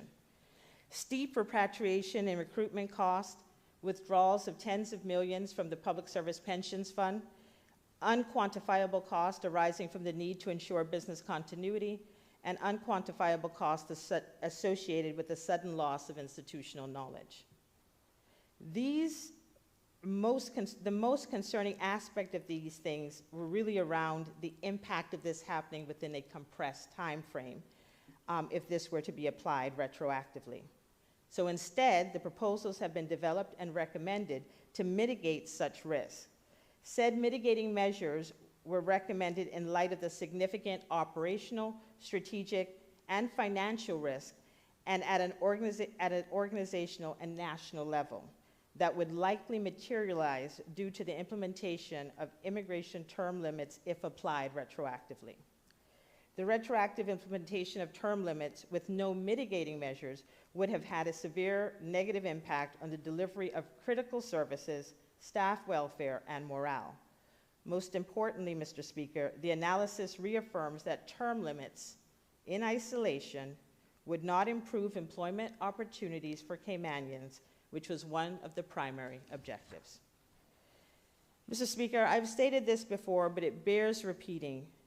The departments most heavily impacted by the introduction of term limits based on the volume of civil servants, non-Caymanian civil servants they employ, were those tasked with national security, education, and the provision of social services. If applied retroactively, the Department of Education and the RCIBs would suffer catastrophic operational failures, losing 126 and 89 staff members respectively within the first year of implementation. To expand upon just how calamitous these losses would be, had term limits been applied retroactively, the 89 departures from RCIPs, as an example, would have resulted in the entity losing 100% of the following essential sections: the Bureau of Financial Investigation, digital forensics, scenes of crime, ballistics, major crime investigations, and the analyst and cold case unit. Some in the team have described that as a good day to commit a crime. They would also have lost between 70 to 85% of their security and intelligence unit, the financial crimes unit, and the training and development unit, and the firearms unit. Mr. Speaker and honorable members of this House, I trust it is plain to see that the imposition of term limits with retrospective effect and the consequences to these islands would have been immediate and disastrous. With retrospective implementation ruled out as being unviable, 2 additional options were then considered by the team. The first option was to impose no restrictions on imposing Caymanian civil servants and apply term limits only to new hires. The second option was to impose restrictions on all non-Caymanian civil servants, with existing civil servants being subject to term limits beginning on the day the legislation is implemented.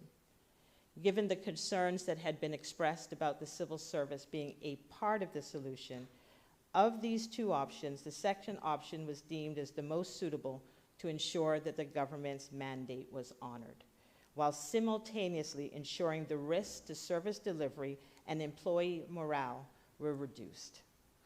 The first step to achieving this monumental step of implementing term limits within the civil service was to make the provisions enabling this shift within the Public Service Management Act. Mr. Speaker, the bill before this honorable House today will introduce amendments to Section 67 of the PSMA to empower the Cabinet, on the advice of the head of the civil service, to make regulations allowing for term limits in respect of the employment of non-Caymanian civil servants, and to provide for limitations, prohibitions, exemptions, conditions of employment, and any other matters relating to the appointment and reappointment of non-Caymanians as civil servants. Using these expanded powers, the civil service will be able to respond to the call to action for term limits to be introduced in the civil service. This is that first step. Following approval of this bill in this honorable House, the civil service will work diligently to draft amendments to the personnel regulations in order to limit the employment of non-Caymanians within the civil service to the same length of time as is applicable to private sector workers in the Cayman Islands private sector, as per the Immigration Transitions Act, which is currently 9 years. Our recommendations will also seek not to meet, but to double their prohibition period on reemployment within our civil service, taking the rollover period from 1 year, as applicable within the private sector, to 2 years. Additionally, the amendments will give statutory protections to avoid persons who might join the civil service being able to evade the term limit states that were already applicable to them. So we will have statutory protections to prevent that thing happening, and vice versa if a non-Caymanian civil servant left the civil service to join the private sector. Mr. Speaker, these policy intentions have been extensively publicized by the Deputy Governor, the Honorable Franz Manderson, who, upon receiving the support of the incoming government, immediately undertook multiple media appearances to be transparent about the government's proposed policy. This included a joint appearance by himself and the Honorable Premier to announce the Cabinet's decision within hours of such a decision being formalized. Mr. Speaker, the target date for the legislation to come into effect is 1st of January 2026. With the actual effective date to be fixed by Cabinet order, upon confirmation that appropriate systems and policies are in place to bring about compliance with the new legislation and proposed amendments to regulations. On the date the legislation commences, the term limit period or clock for existing non-Caymanian civil servants will begin. Even with the decision to move forward on the basis that the term limit clock will begin for existing non-Caymanian civil servants on January 1st, 2026, there remains a residual risk to the continuity of public services that these measures will negatively impact morale within the civil service or give rise to early departure of highly skilled non-Caymanian civil servants. Now that it has been confirmed that term limits will be introduced, the civil service will need to continue to monitor the staff's sentiment and to put measures in place that manage morale as best possible. These efforts have also already commenced, with full and frank discussions in the form of town hall meetings internally with key stakeholders, including our chief officers, our heads of department, including the big four that will have big impacts, and very importantly, Mr. Speaker, a town hall meeting with all civil servants where questions were answered frankly and openly as they were the persons directly impacted by this policy decision. This communication will continue in the coming months and will expand to more focused engagements with teams within departments which are most directly impacted. Mr. Speaker, it is known that term limits in isolation will not increase job opportunities for Caymanians. Term limits have not achieved this in the private sector and will not in and of itself achieve this in the civil service. In the 20 years since term limits were introduced, the representation of Caymanians in the national workforce has significantly decreased. I have the numbers, I'll leave it at that. More is needed to achieve the full objectives of our government, and the civil service is committed to delivering against those full objectives. In light of this, in addition to introducing term limits within the civil service, our proposed amendments to the regulations will very importantly seek to introduce mechanisms to enable certain civil service positions to be designated as Caymanian only. Our proposals will also enable the civil service to require non-Caymanian civil servants through contractual terms to participate in the training of their Caymanian successor. In conjunction, an enhanced framework for succession planning will be released shortly to drive accountability and transparency of succession planning within our civil service. A new component of this framework is the establishment of steering committees centrally and within individual ministries that will be chaired by our deputy governor and individual chief officers, respectively.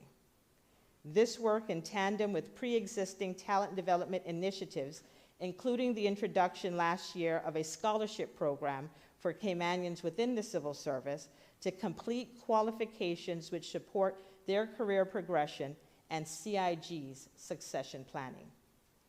In this way, Mr. Speaker, the civil service is introducing enhanced mechanisms to drive the full desired outcomes of increasing the representation of Caymanians within our workforce, particularly in key roles. Mr. Speaker, while our proposed amendments to the personnel regulations would introduce term limits within the civil service and provide mechanisms for the prioritization of Caymanian training, employment, and advancement, it would not be prudent for the civil service to ignore the possibility that temporary exemptions may be needed from time to time or in special circumstances in order to ensure continuity of essential services to the community or special project assignments that are in progress. In recognition of this possibility, we intend to propose in these amendments to the regulations the ability for the governor and deputy governor to approve temporary exemptions from term limit restrictions based upon their respective reporting lines. However, even in these cases, the temporary exemptions that can be approved by the governor or deputy governor unilaterally would have a maximum duration and could not exceed 2 years. Additionally, our proposed amendments would include general exemptions for positions which are governed by legislation that specifies tenure, for example, our judiciary, or other designated groups of employees approved in Cabinet. Where exemptions are approved, the personnel regulations will require an annual publication of statistics relating to temporary exemptions to ensure transparency and accountability. It should also be noted that the responsibility for monitoring compliance with immigration legislation to ensure that persons do not remain in these islands beyond their period of lawful residence will remain with those who handle immigration enforcement and amendments. And the amendments today to our Public Service Management Act will ensure that necessary information sharing occurs between the POCS and work so that they can carefully fulfill their mandate. Mr. Speaker, this evening I've spoken at length about the bill and the civil services proposals for how we could bring amendments to the personnel regulations and what those amendments would seek to introduce. While the amendments to the personnel regulations will further bolster efforts to safeguard Caymanian employment by, for example, red circling certain positions as Caymanian only, and allowing for the contracts of non-Caymanians to contain clauses that obligate them to train Caymanian successors, these measures in and of themselves will not create more employment opportunities for Caymanians. This is why the civil service is adopting additional measures above and beyond those currently in place. However, it is worth noting that the progress which is already being made in the civil service in this regard. Mr. Speaker, as you and the members of this honorable House are aware, the civil service, through the provision of the Public Service Management Act, is required to give preference to Caymanians where Caymanians rank broadly the same as a non-Caymanian applicant during a recruitment process. Additionally, our existing regulations allow for returning graduates to be appointed to roles within the civil service without open competition, a provision that's increasingly being used. Mr. Speaker, succession planning within our organization has resulted in several senior positions being filled with Caymanian successors. Included in the list of successful Caymanian succession outcomes is the Chief Fire Officer, Director of Prisons, Director of Computer Services, the Commissioner of Police, the Director of Public Safety Communications, the Director of the Department of Communications, the Director of Lands and Survey, the Director of the Department of Children and Family Services. The changing face of leadership within our uniformed service has been most pronounced over a very short period of time.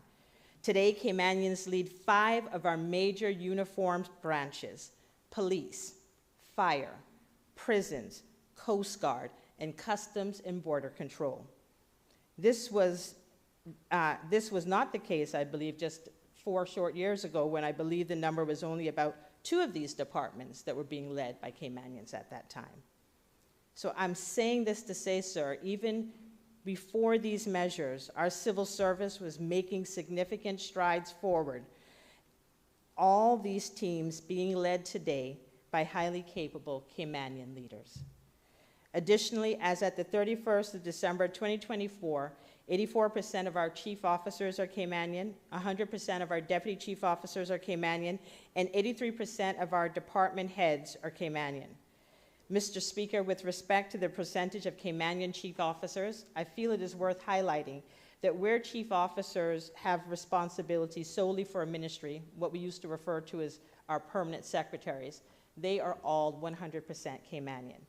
However, the percentage of 84% that I stated moments ago refers to those chief officers who have dual designations, where their primary function is not chief officer, but a technical role such as Auditor General, DPP, etc. Even in this area, Caymanians hold many of these dual function roles. Even with the number of succession planning successes having been achieved by ministries and portfolios across CIG, the POCS continues a significant stream of work to enhance and expand succession planning to allow for increased numbers of succession pathways and ultimately an increased number of Caymanians who succeed to higher positions within their organization. Mr. Speaker, the civil service also boasts a mature internship program, as we witnessed today, which on an annual basis receives and provides on-the-job training for approximately 100 young Caymanians each year, this year set to exceed that number. Another program that was introduced last year in the civil service is the scholarship program, which provides eligible Caymanian civil servants with financial support and internal guidance to pursue education up to the master's degree level. In the first year of the program, 7 Caymanian civil servants were granted scholarships, allowing them to complete studies ranging from early degrees at an associate's level to postgraduate programs at the master's degree level. The civil service also adopted, with the full backing of successive governments, our Emerging Talent Program, which provides opportunities for Caymanians who have recently graduated to gain the practical experience for a permanent appointment within their field of study. It also facilitates talent mobility within the civil service for Caymanians who have undertaken additional qualifications to retool their careers. In 2024, this program allowed 5 Caymanians to be recruited or seconded to gain experience in their respective fields, with 3 participants permanently joining the Public Works Department, having recently graduated from the TVET apprenticeship program run by that department. Additionally, 1 each joined the Cayman Islands National Archive and the Mosquito Research Unit, respectively. Also a part of our existing legal framework and internal HR policies is the requirement to advertise posts before appointing or renewing the fixed-term contract of any non-Caymanian employee. Mr. Speaker, despite the civil service's existing successes with attracting and retaining Caymanians within the civil service, which I hasten to add, has resulted in the civil service being the single largest employer of Caymanians. 15% of all employed Caymanians work within our civil service, which is even more significant considering that the civil service is only responsible for the employment of 8% of all persons within our workforce. The civil service is punching above our relative size in the job market to ensure career opportunities for Caymanians. This is how it should be, and moreover, we accept that we can and must do more. To this end, the portfolio of the civil service is developing a proposal to expand our Emerging Talent Program for Caymanians to provide more opportunities for entry-level positions and avenues to convert these into positions into full-time roles by career mapping. This proposal will form part of our budget submission in the upcoming cycle. We are proud to have been invited by the Honorable Minister of Employment to join the ministry in efforts to create a national workforce plan, drawing upon the private sector, but also creating room for the portfolio of the civil service and the Ministry of Education to be at the table. Thank you, Minister.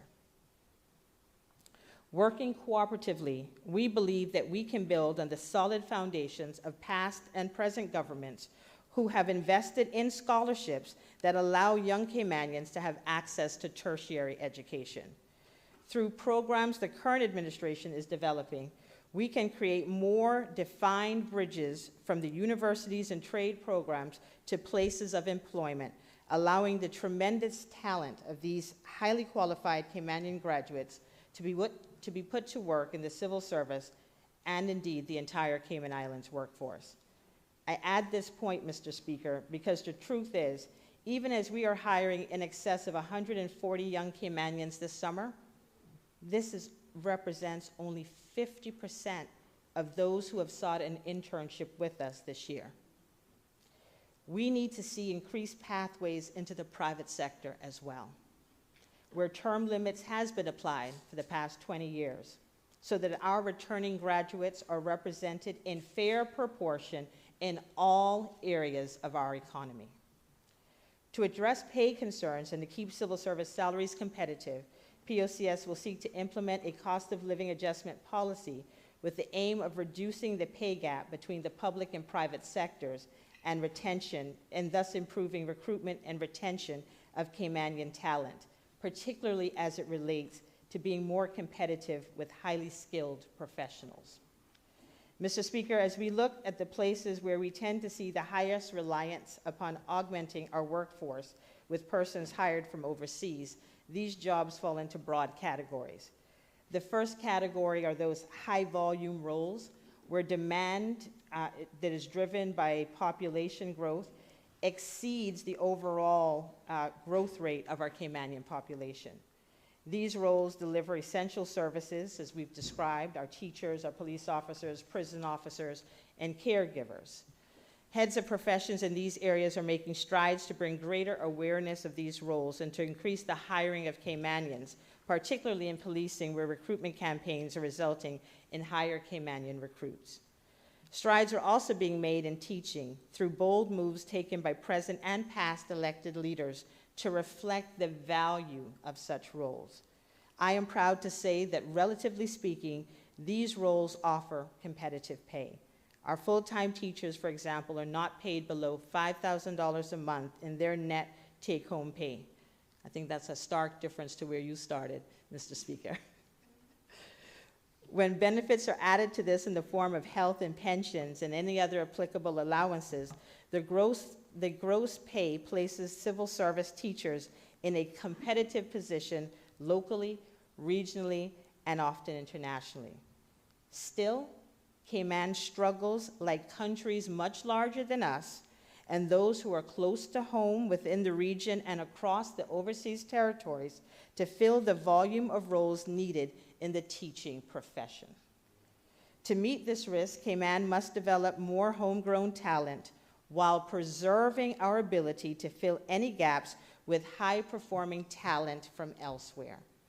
This week, even before our children actually depart schools for their summer breaks, Mr. Speaker, educators are feverishly finalizing plans for the reopening of schools because we know that when the school bell rings, we must have qualified staff in place to welcome thousands of children into our classrooms.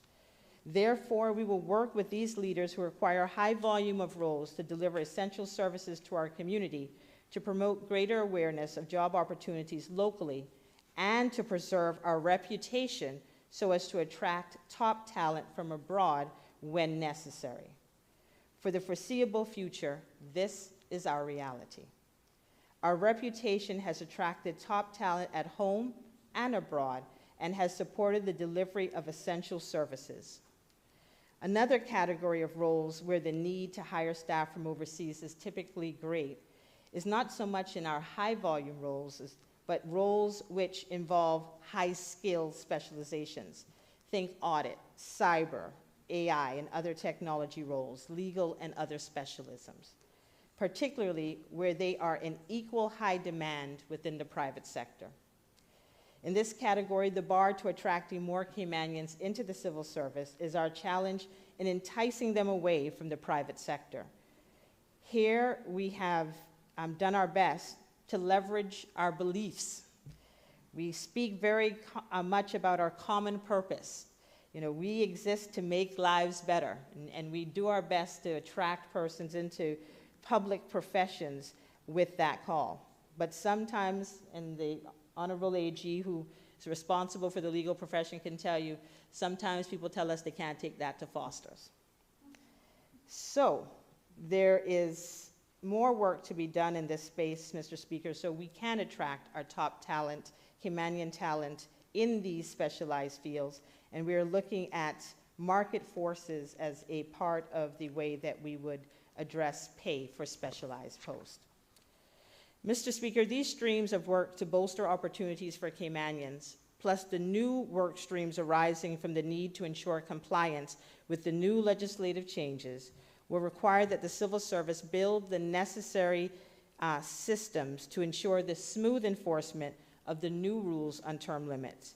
The implementation of the proposed legislation will also require the introduction of new procedural measures to ensure compliance. Most notably, systems will need to be developed for information sharing between appointing officers, the POCS, and work.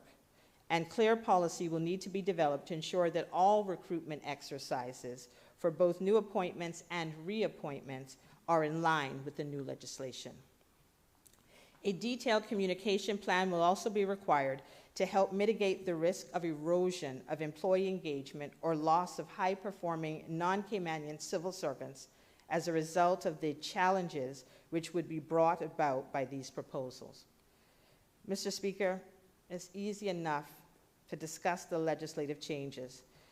The logistics and processes needed to make this proposal work is something else.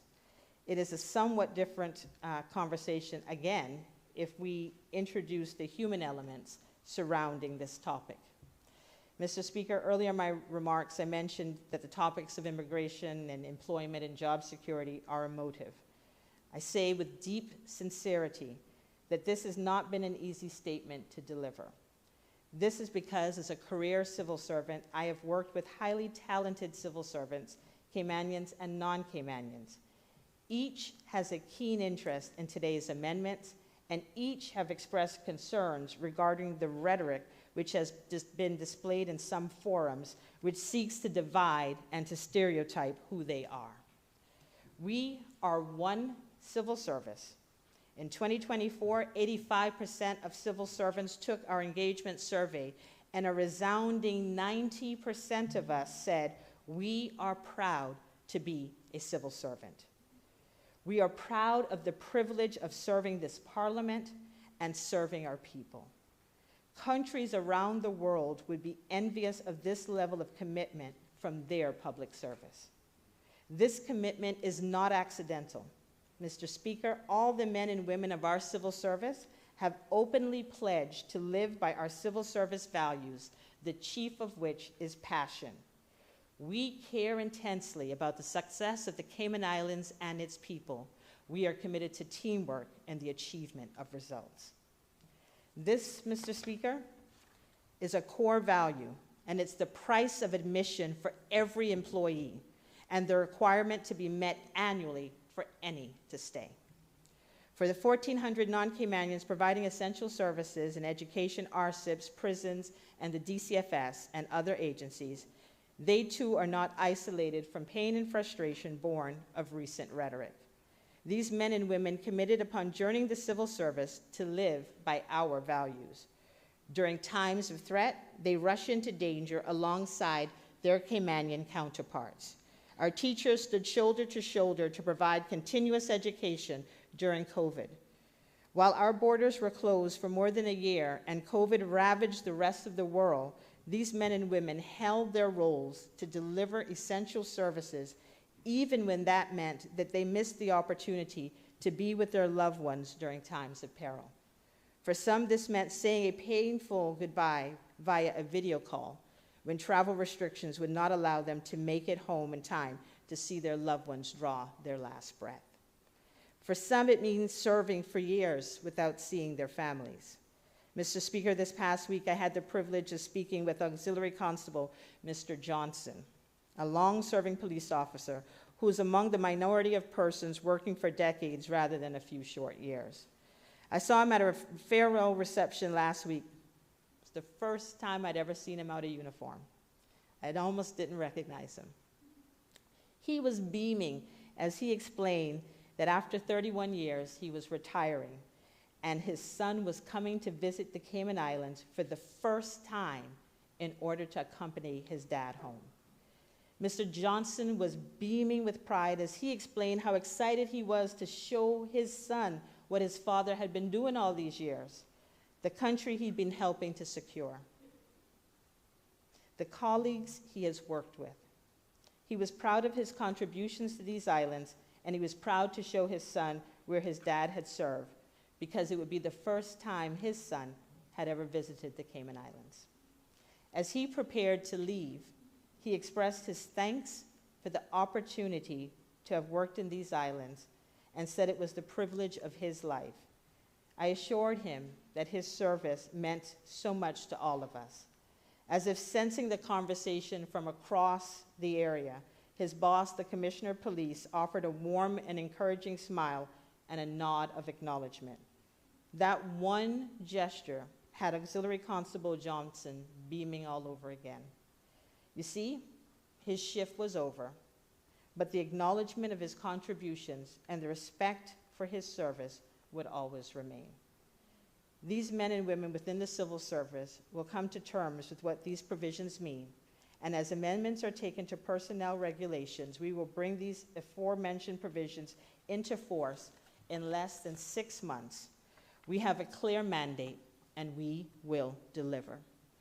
However, in the way we do so, we can and will respect all the men and women who serve. Similarly, all civil servants remain committed to giving our best to see the government deliver on its promises to make lives better. Immigration is a subject that these islands must come to terms with. It will require difficult decisions. As we take these decisions, it is my prayer that, like generations before us, we will lean to reason rather than rhetoric. We will understand that being firm does not have to come at the expense of being fair. Because, Mr. Speaker, when such service is met by harmful rhetoric and stereotypes, it dehumanizes these civil servants and ignores their sacrifice. It compromises our ability to attract top talent when we have shortages of those particular skill sets here at home. The civil service understands that this is a priority for our government and a matter that our people are crying out to be addressed. We will not shy away from this challenge. We will do our part, and we will lead from the front. That, Mr. Speaker, is why this bill is coming at the very first meeting of this new administration. The civil service hires 4% of all non-Caymanians working in the Cayman Islands.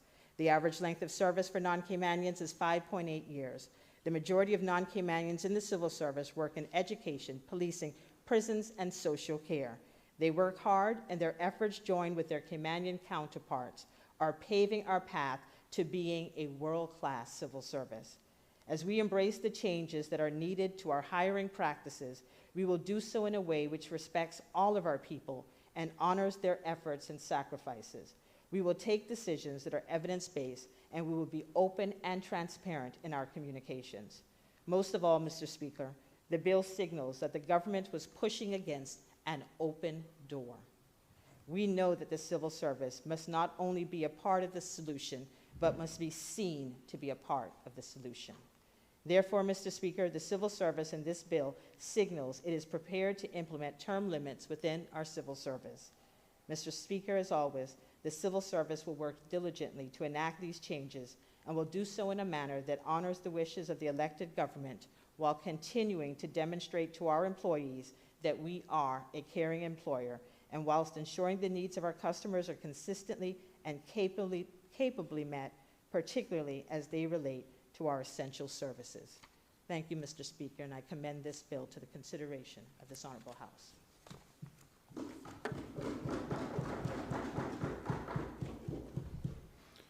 Does any other member wish to speak?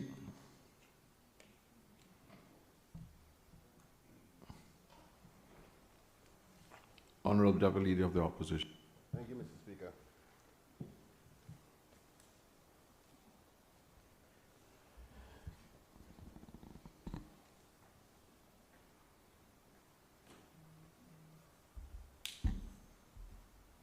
Thank you, Mr. Speaker, and I want to first say thank you so much to the Honorable Acting Deputy Governor for her very, very detailed, balanced, compassionate analysis while putting the relevant seriousness of this topic and its tone.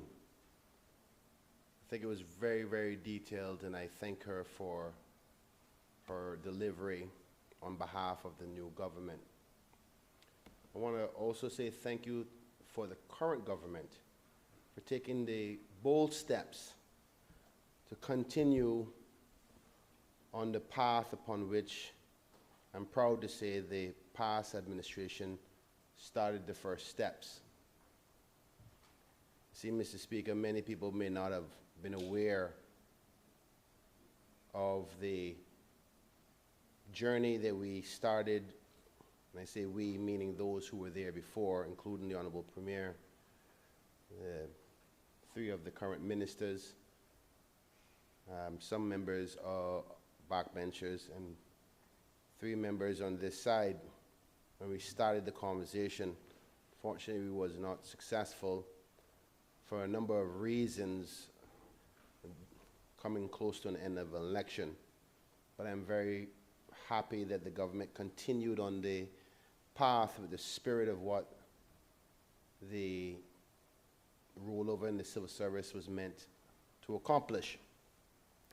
Mr. Speaker, before I continue on, I want to say to all of the hard-working civil servants, thank you for all of the things that you do to keep this country functioning as a world-class civil service. And when I say that, I speak to the Caymanian ones as well as the non-Caymanian ones alike. They all allow us to be a first world island, a country that is loved by so many, and we create a lot of jealousy within our region because of how successful we have been. So we have so much to be grateful for. And Mr. Speaker, I am sensitive to the notion that many persons who are not yet Caymanian, who work for the civil service, may feel a level of anxiety, concern, worry, feel unappreciative, as much of these discussions continue. And I want to ensure you that this has never, ever, ever been about excluding, but more so of taking the necessary steps, which I am certain that you understand, to protect our people and even protect you, that the day that you may join this family, you'll understand the necessary steps to do so. And we are on a path of trying to transition as smoothly as possible, while at the same time grow our great nation. So with that in mind, Mr. Speaker, as you may summarize or suspect, I have full intentions to support the bill. But I just would like to highlight some of the things that draw concern for myself as well as other members on the opposite side. And one of them being the exemptions. Mr. Speaker, the Honorable Deputy Governor did a very detailed job of explaining the process upon which exemptions would be allowed by way of it being done on the advice of the Deputy Governor to Cabinet. And Mr. Speaker, the issue that I and others have is that exemptions in this topic of sensitivity, where I am not of the view should be done in camera, Mr. Speaker. The topic of immigration, as you heard the Honorable Acting Deputy Governor say, is a very sensitive one, very emotive, and we shall not fall for the gossip and rumors, because we have to do this right, because it could have severe consequences. But Mr. Speaker, she also highlighted that the civil service have been under a microscope for some time in respect to ensuring the appropriate opportunities are given to each and every Caymanian, as well as succession planning for Caymanians within the service. And with that heightened sensitivity, sorry to interrupt you, Deputy of Opposition, but I need to invite the Premier to move the suspension of Standing Order 14.1 to allow the House to continue beyond the hour of 8 o'clock to complete the business of the day.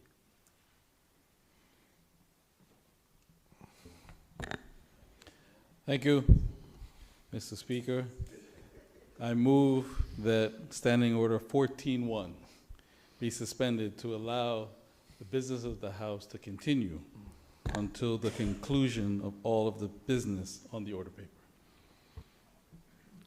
The question is that Standing Order 14.1 be suspended to allow the House to continue to meet beyond the hour of 8 o'clock and to complete the business on the order paper. All those in favor, please say aye. Aye. All those against? I think the ayes have it. The House can continue to meet beyond 8 o'clock. Continue, Honourable Leader of Opposition. Thank you, Mr. Speaker. I was, just before we took the suspension to continue the business of the Honourable House, I was speaking about a concern of the proposed exemptions that will eventually come after this bill seeks safe passage, and that the sensitivities around the topic of immigration, where they would not be more prudent and transparent and give clarity to those who we represent, that it be given the appropriate scrutiny as other bills that would come to the floor of this House, whereby it would have to come to Parliament to get positive ratification. Mr. Speaker, by no means am I suggesting to undermine the importance of Cabinet having the flexibility in a timely manner to make decisions. But one would think that there would not be a time sensitivity in some of these exemptions, because they would be planned out appropriately, an allowance for it to come to Parliament so the public can see who we would be willing to allow to be exempt from this ever so sensitive but necessary process and policy. Mr. Speaker, the current policy process will be done, if left alone, through Cabinet by advice of the Deputy Governor.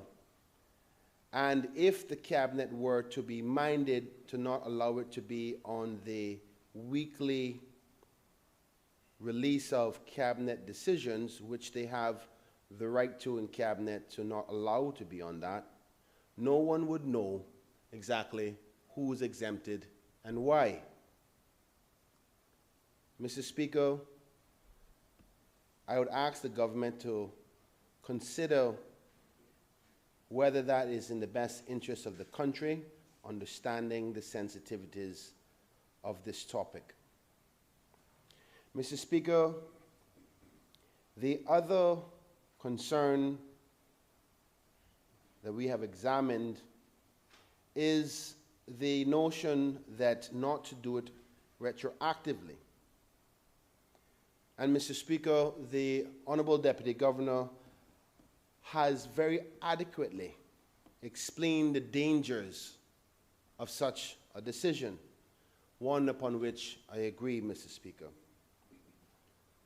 Now, though I do not have the solution to the problem, maybe the Honourable Acting Deputy Governor can further opine in her closing remarks.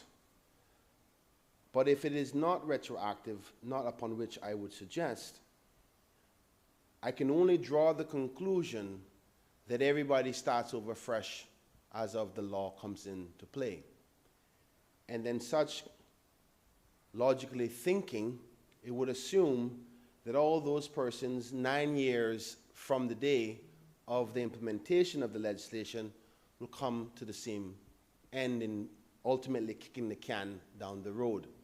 Now, Mr. Speaker, I can fairly conclude that maybe some of those persons would have had time to make a decision whether they're going to stay or wait till the 9 years. Some may have become Caymanian, and various different reasons that it may not be exactly the same amount of non-Caymanians working today.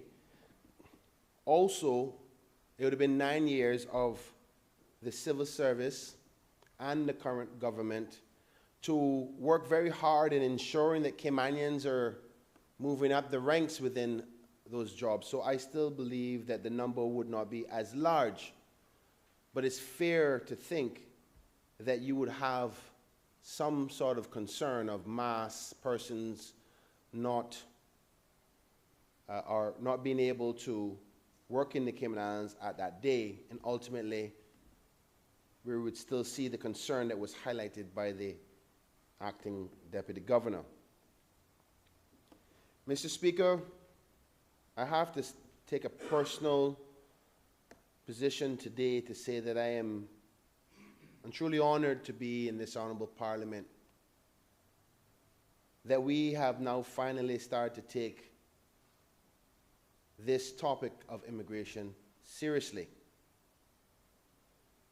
Mr. Speaker, I give congratulations to the current government for being strong and bold and coming out of the first round with the topic of immigration. And I truly, even though the minister may not believe me, but I do support and hope for him to have every success in this area.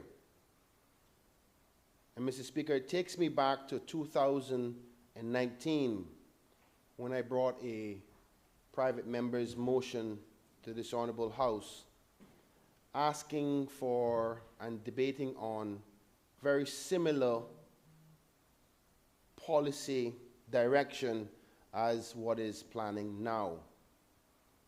And Mr. Speaker, the Honorable Acting Deputy Governor spoke about jobs for Caymanian only within the service. And it took me back to 2019 in my first term when I was trying to do exactly that. And I'm happy to see that the support for such decisions have changed.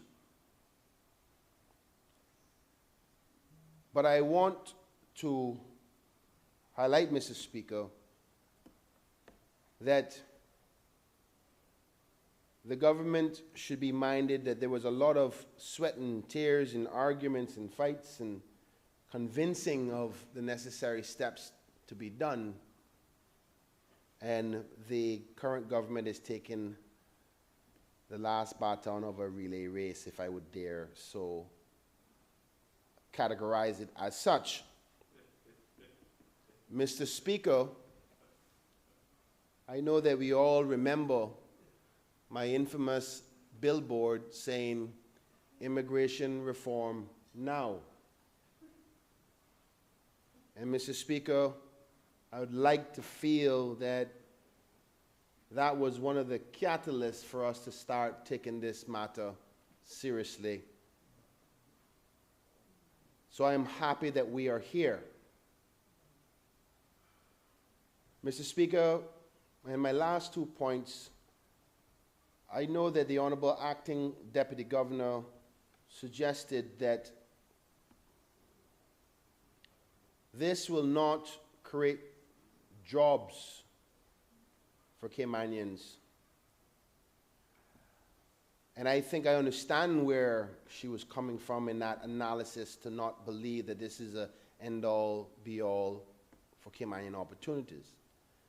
But, Mr. Speaker, I do believe this, along with other steps with government policy, succession planning, educational training, will create job opportunities within the service. Because without policies such as this, even when the government takes its necessary steps from a labor perspective, an education perspective, if the glass ceiling was not broken, they would not get the opportunity.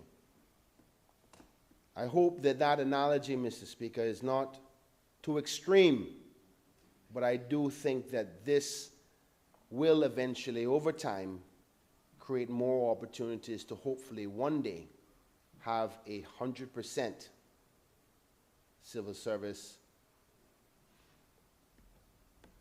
of Caymanian men and women. Mr. Speaker, I would encourage the Honourable Minister for Employment and Labour, and I am very pleased to hear the strong relationship with POX as well as his ministry in respect to the findings of the report that was created in the last administration that he can use as the Minister of Labour, in tandem with the Honourable Minister of Education, because as I listen to the Honourable Acting Deputy Governor in respect to the list of major areas that would be affected negatively if this was implemented immediately after the passage of this legislation, I could only not help but to think, obviously that's where we first need to start. She suggested that there were some areas that would be nobody available at all to service those locations, like financial crimes, I think, was one of the areas. Maybe it's time now that we target from a scholarship perspective, education perspective, and labor perspective, that we put a hyper focus and go out and find those young men and women, as it will start to focus on those areas of exemptions. So hopefully one day we will no longer need them. Mr. Speaker, I'm going to wrap up again just the way I started, by saying thank you to all the strong men and women within the civil service. I was proud to work for the last 4 years with them, Caymanian and non-Caymanian alike. I want to thank them for everything that they've done to allow our country to be as amazing as it is. And again, for those who find themselves in the line of discussion in respect to this policy, for those of you who want to become Caymanian one day, I hope that you do, because our family will continue to grow as our society grows. But I know that those of you who are here being a part of the amazing civil service understands why it's necessary for us to proceed with such policy direction in the effort to not only protect our Caymanians, but also ensure that we have proper succession planning in place. And if you do join the family one day, maybe your children, your loved ones will be the beneficiaries of those necessary protections. I wish the government continued success in respect to this policy area. It is a very difficult balancing act. It is very sensitive. It involves families, spouses, loved ones, friends, relationships, and we have to be ever so delicate while we deal with it, even though I know I gave the Honorable Acting DG some headaches while we were discussing it. But I want her to know that I do understand, and every one of those civil servants who are working hard for Cayman, I thank you. And I hope that we all can work together to make Cayman a better place, but particularly for those who are of the land. Mr. Speaker, that's my contributions. Thank you. Does any other member wish to speak? Does any other member wish to speak? Does any other member wish to speak? Minister for Employment and Immigration.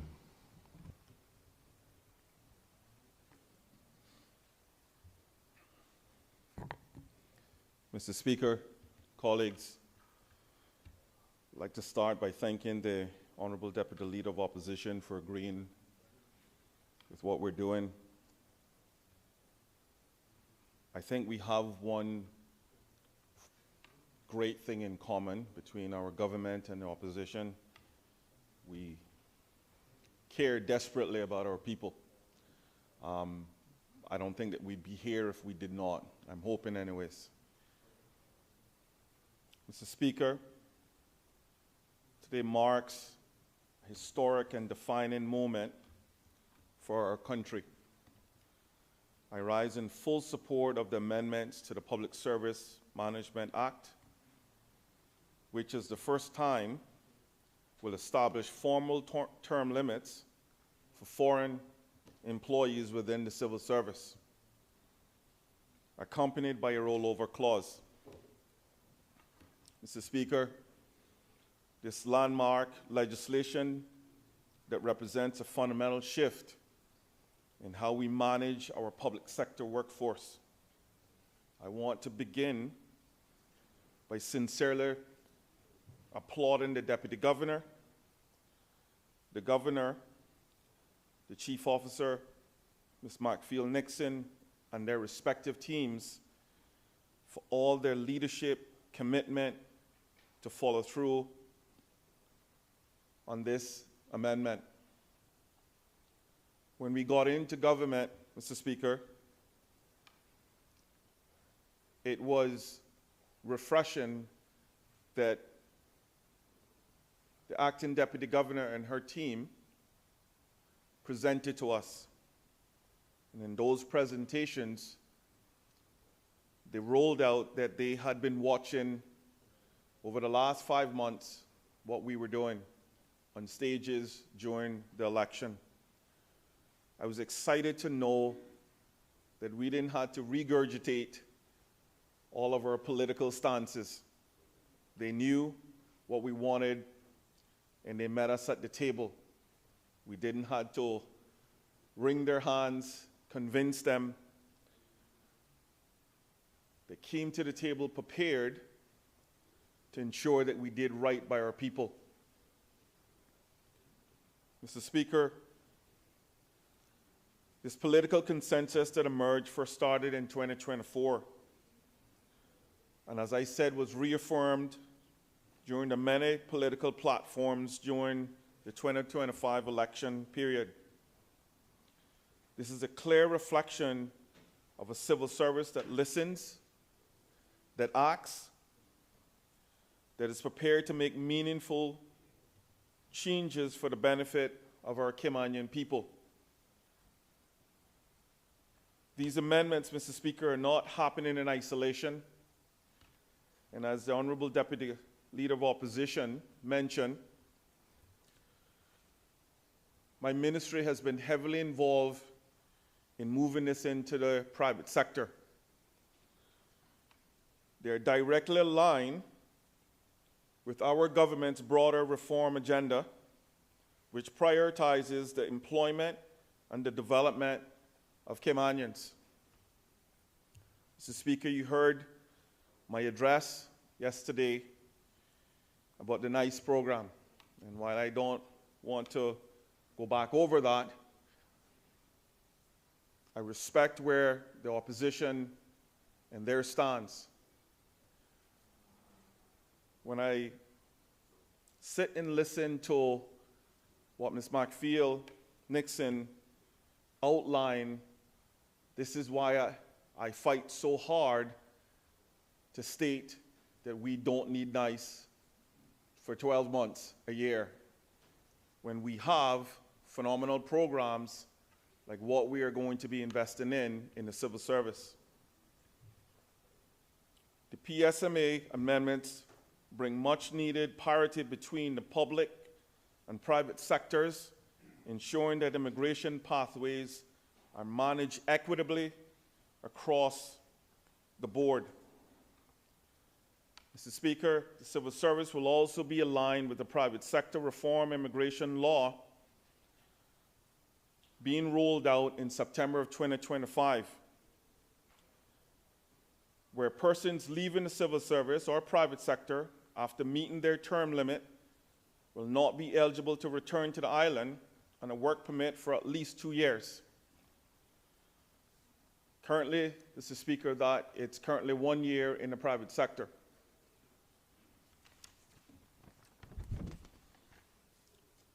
Mr. Speaker, these amendments will create real and tangible employment and promotional opportunities for Caymanians, as Ms. Macfield-Nixon, the Acting Deputy Leader, the Acting Deputy Governor stated.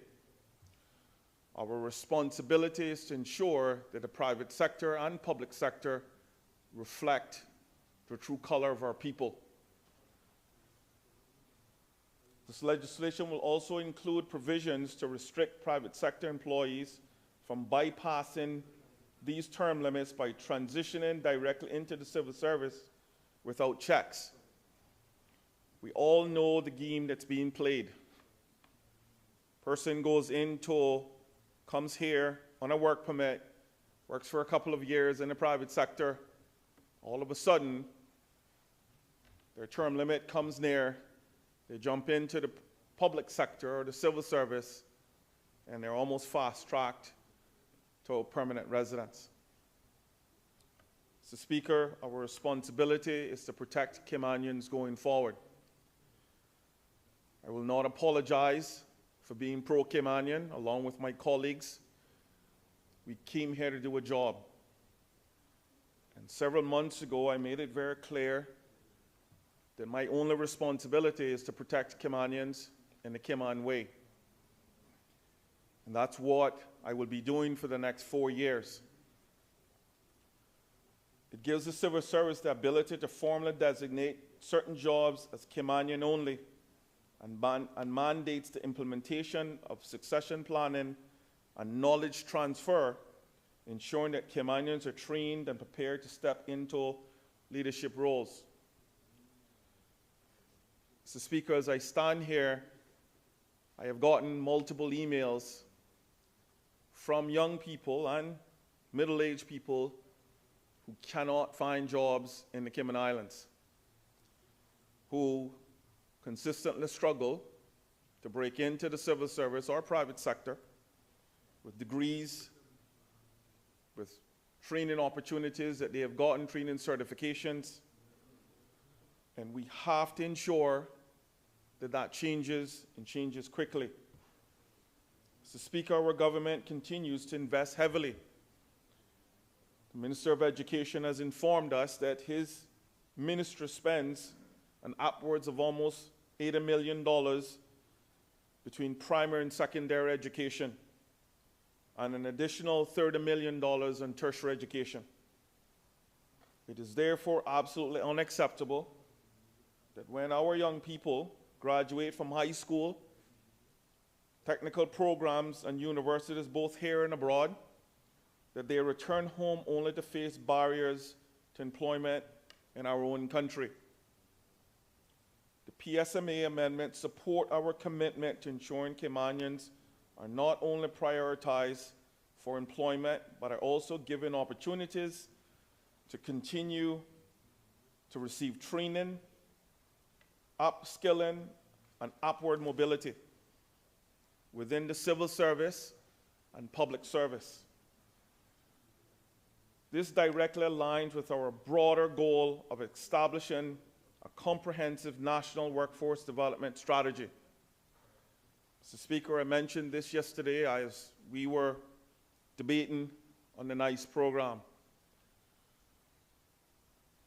I cannot tell you enough how years, probably the last decade, that I have watched briefings like this on CIG TV or YouTube and was disappointed that people were not talking about how we serve Caymanians. We were always talking about things that Caymanians didn't want. We talked and we invested in buildings and everything else besides investing in people. When our coalition formed, Mr. Speaker, I made it clear that I wasn't here to build a building. I don't need a legacy. I was here to build people. I was here to invest in people And as I've taken over Caymanian employment and immigration, that's what we are going to be doing for the next 4 years, unapologetically. Mr. Speaker, the last decade or more, successive governments have promised about establishing a human capital plan for Caymanians. As I said yesterday, I've read these 3 reports. No one from the public sector or private sector have taken responsibility to ensuring that those reports end up in someone's hands that can actually implement those. I have made it clear to my colleagues, I am here to implement things. Notably, I was happy that the Honorable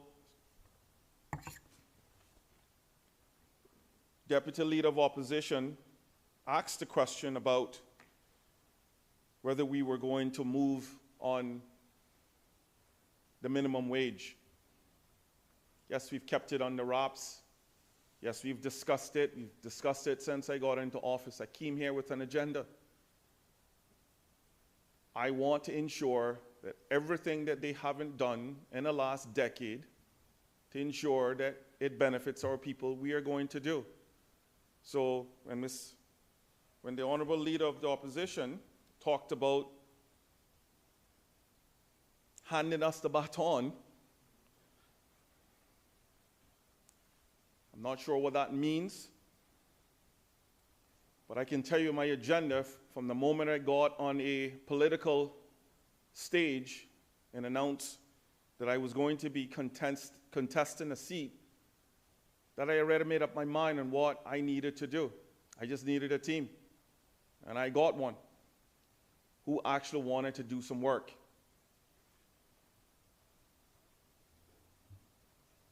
The National Workforce Database will include a national apprenticeship program. The Acting Deputy Governor currently runs a program. We are going to expand it. We have over 600 young people in some form of high school or tertiary education that wants a job. Our responsibility is to take her apprenticeship program and make it become a living, breathing piece that we can consistently invest in. And that's why we need every piece of money that we can put our hands on to make sure that our people can be developed, can be trained in a proper ways, upskilled, and can be promoted. This government refuses to continue to make promises and not deliver. In the last decade, Mr. Speaker, as I said, we talked a lot about human capital development plans for Caymanians. If we are honest, very few of those, if any, were delivered. I've sat in many committee meetings. I've been invited to the Chamber of Commerce, Cayman Finance.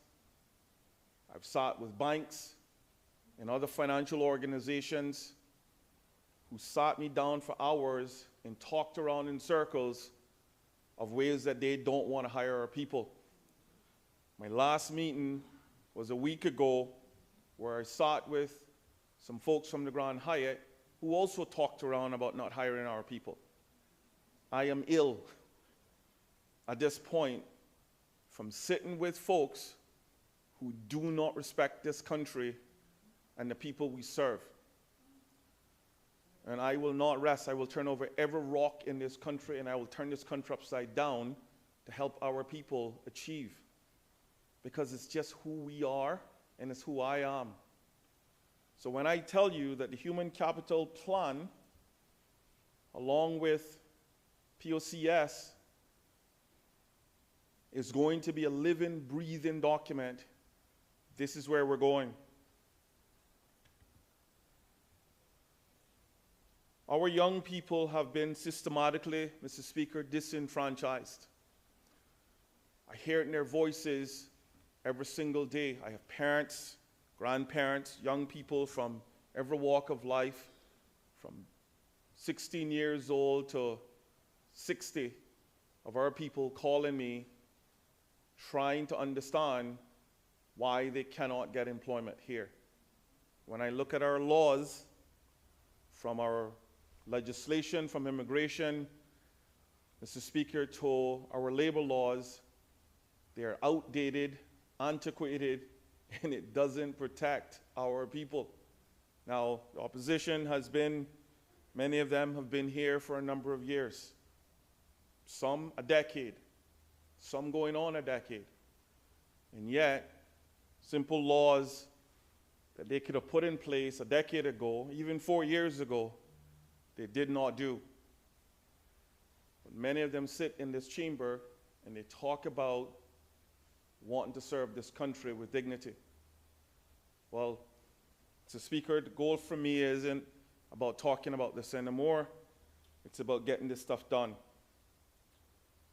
Mr. Speaker, the addiction to work permits, revenue and huge surpluses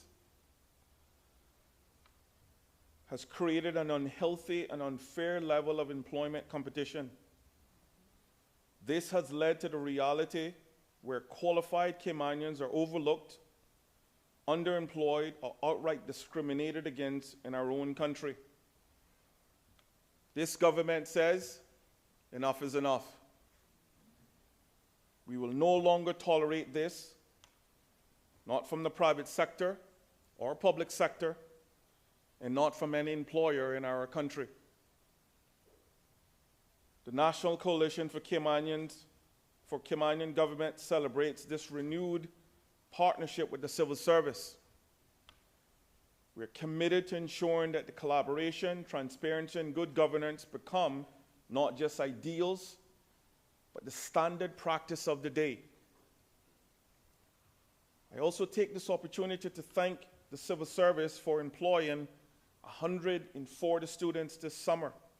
It was so refreshing, Mr. Speaker, to look up and see the gallery filled with so many young people. All Caymanians.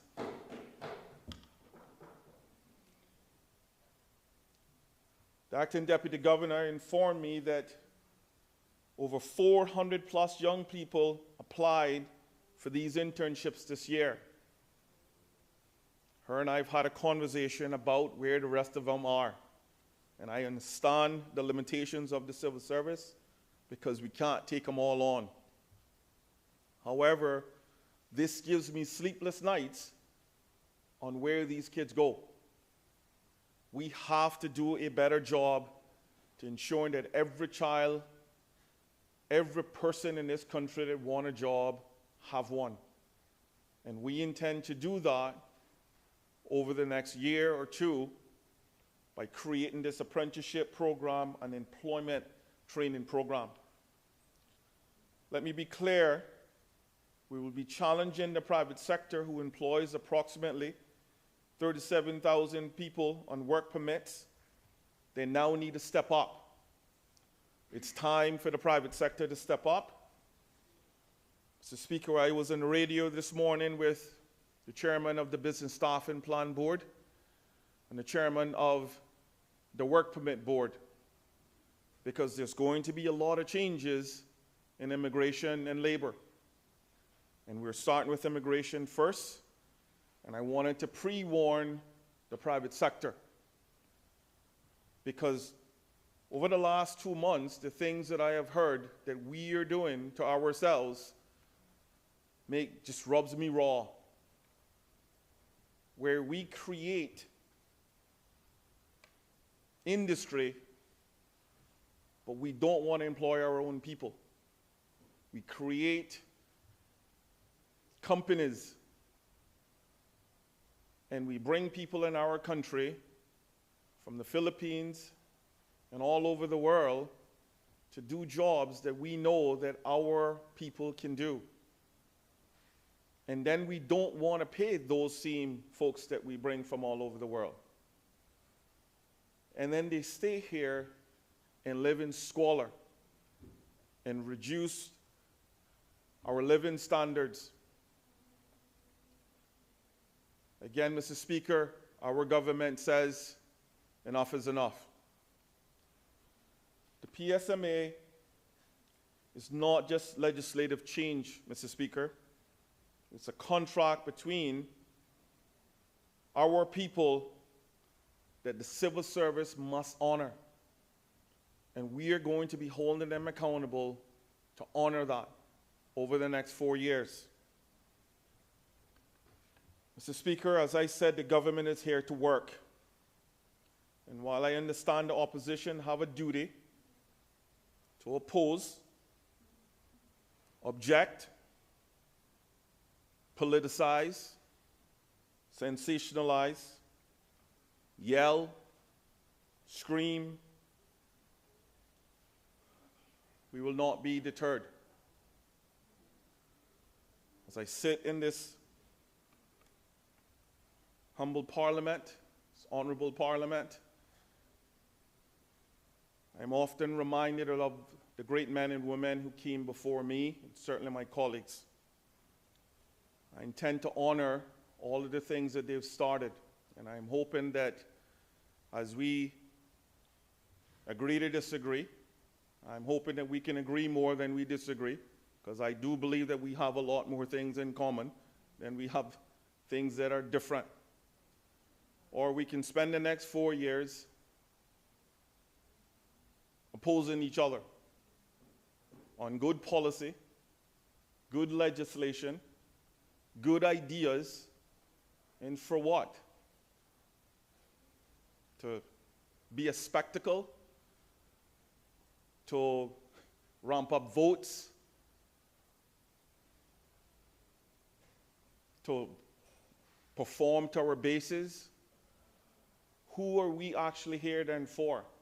If all this becomes is a spectacle that we just oppose for the sake of opposing. The Ministry of Caymanian Employment and Immigration will continue to prioritize Caymanians, because far too long we have talked about this on stages, on radio stations, on TVs. I intend to put in the work. I always have, and I always will.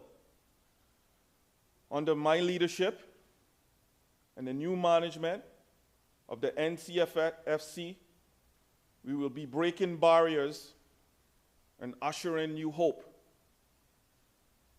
That started from April 30th when we were all elected.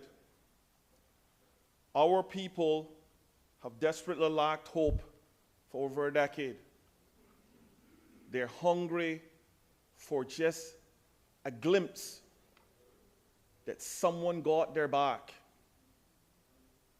I hear the cries. I've worked in the system for 35 years. I know what hopelessness looked like. And over the last 35 years, it has gotten a lot worse. And I know my colleagues across the aisle have heard the same.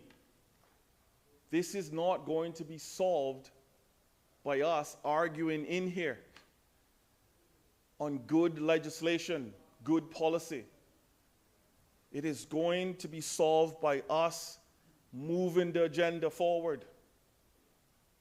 Yes, if you want an SPS document that says absolutely nothing, we could have given you that.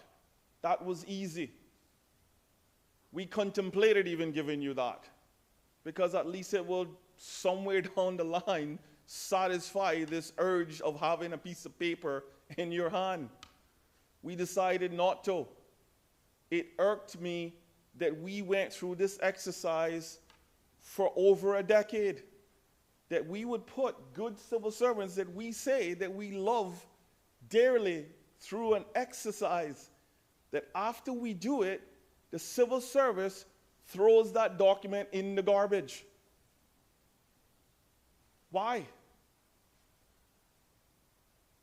We have to do more, and we cannot waste good time from civil servants who should be doing better things like creating a national apprenticeship program to place young people who we are spending over $30 million in tertiary education and training programs on.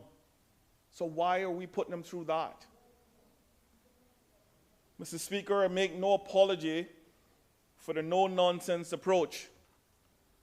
I don't know how to politic. I'm going to be the first one in line to say that. I don't know how to come in here and say things for the sake of saying it that don't make sense. I don't know how to write stuff on a piece of paper that I don't actually mean. That's just not who I am. Everything that I write, everything that I say, I am going to do. I have a track record of outcomes. I did not run for election to come into, as we say, this honorable place to simply tell Caymanians what we think they want to hear. We have to start telling them the truth. And my colleague, Minister Anglin, have graciously outlined what our financial position is. The FS have also outlined what our financial position is. Numbers don't lie. So why are we trying to make numbers lie?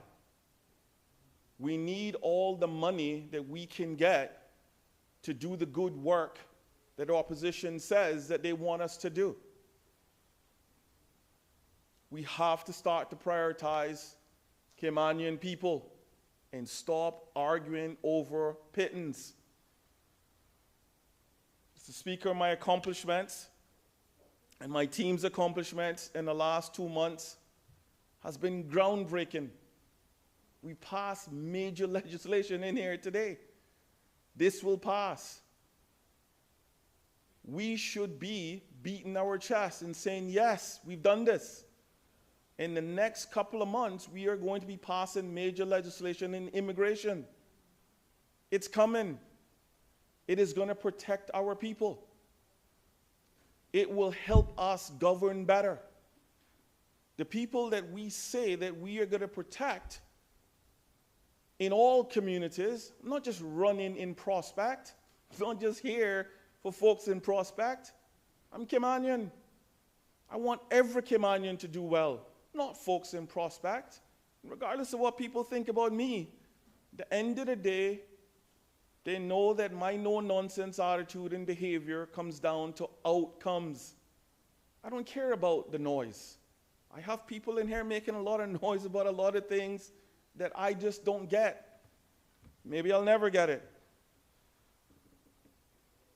I am driven by change. I am driven by outcomes. I am driven by integrity. I am driven by service. What we've passed today in PSMA amendments is groundbreaking legislation. It's unheard of by any government. And I want to make sure that we celebrate that with the Honorable Deputy Governor and her team, and we acknowledge that the civil service have been a major part of what we have done in less than 2 months. Mr. Speaker, I appreciate you giving me this opportunity to contribute to the debate, and I appreciate all my colleagues for helping us push this legislation through. Thank you.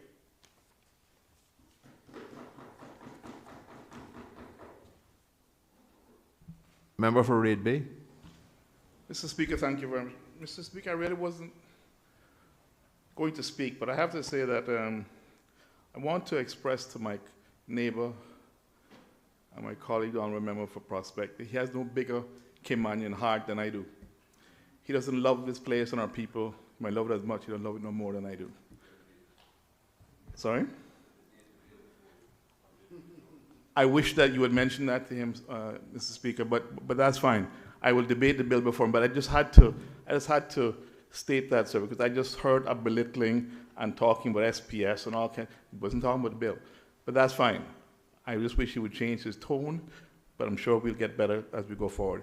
He and I have only been here for 5 minutes. We're both learning. I would like to say that I'm a little annoyed, so if I shake a little bit, that's the reason I really am annoyed. I will be fine. I want to say that from the beginning that term limits were introduced, I was of the belief and feeling that it should apply to the civil service. Therefore, I will be supporting this bill this evening. Perhaps if we'd done it way back when, it'd be less painful. No, perhaps, I don't know. But as the member just said, and as we all know, this is groundbreaking. This has never been done before. So I do, and I appreciate how much has been said by the honourable member with regards to what is intended. But I too think, because of how groundbreaking it would have been, some of the finer details would have been presented to the House. There's a sitting in September, would have been presented to the House, even in the form of a statement, if not for debate, just so that we would have a far better idea as to what we're voting for. I know broadly what I'm voting for, and I will support it. But I will ask the government to consider at the September sitting to provide some more meat, so that, because of the importance of this, the wider country can understand where exactly we're moving towards. So I will close with this. I was Honourable Acting Deputy Governor. I wrote down words that you said, because I really think it's important for all of us, including us in here, to remember the words you said about being fair does not mean, being firm does not mean we can't be fair. I was at a funeral, and the story you told made me reflect on a funeral I was at recently. Honourable Speaker was there too, and some others in here,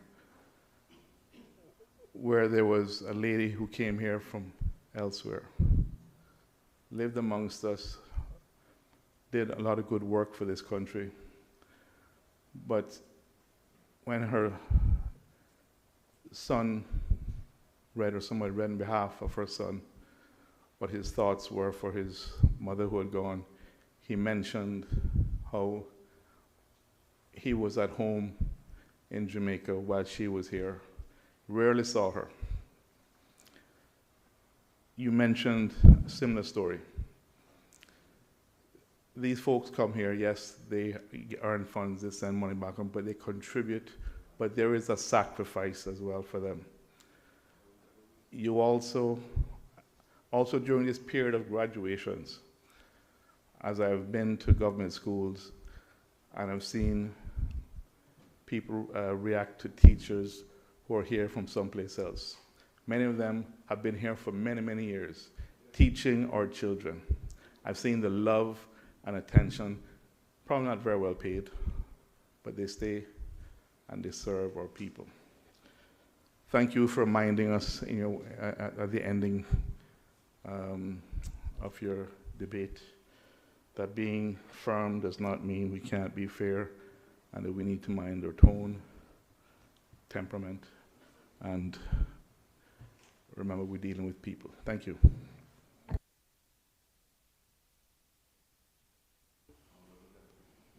Mr. Premier. Good evening, Mr. Speaker. I promise it won't be long this evening, but I could not let the evening go by any farther without saying a few words and thanking the Acting Deputy Governor for that lovely contribution, and also thanking my counterpart, Minister Miles, for his as well. I'm proud to be part of this government, and this government is not my government or the Premier's government. This government is the Cayman Islands government. Even to the opposition, who have given some good contribution here today, it's in the healthy debate for the betterment of this country. We're all good friends. It was good being in the lunchroom about an hour ago, getting over the time confusion and connecting as Caymanians as we debate for the future of this country and our children. But we still respect each other across the floor and away from this building. The biggest investment that a parent will make, other than a loving, safe home, hopefully with both parents, is an education for their children. We've all spent a lot of money. I look at my good dear friend, the leader of the opposition, and his kids and my kids in the relationship that we have.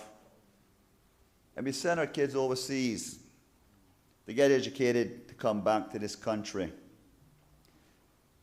But lately, they have not been given the opportunities that each one of us have in this room right now. And I think, or I know, that's why the 19 of us who are in this room, on the government side and the opposing side, are here today, is because we want to make sure that what we're doing is for the betterment of our children. There's times that I think this was a everybody else island, because I saw so many people coming here and having and enjoying opportunities that our children are not getting. But we're going to put the Cayman back in the Cayman Islands. And we're going to do it together, because I know they'll keep us in check. And the group here that we have, I know what our mission is. And we campaign in immigration and the betterment for the opportunities for our children. I also want to let the people know, you know, the deputy leader of the opposition, he talked about the baton, the fourth baton, and it has to start. But I feel it's finishing the race is what counts. We've gone out on a limb, but we're blessed in this country because each one of us at 18 years old have never had to enlist in a service to go fight for the country, but we got to fight for it today. We're making some hard decisions, but they're the right decisions. And I implore and I ask each Caymanian that the doors that we open for them with what we're putting in place for immigration, that they go through that door and they strive to be the very best. We can create it, but we cannot make them do it. We're affording the opportunities, and I welcome them all to take full advantage of it, because many people have come to this country and they've taken full advantage of the opportunities that are here. We are here to restore the protection for Cayman and for Caymanians. And I know wholeheartedly, together, we will make that difference. Like I said, I just couldn't let tonight go without saying a few words. And I promise I'll sit down and I'll be good for the rest of the night. And I just thank you again for all your support and keeping us straight, and also for the opposition. God bless you all and have a good weekend.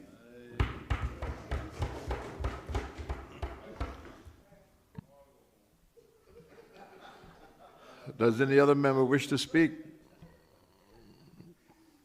Does any other member wish to speak? Does any other member wish to speak? If not, I'll invite the mover, the Deputy Governor, to utilize her right to reply if she so chooses.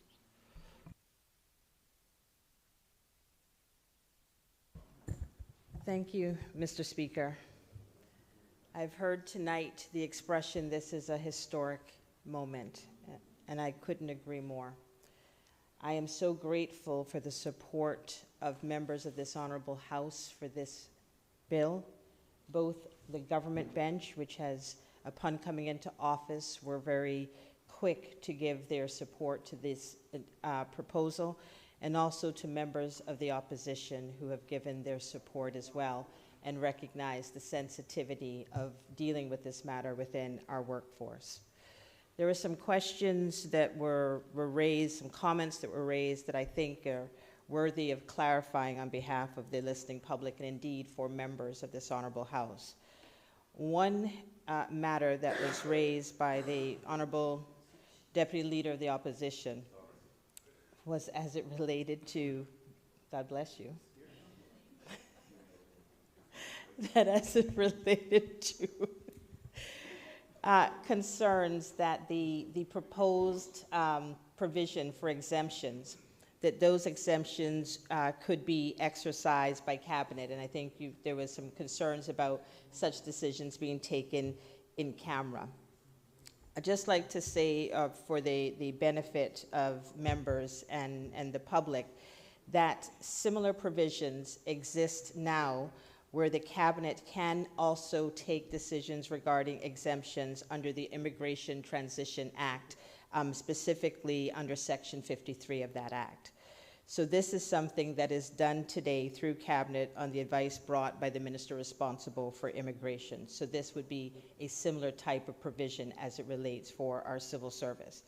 But we understood the need for transparency. And so the provisions that I have discussed tonight have emphasized that the current policy proposals calls for the publication of information on the use of exemptions, particularly annual statistics, to make sure that we are transparent about all the times that such exemptions are being used.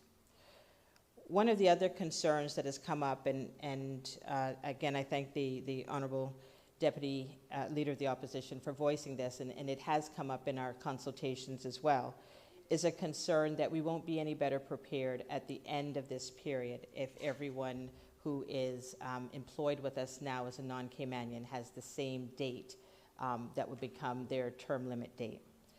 Our teams have given very close consideration to this, and there are a number of safeguards that we feel will allow us the ability to address this. The first of which, of course, is time. If we had this as a retrospective or a retroactive application, we'd have simply had no time to respond to the numbers of persons and positions that would become vacant. But with this future date, we have the ability to leverage our provisions, the first of which is the realization that right now the average duration is 5.8 years. And the reason that that is the average is because our civil service contracts, they're not 9-year contracts. These contracts are by law only available up to a maximum of 3 years at a time. In practice, we issue those contracts for the majority of our non-Caymanian employees up to a maximum of 2 years at a time, even where there's a maximum available up to 3. So at every one of these contract renewals, there is the opportunity to take decisions and to do workforce planning, a good part of which will be to assess both the availability of Caymanians to take up that position, but if we have to take decisions to find other persons to take up those positions, the time to do that as well, so that we don't have all of those term limits coming due at the same time. So this is going to be a very significant risk that's going to require very active workforce planning, and I can tell you that this is something that we are very much mindful of and developing our programs for, chief of which is to prepare persons to take up those leadership positions, particularly where they're key managerial or technical positions. The honorable member also mentioned concerns about, recalled wanting to get to this day sooner, and some past debates, I remember them well, about the requirement to have certain positions designated as Caymanians only. If I recall the specifics of that, it was naming certain positions that would be designated that way. And the simple truth is, sir, we were not ready at that time.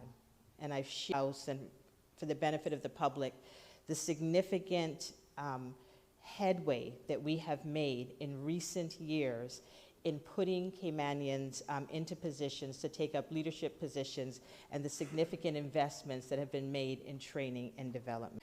As we were looking through this project at where we were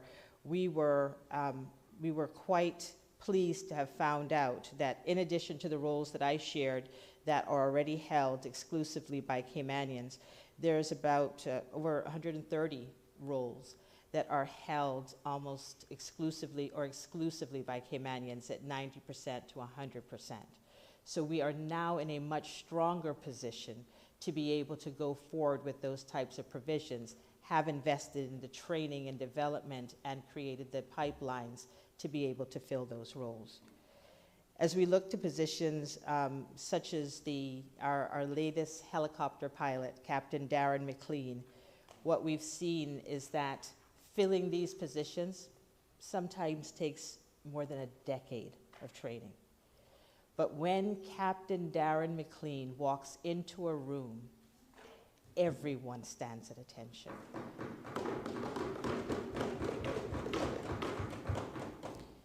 The dedication that he demonstrated in preparing himself for that role at a time when, frankly, we weren't sure how one prepared to be a helicopter pilot. His diligence has given us the blueprint, so much so that the Commissioner of Police has shared with me that there is now another young Caymanian who has committed to set off on this journey, a woman, I would hasten to add. But because of the diligence and the perseverance of our Captain McLean, she will have a shorter pathway to getting there. I'd also like to say, Mr. Speaker, that we recognize that there are high-risk positions that we have to monitor very closely. Specifically within our police force, there has been, over the past couple of years, very focused attention at looking at our senior positions and our technical positions to make sure that we have a strategy and oversight for how those roles are being filled.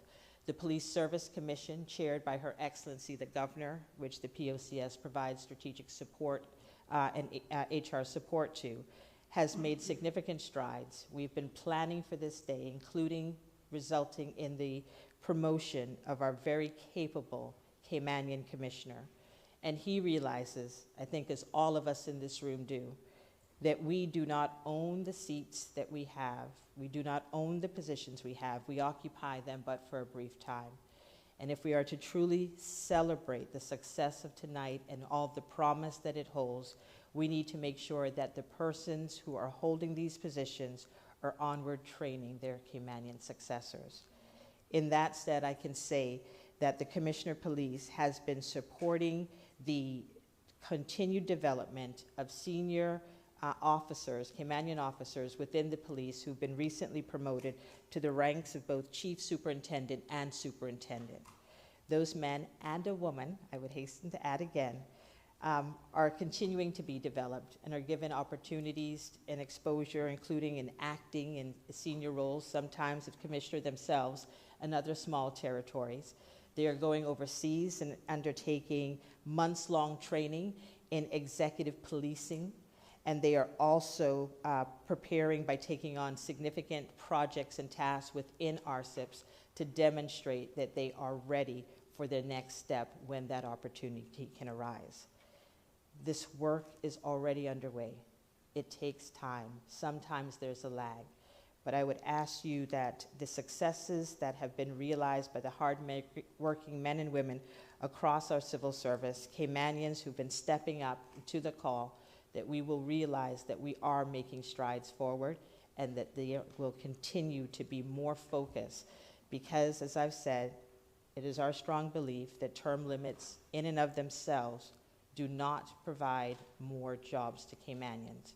But with the other measures that we have mentioned today, those that are also going to be set out in the regulations and that will be coming before our government and this Parliament to support in terms of the human capital development within our civil service and working in tandem with the ministry responsible for immigration, we will deliver on the promise that is held in the bill we bring tonight.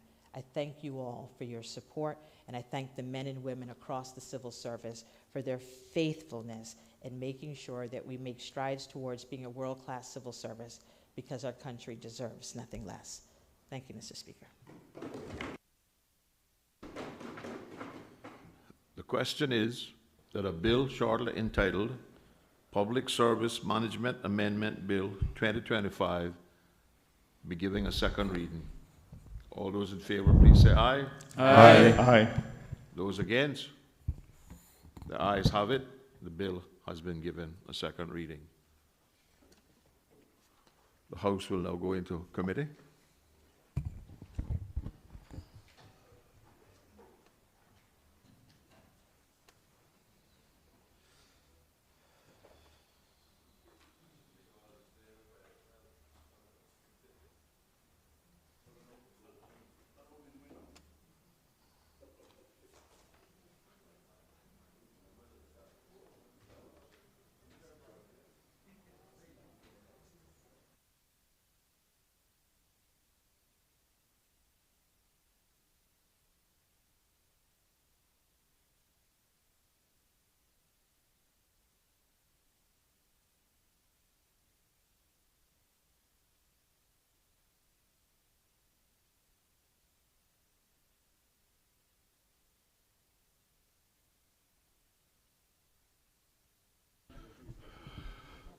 The House is now in committee. You can read them or I can read them? I don't know.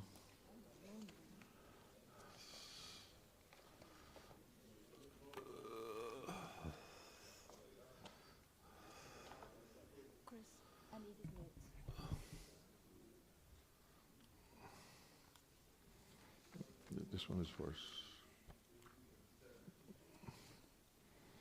Churches Incorporation bill is first. None of those.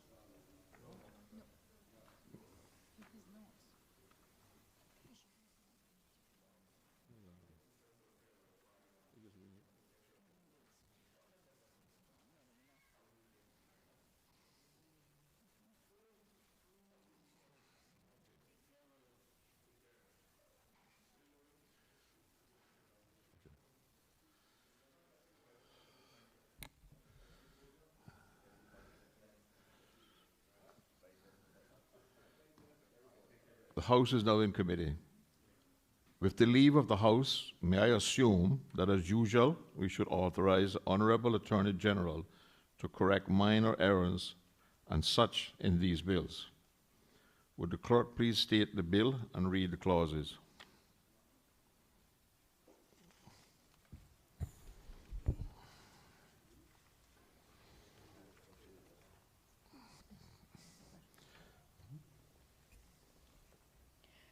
Churches Incorporation Amendment Bill 2025. Clause 1, short title and commencement. Clause 2, repeal and substitution of Section 4, Constitution of Corporation. Clause 3, repeal of Section 5, Corporate Seal. Clause 4, amendment of Section 8, Power of Corporation. Clause 5, amendment of Section 9, Church Property Vested in Corporation. Clause 6, insertion of Section 12A, Assets and Income of the Agape Family Worship Center. Clause 7, amendment of Section 13, definitions and interpretation of this part.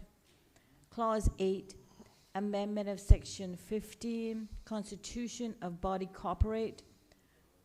Clause 9, amendment of Section 21, vesting of property.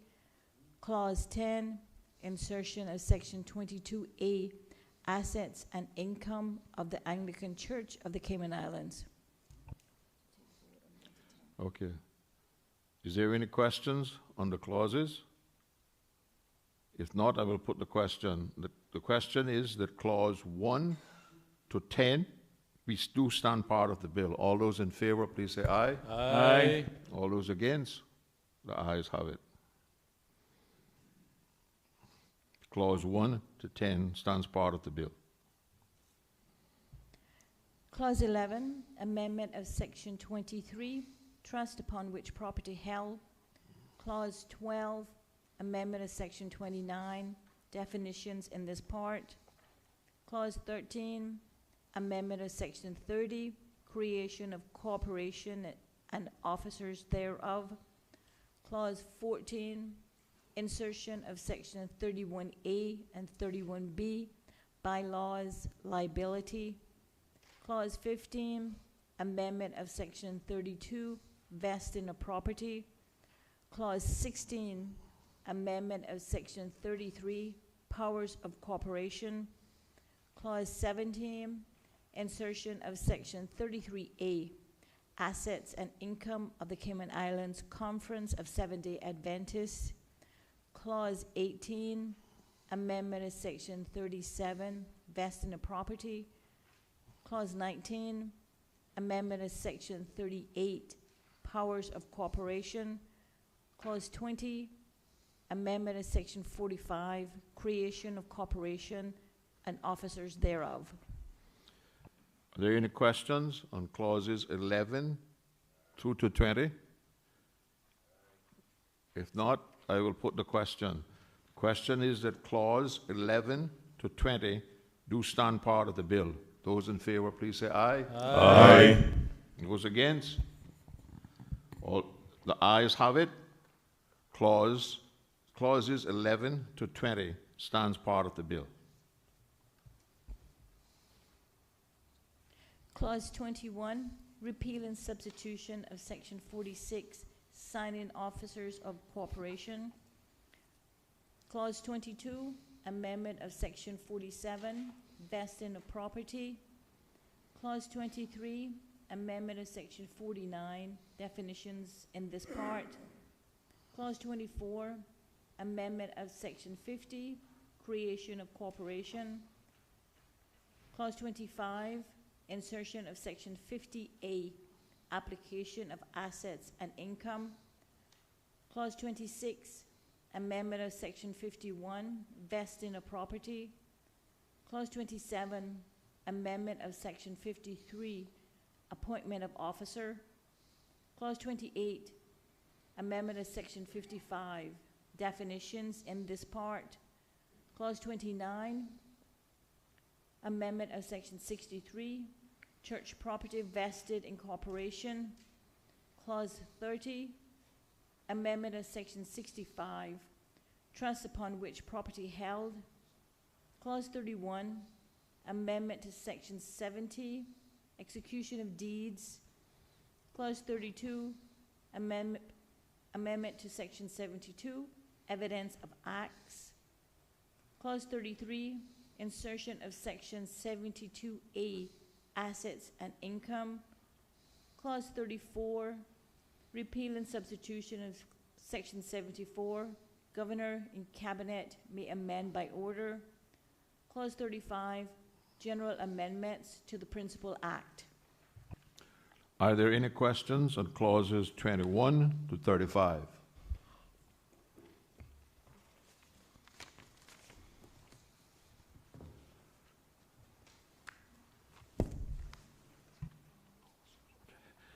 If there are no questions, I will put the question that clauses 21 to 35 do stand part of the bill. All those in favor, please say aye. Aye. Aye. All those against, say no. The ayes have it. Therefore, clauses 21 to 35 will stand part of the bill. A bill for an act to amend the Churches Incorporation Act 2007 revision to effect changes to the governance arrangement of the prospective churches, to provide that income and assets of each church shall be applied exclusively for the furtherance of the church's purposes and for incidental and connected purposes. The question is that the title do stand part of the bill. All those in favor, please say aye. Aye. Aye. Aye. Those against? The ayes have it. The title stands part of the bill. The question is that the bill be reported to the House. All those in favor, please say aye. Aye. Aye. Those against, no. The ayes have it. The bill will accordingly be reported to the House. Virtual Asset Service Providers Amendment Bill 2025.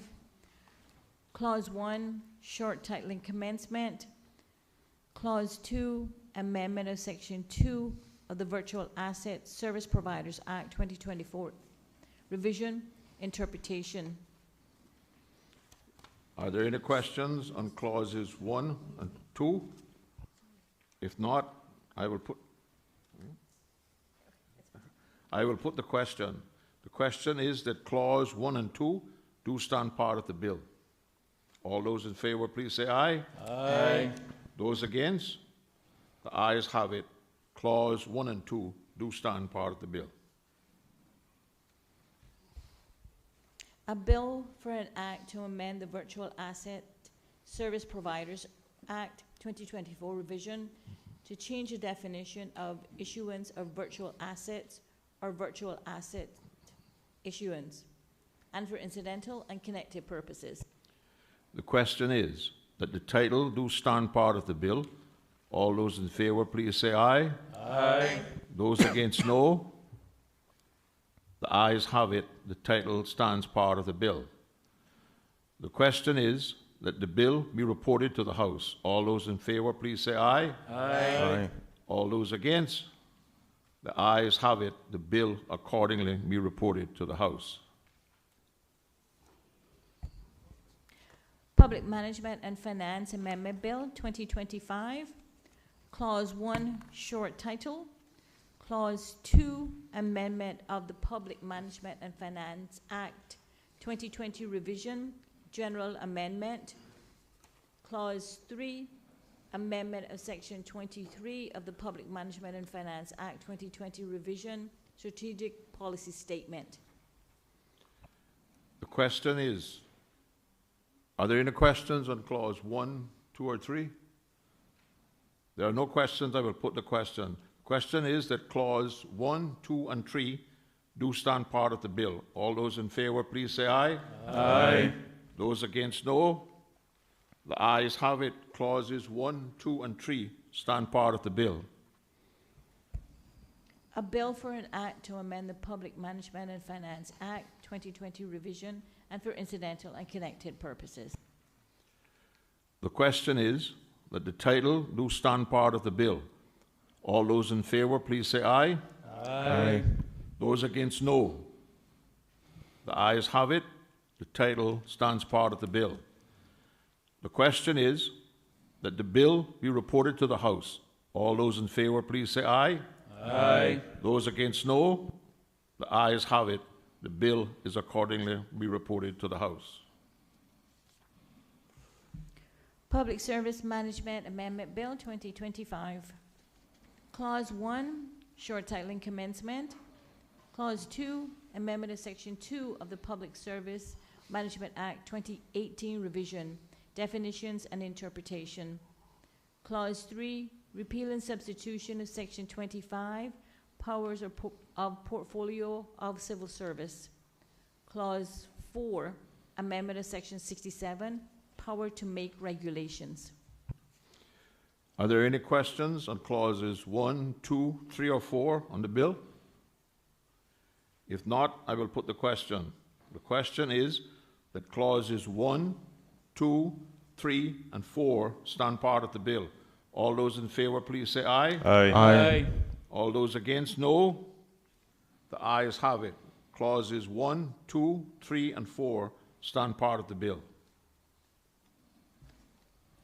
A bill for an act to amend the Public Service Management Act 2018 Revision to enhance information sharing in the civil service, to enable additional regulations to be made to govern the employment of non-Caymanians in the civil service, and for incidental and connected purposes.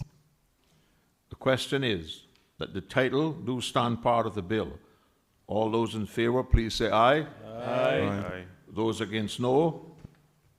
The ayes have it. The title stands part of the bill. The question is that the bill be reported to the House. All those in favor, please say aye. Aye. Those against, no. The ayes have it. The bill will accordingly be reported to the House. That concludes the business in committee.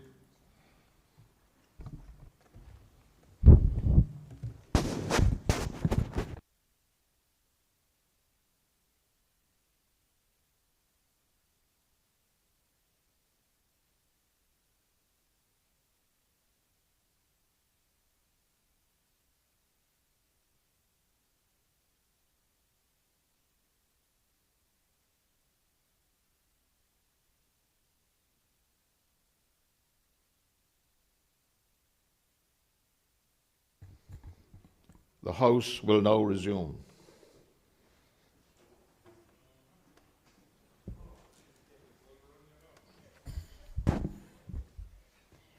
Report on bills. Churches Incorporation Amendment Bill 2025.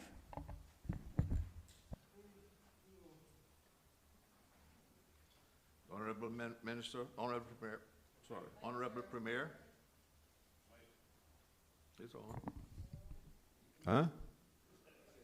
It was on. Honorable Premier. Thank you, Mr. Speaker. I am pleased to report that a bill shortly entitled the Churches Incorporation Amendment Bill 2025 was considered by a committee of the whole House and passed without amendments. The question is that a bill shortly entitled Churches Incorporation Amendment Bill 2025 be given a third reading and pass. Not yet? Okay. Okay.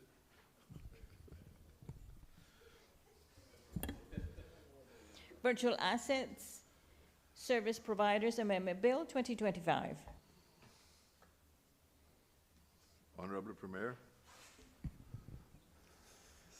Thank you, Mr. Speaker. I'm pleased to report that a bill shortly entitled the Virtual Asset Service Providers Amendment Bill 2025 was considered by a committee of the whole House and passed without amendments.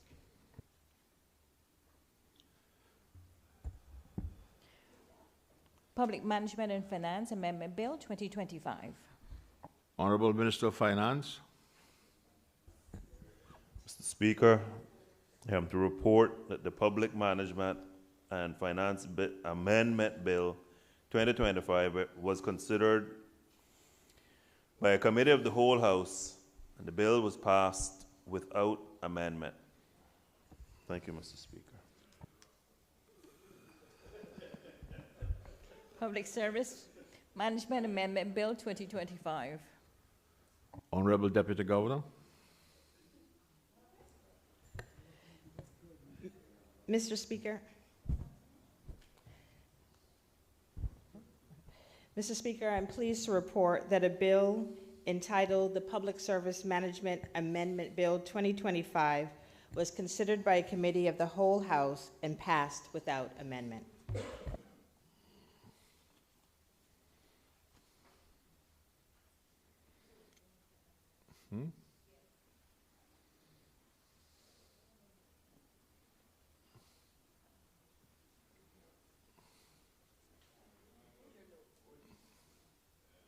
Over there.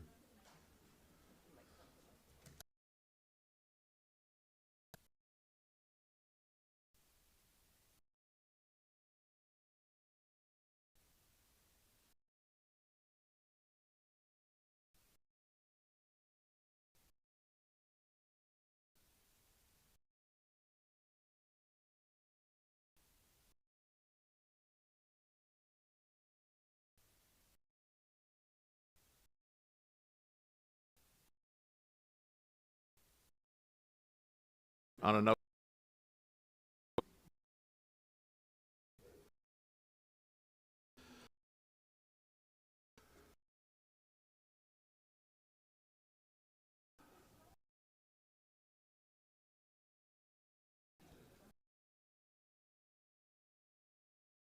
Third reading. Bill 20. That a bill short.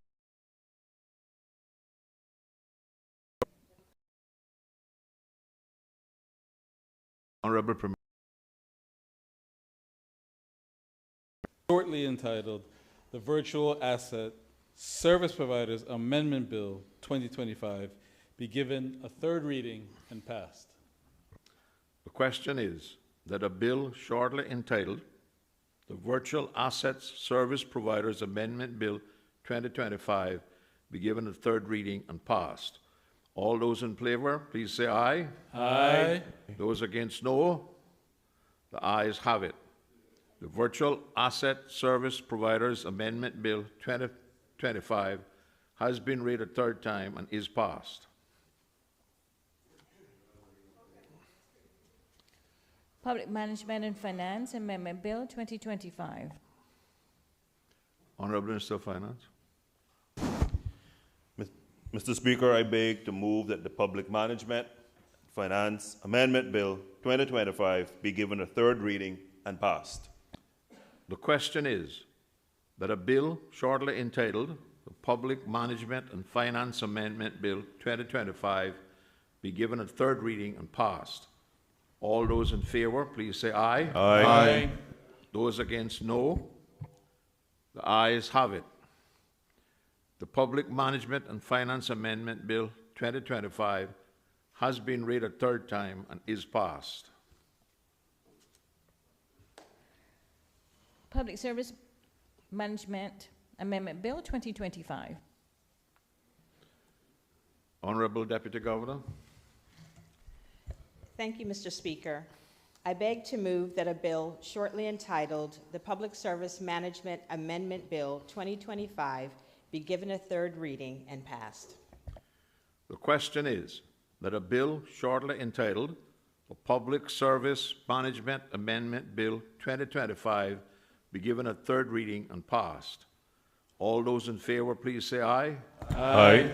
Those against, no. The ayes have it. The Public Service Management Amendment Bill 2025 has been read a third time and is passed.